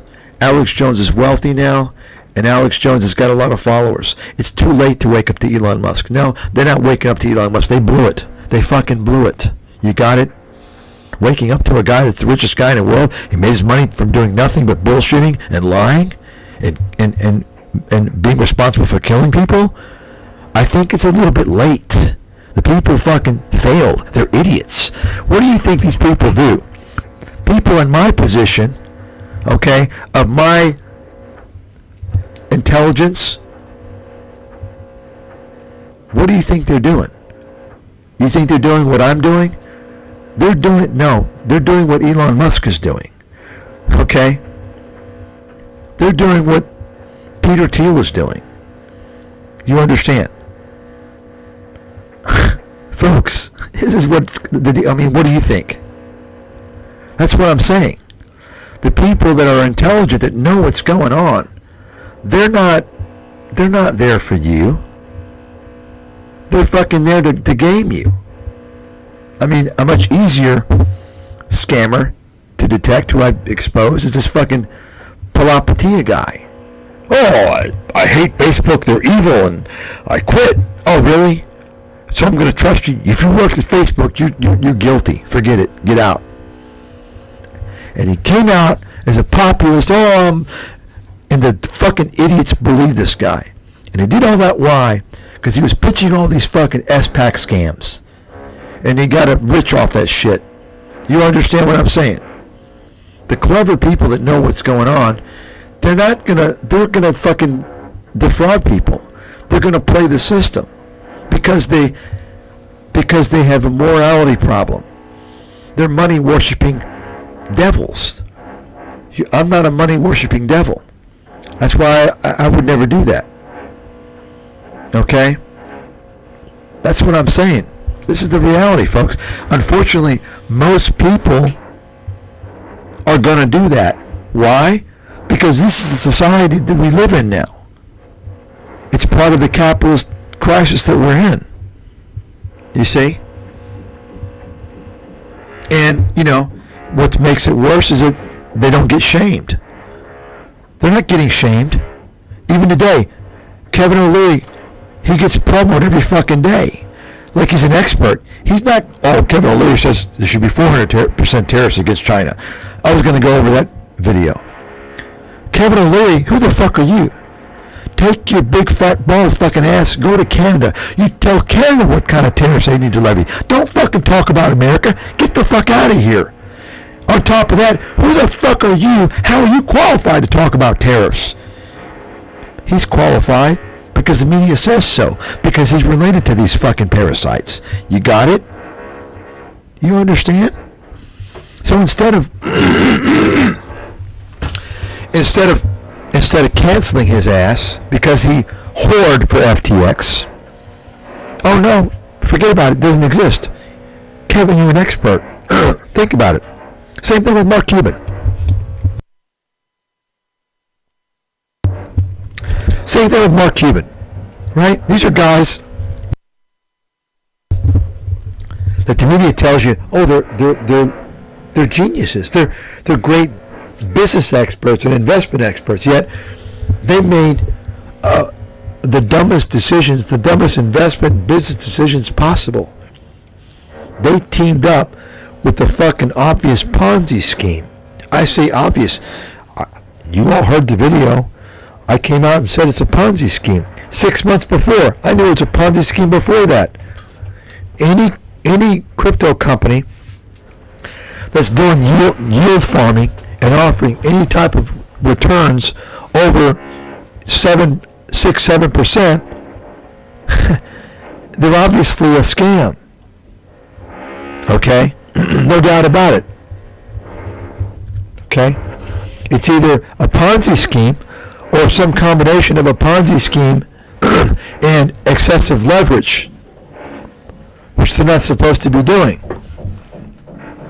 Okay? Same thing. It's a scam. And so, Mark Cuban teams up with Voyager Digital and promotes it. Tells all the Dallas Mavericks fans they can get $100 if they make a trade with Voyager. Sign them all up. I mean, you can't make a dumber business decision than this. Where's your due diligence? See, Mark Cuban, remember I went over this before. Mark Cuban, he said that Bitcoin was like, he preferred bananas over Bitcoin or something like that. It's worth nothing. Just like Kevin O'Leary. Yeah, they say it's worth nothing back in 2018, 2019. Then they find out, they have exposure. So they can be high-profile endorsers and make a lot of money. All of a sudden, it's great. I mean, that's fraud. Right there, that's fraud. Does the media call him out on that? No. You understand. Kevin O'Leary comes out and, kissing ass to Sam Bankman-Fried, how FTX is so great and this and that. Before, a year before, it's a scam. Cryptocurrencies are a scam. All they're trying, right? You understand. Yet, after all this, make really stupid, dishonest, fraudulent mistakes, and they're still experts, and they're interviewed every day. Why? Because they got the right bloodline. Let's help our buddies. They can make a lot of money. We can get the content. We can throw the audience under the bus and make a lot more money advertising. You got it? That's how it works. Okay? I mean, Mark Cuban's a fucking idiot. Mark Cuban is a business and investment idiot. It's fact. It's fact. He's a fucking idiot. Now, and by the way, Kevin O'Leary is also a business and investment idiot. That's a fact. Now, I don't come out too often and proclaim anyone an investment or business idiot other than the fake investment gurus on YouTube. I don't come out too often and say that, do I? It's not like I say that to every person. I don't recall saying it. I can't recall. I'm sure I have, but I can't recall. These are the two guys that are certainly business and investment idiots, but they're promoted as experts. Okay? It's the same. The media does this all the time. Once again, ask yourself why they're promoting jugheads. Once again, ad-based content, right? And they got the right bloodline. It's that simple. Okay? It's that simple. Why does no one say, wait a second, how come somebody out there that's got some exposure, some influence says, wait, what's Mark Cuban doing? Hold out every fucking day on the media as he's some expert. What's Kevin O'Leary? These guys ain't no experts. Why are they an expert? Oh, well, he made $1 billion. Yeah, well, let's talk about the fucking details. They're fucking scammers, both of them. And at least one of them's a fucking drunk. Mark Cuban. At least one. I mean, I know this from personal experience, as I've said before. You can tell the fucker that. He ain't going to come up against me. None of these fuckers will. None of them. Okay? Bill Ackman. Ask about being on the telephone panting away in 2008. Panting his ass off. Okay? Anyway. But you see, so think about it. You got some people out there who, maybe they have a large social media following. Are they going to expose these guys? No. Because they're in on the game too. In fact, they're much closer to the game than you might think. Because think about it. Who does the media go to? The best people to go to for the media is the dingbats, the idiots. Why? Because they have a bunch of idiot followers. This is why you see the media promote dingbats that have a lot of followers, like Graham Stephan. CNBC Make It. Meet Kevin. You understand? That's why, folks, there's no difference in these fucking... All these motherfuckers are on the ad-based business model. They're all scammers. It's that simple. It's a fact.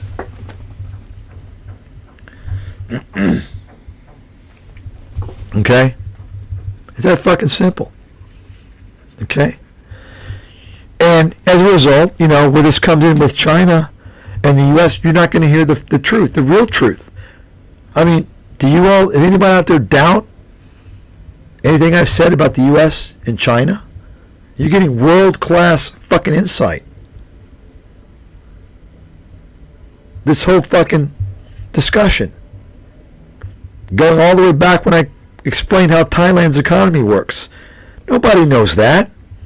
Nobody knows that. You all know now why they don't want to lower tariffs. They want to find a way around it if they can. Right? Versus Vietnam. Ready to go. Ready to lower the tariffs. You see? That's just one little simple example.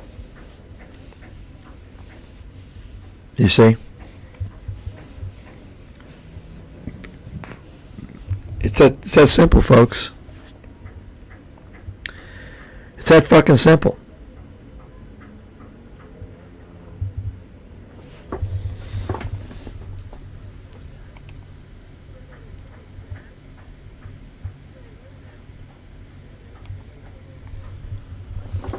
You know, all these fuckers are paying for this shit. Okay? Robert Kiyosaki is paying for this syndicated bullshit which he doesn't even write. I remember I want to say like 20 years ago, maybe a little longer. I swear to God, I remember Susie Orman took out an ad on Yahoo calling for writers. I swear to God. I was like, this is weird. Like, I'm not kidding.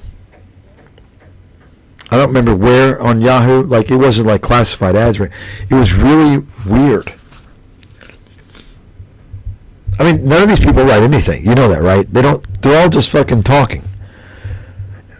None of the fucking YouTube fake gurus, they don't, they work with these agencies, these fucking scammy ad agencies. You all know that, right? They just read the fucking script.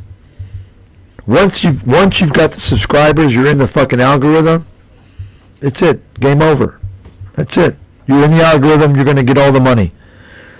So they work with ad agencies to do all the negotiation to get them the endorsements that they need, right? And the stories that they have are usually tailored to the advertisement. You see?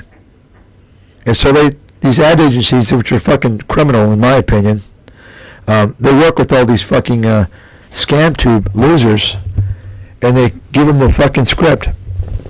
And the scripts are basically written by, you know, low-paid people. They can, you know, slave labor they can get away from in English-speaking countries.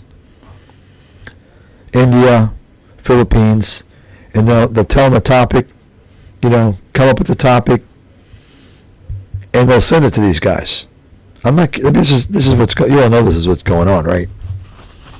Just like a lot of these channels, they're interviewing people for money. Like they're paying big money to get interviewed. You know, I can't tell all the time. Sometimes you can tell, it's obvious, but it can be difficult sometimes. You see? But like Graham Stephan's Iced Coffee channel, everybody that pays on there, everyone that gets on there is paying him. Almost every single person's a scammer on there. It's obvious. He's like promoting, day traders and shit, like scammers. And now I was going to catch up with the fraud, humble trader, that stupid low IQ, fucking weird sounding fraudster. But I was having problems with my my streaming software. That's why I uninstalled it and reinstalled it and had to do all the settings and shit. Apparently it's okay now, I guess. But I was going to go over her the other day, and I just quickly looked at her. I was like, oh shit, I see what she's doing now. Now she's turned her channel into, instead of her like, oh, here's what I do, here's what a day trader is. This girl is an absolute 1 billion% fraud. But what she does now is she promotes day traders and people. She's getting paid to promote these frauds. She's serving now as a promoter of scammers. Guaranteed. Write it down. Fact. It's obvious. Okay? YouTube is such a fucking criminal platform. It's so... Jesus, I swear to God, I wish I was the fucking president. Oh, shit. There'd be a lot of people in fucking prison. There'd be a lot of companies shut down. I swear to God. YouTube is instantly gone. Facebook is gone instantly. In fact, Zuckerberg is going to jail. Okay? Like Donald Trump said he was, until Zuckerberg handed him $1 million, and all of a sudden they're fucking best bros. Right? Zuckerberg's going to jail for his role in the homicides and murders and other things on Facebook. He's going to prison. Not to mention the election fraud. He's going to jail lifetime. And by the way, their money gets taken away. Okay? All of their fucking money that they stole, they get fucking stripped away immediately. That's what I would do. Okay? YouTube would be gone. Google would be seriously fucking... I'd hammer Google down to the fucking ground. Almost to probably non-existent. Pretty damn close. Microsoft would get hammered pretty good. Amazon would get hammered pretty damn good. I mean, honestly, it's it's hard to find a large corporation in America that's not fucking criminal. It's a matter of kind of like, okay, who are the worst offenders? You kind of have to do it that way, right?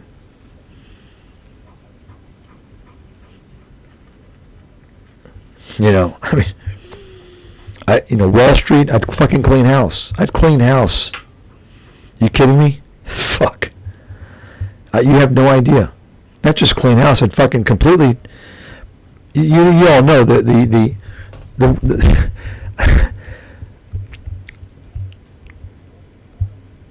you understand, the president appoints all these motherfuckers, right? All these government agencies, so think about all the watchdogs are appointed by the president. Well, that comes into play. Why do you think the money guys are always the big campaign donors to the president? Because the president's the guy who determines who the next SEC commissioner is going to be, for instance. You understand? So, what do you think the possibility is that the SEC is going to investigate if Bill Ackman's involved in manipulating the market? Fuck. Zero. Okay? Just like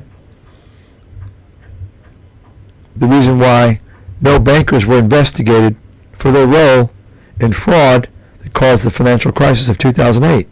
Take a look who the top campaign donors were for Obama. 2008. Go ahead and go search right now.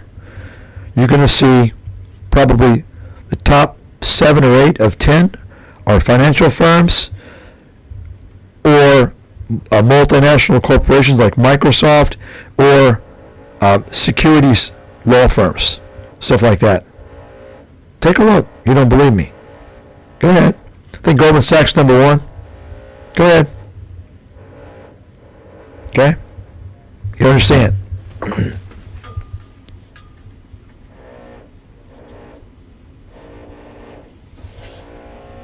You see what I'm saying, folks? I'd clean fucking house. I mean, I should just fucking make a whole video, like just talking about what I would do if I was in charge. You know, holy shit. I mean, the obvious stuff doesn't need to be talked about. Obviously, you know, close the borders. I'd deport the illegals. I'd deport everyone who was not,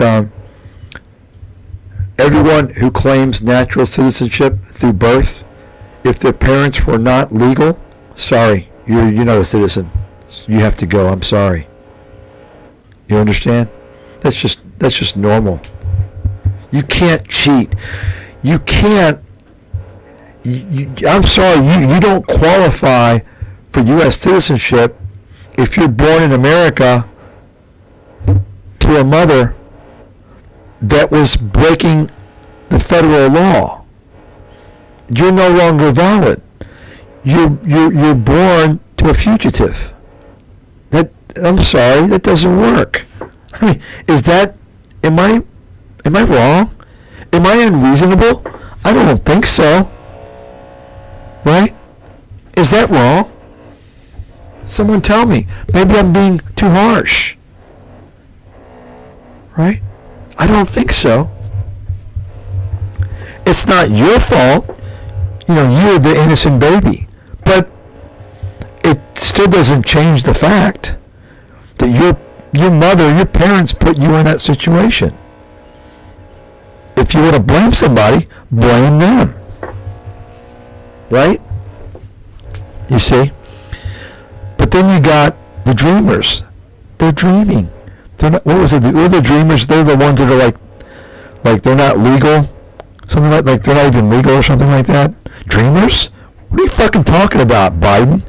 You dirty fucking piece of shit. Dreamers? You got Americans born in America that are fucking dreaming.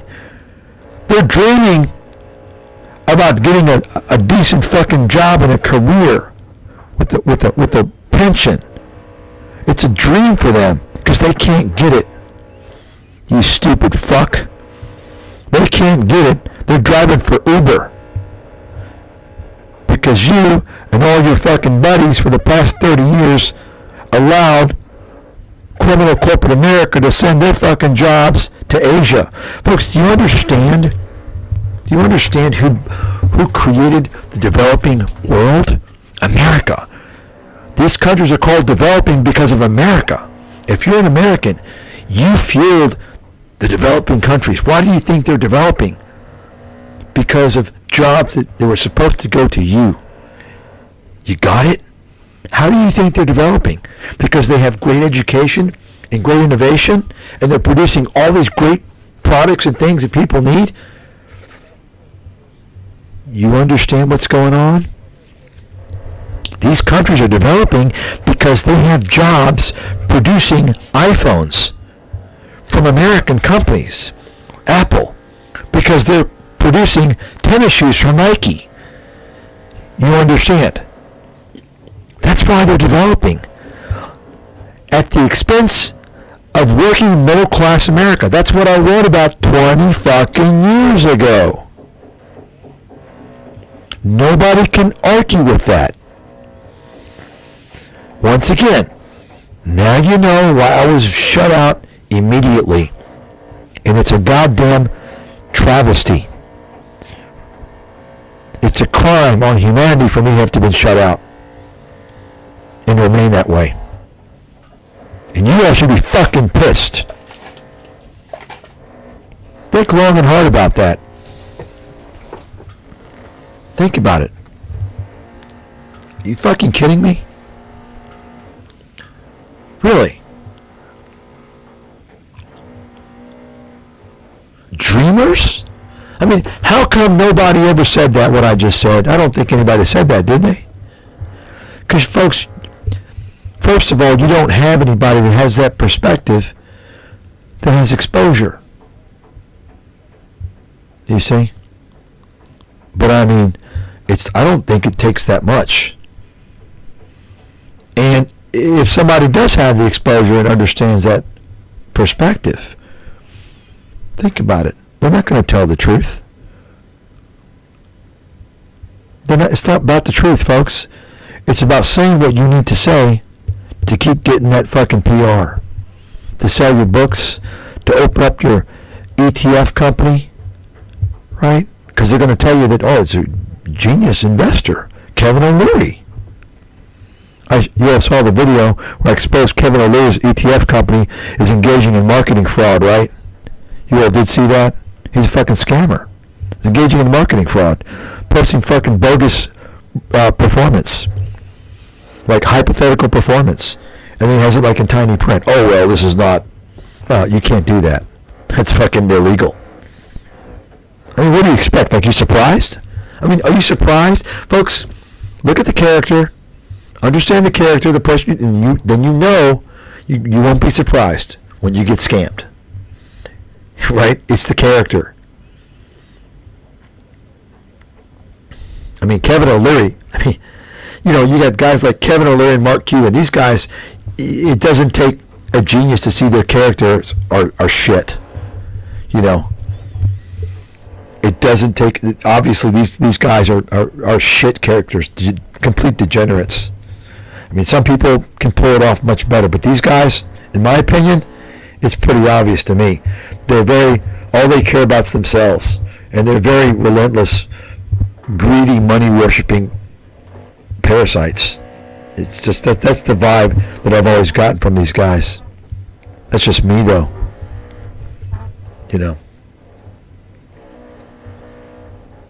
Some people pull it off better. Trump can play it better, even though he's no different. But he he's a better actor, right?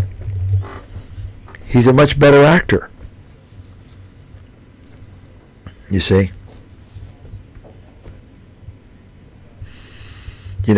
Elon Musk is not so much of a good actor. I don't understand why people don't realize, I mean, this guy is obviously,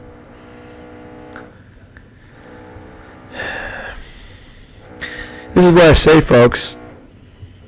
It's what I say earlier, you look at Japan, it's like, yeah, you could, in some regards, you could say maybe the democracy is, not quite there as America's, even though America's is fucked up. But on the other hand, you look at their whole system, and you see, like, you're not going to see the types of shit in Japan as you see in America. I mean, you all remember the guy, the Nissan CEO, right? The guy they said is from Lebanon, but he's not really his ethnicity, or he wouldn't have that position. You remember the Nissan guy several years ago? He ended up escaping the Japan. He was going to go to jail. He escaped in a coffin or something, right? He's a fugitive from Japan. The Nissan CEO they were going to basically throw in jail because he did not disclose his full compensation. Like in the filings, in the public filings. I mean, think about that. In America, if that happened, it's like, oh, sorry, we have to, it's a mistake. We have to put it there. In Japan, they don't allow these CEOs to act like fucking gods. You see? In Japan, still, you see, Japan is, the corporations in Japan, they run like the corporations in America ran, 60, 70 years ago, where there was a common kind of they had a stakeholder relationship, a shared responsibility between the investors, the shareholders, and the country, the society. That's how it used to be in America, 70 years ago, 60 years ago. That's how it is in Japan still. Once that changed in America, you see how it is now. It's insane. Remember, you got guys that are killing people, that are CEOs, that not only don't even go to jail, they leave with tens of millions of dollars. Japan, if you don't disclose all the compensation, you go to fucking jail. That sounds like a pretty good system to me. I commend the Japanese.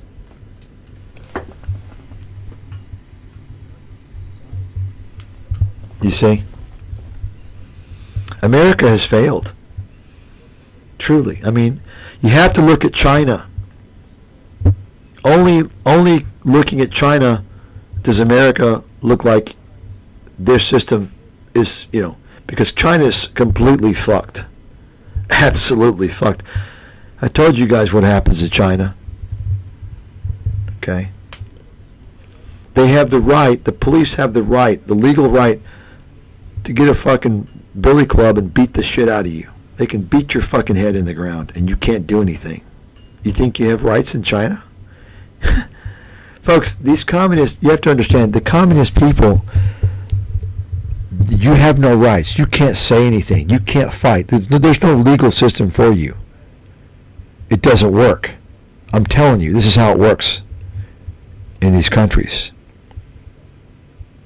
Okay? And they abuse the people. They absolutely abuse the citizens. You saw that one video when the COVID, they were going to disinfect everything. You saw how they trashed their apartments and they stole their possessions. That's typical. That's how they behave in these communist countries. There's no accountability, and they act with complete impunity.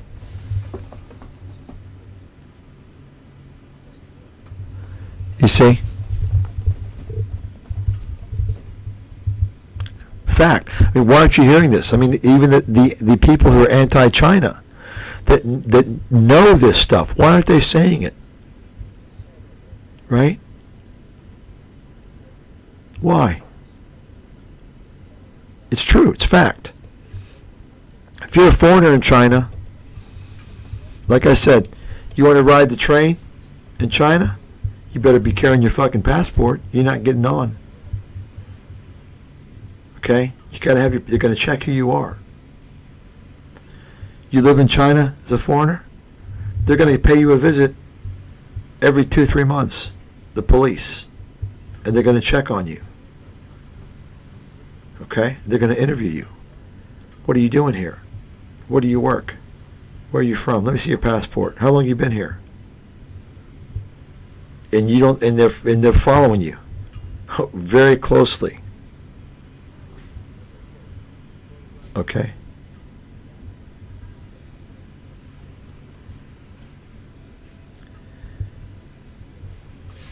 You go on the trains as well. Every once in a while, the police at will, they can stop you. Let me see your phone. They got a device. They put it in the phone where the charger is. They don't need your password, and they copy everything in your phone. Okay? And they go through, and they don't need to, they let you go. They got everything. They know who you are. They know where you are. I mean, you know that, right? They know where to find you. And they see anything on that phone that they don't like, you're in trouble. Including if you have ever emailed or messaged anyone, private email, private message, and you said anything bad about the government or Xi Jinping, you can go to jail. I'm not exaggerating.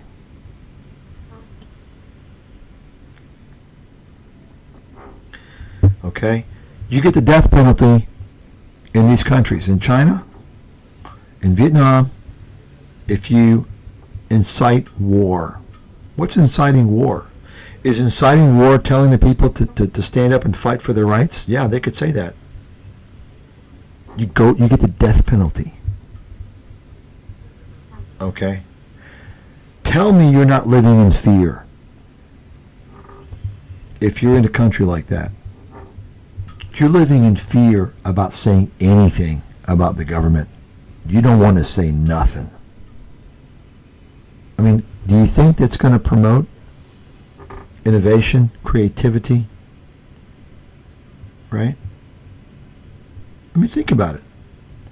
I mean, this is China, folks.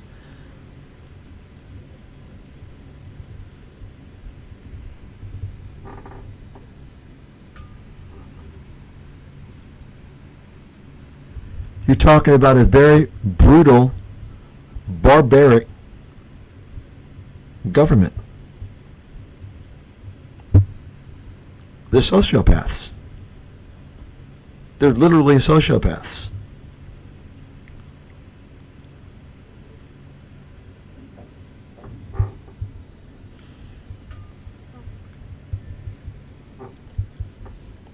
The only question remaining is what's, when they crumble, when the CCP, when the Communist Party finally is overthrown by the people. And by the way, I mentioned this a few years ago. Do you really think the Chinese people in China didn't see the Hong Kong riots? Believe me, folks, the Chinese people,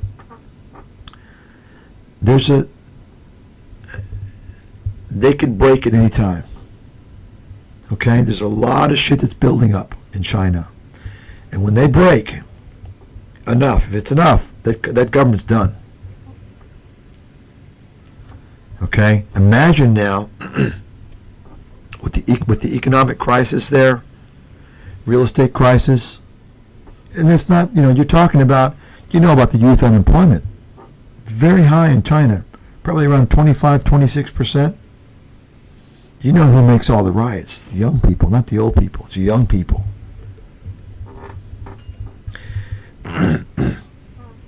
Everybody losing all their money.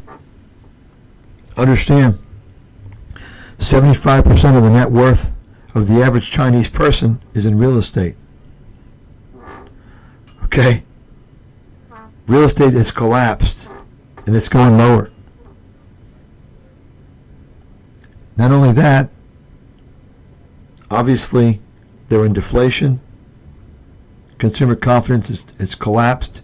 Consumer spending is collapsing. You all know many luxury brands have already pulled out of China. You all know that, right? You don't know that, do you? That's fact. Many of them that are remaining is just nothing going on. Just sitting there, nothing. Okay. Why do you think Estee Lauder share price collapsed from $200 some dollars to $50? Their whole growth is reliant on China. China's fucked. You understand? No jobs. So think about it for a second. At some point, between all the COVID bullshit lockdowns and all that shit, all that abusive shit they had to go through, you saw some of it, and it's continued. They haven't gotten an improvement in their economy. It's gotten worse. And the government's gone through, alienated itself with aggressions in the South China Sea. Nobody trusts China now. The whole world is on a backlash with China now. And now you have all the trade problems getting worse. You understand? That's why I say I wouldn't be surprised at any time of a collapse in the Communist Party in China. I'd say, they have a lot of things that they can, but I wouldn't be surprised. But I'd say probably not, but it would not surprise me one fucking bit. Because when these things happen, they happen quickly. Okay? Once again, folks, why do you think they they have tens of thousands of officials that monitor WeChat and their Weibo. They have guys that monitor everything.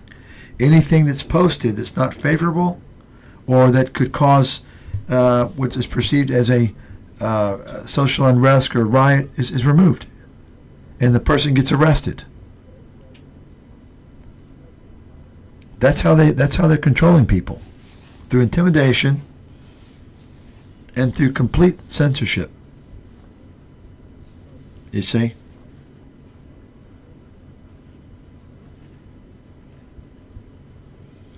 That's a very important tool that the CCP uses to make sure, because remember,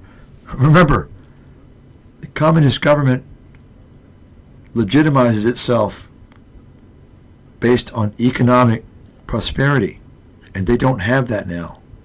I mean, they can say their GDP growth is anything they fucking want. It's a goddamn lie. Okay? It's no doubt about it. Their GDP growth has not been fucking more than probably 2% over the past 2-3 years each year.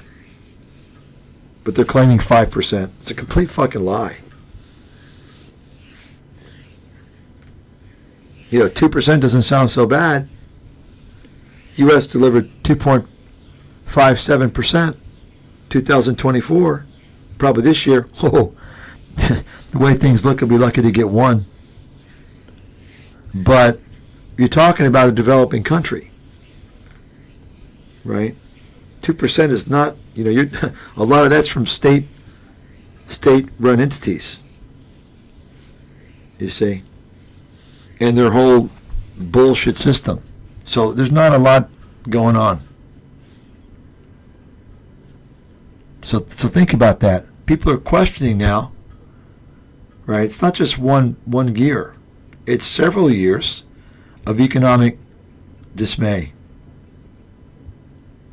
High youth unemployment.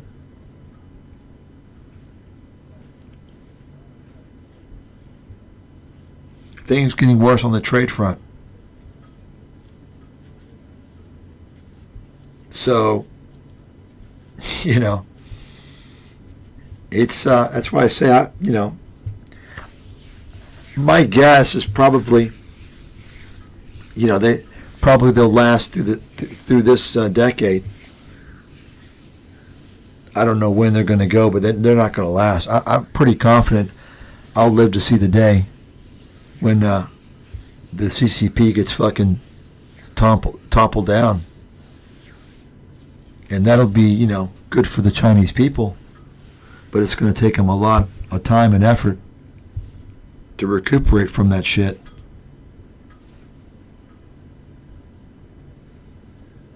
You see? Don't ever let anybody tell you that China is a superpower or even is capable of it. I mean, I'm telling you, they're not capable. You probably never heard that. You may have heard they're not a superpower, although most of the time you're going to hear, Ray Dalio wants to tell you that they're the next superpower. He's a fucking idiot. This guy's a pinhead. Fucking moron. Well, I'm Ray Dalio, and I researched this for why nations for 2 years. And so what? What? Like, the conclusions he draws, and he researched it for a year or 2. Are you fucking stupid? Fucking moron. Just, dude, what a fucking idiot. Whoa, what are you talking about? He's a billionaire. Who are you? Okay. Right. That's the mentality.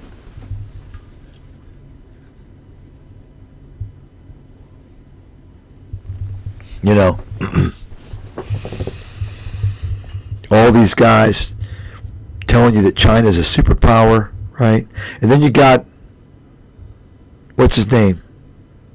Chang. What's his first name? The guy with the glasses.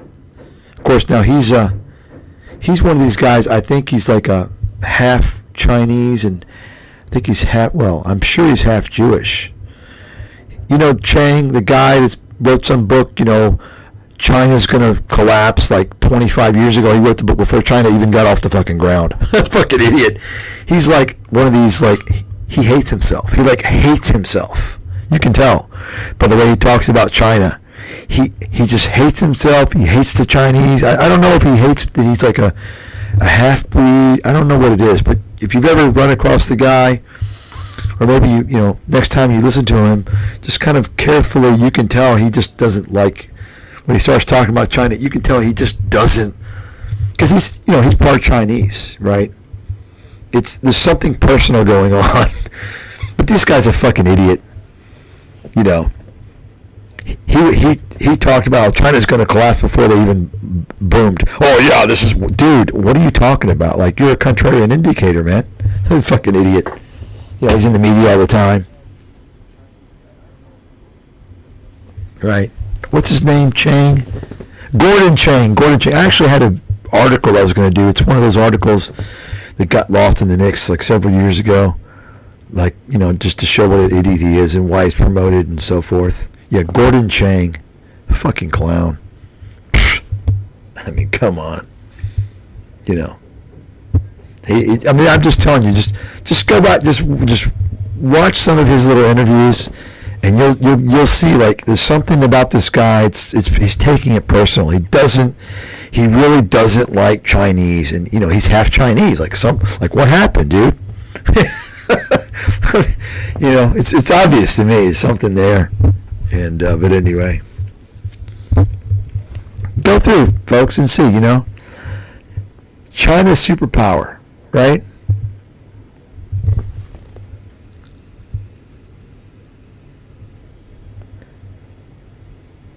You got all, you know, a lot of these so-called experts are telling you, right? And you got also the latest I saw. What's his name? This guy, Varantakis, the former Greek finance minister. And let me just say something, okay? If you really think he's Greek, then you got a lot to learn. I'm pretty sure, I didn't look into him, I'm pretty sure he's not really ethnically Greek. Kind of like the political leadership in Greece is not really Greek. You know, kind of like pretty much everywhere else, including, I don't know, Mexico. You got it? Okay? But he's coming out like he's some populist, right? And he you know, and he comes out with this pro-China bullshit. Complete fucking nonsense. The guy's a fucking clown. So,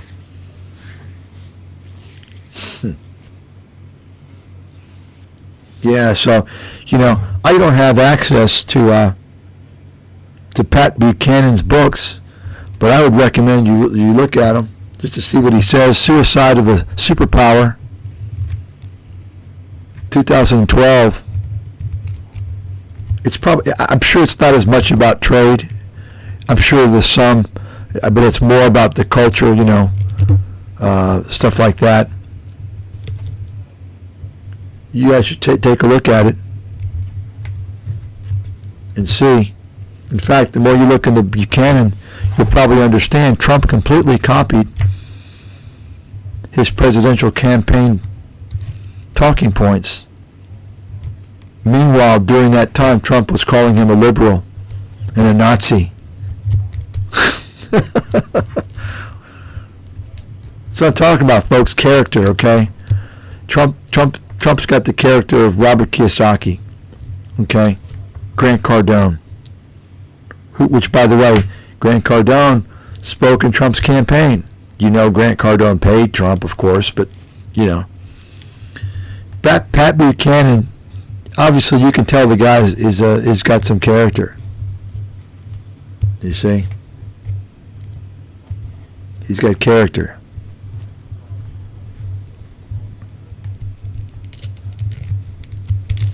Anyway, the construction has stopped, so I think I will stop now and go to bed.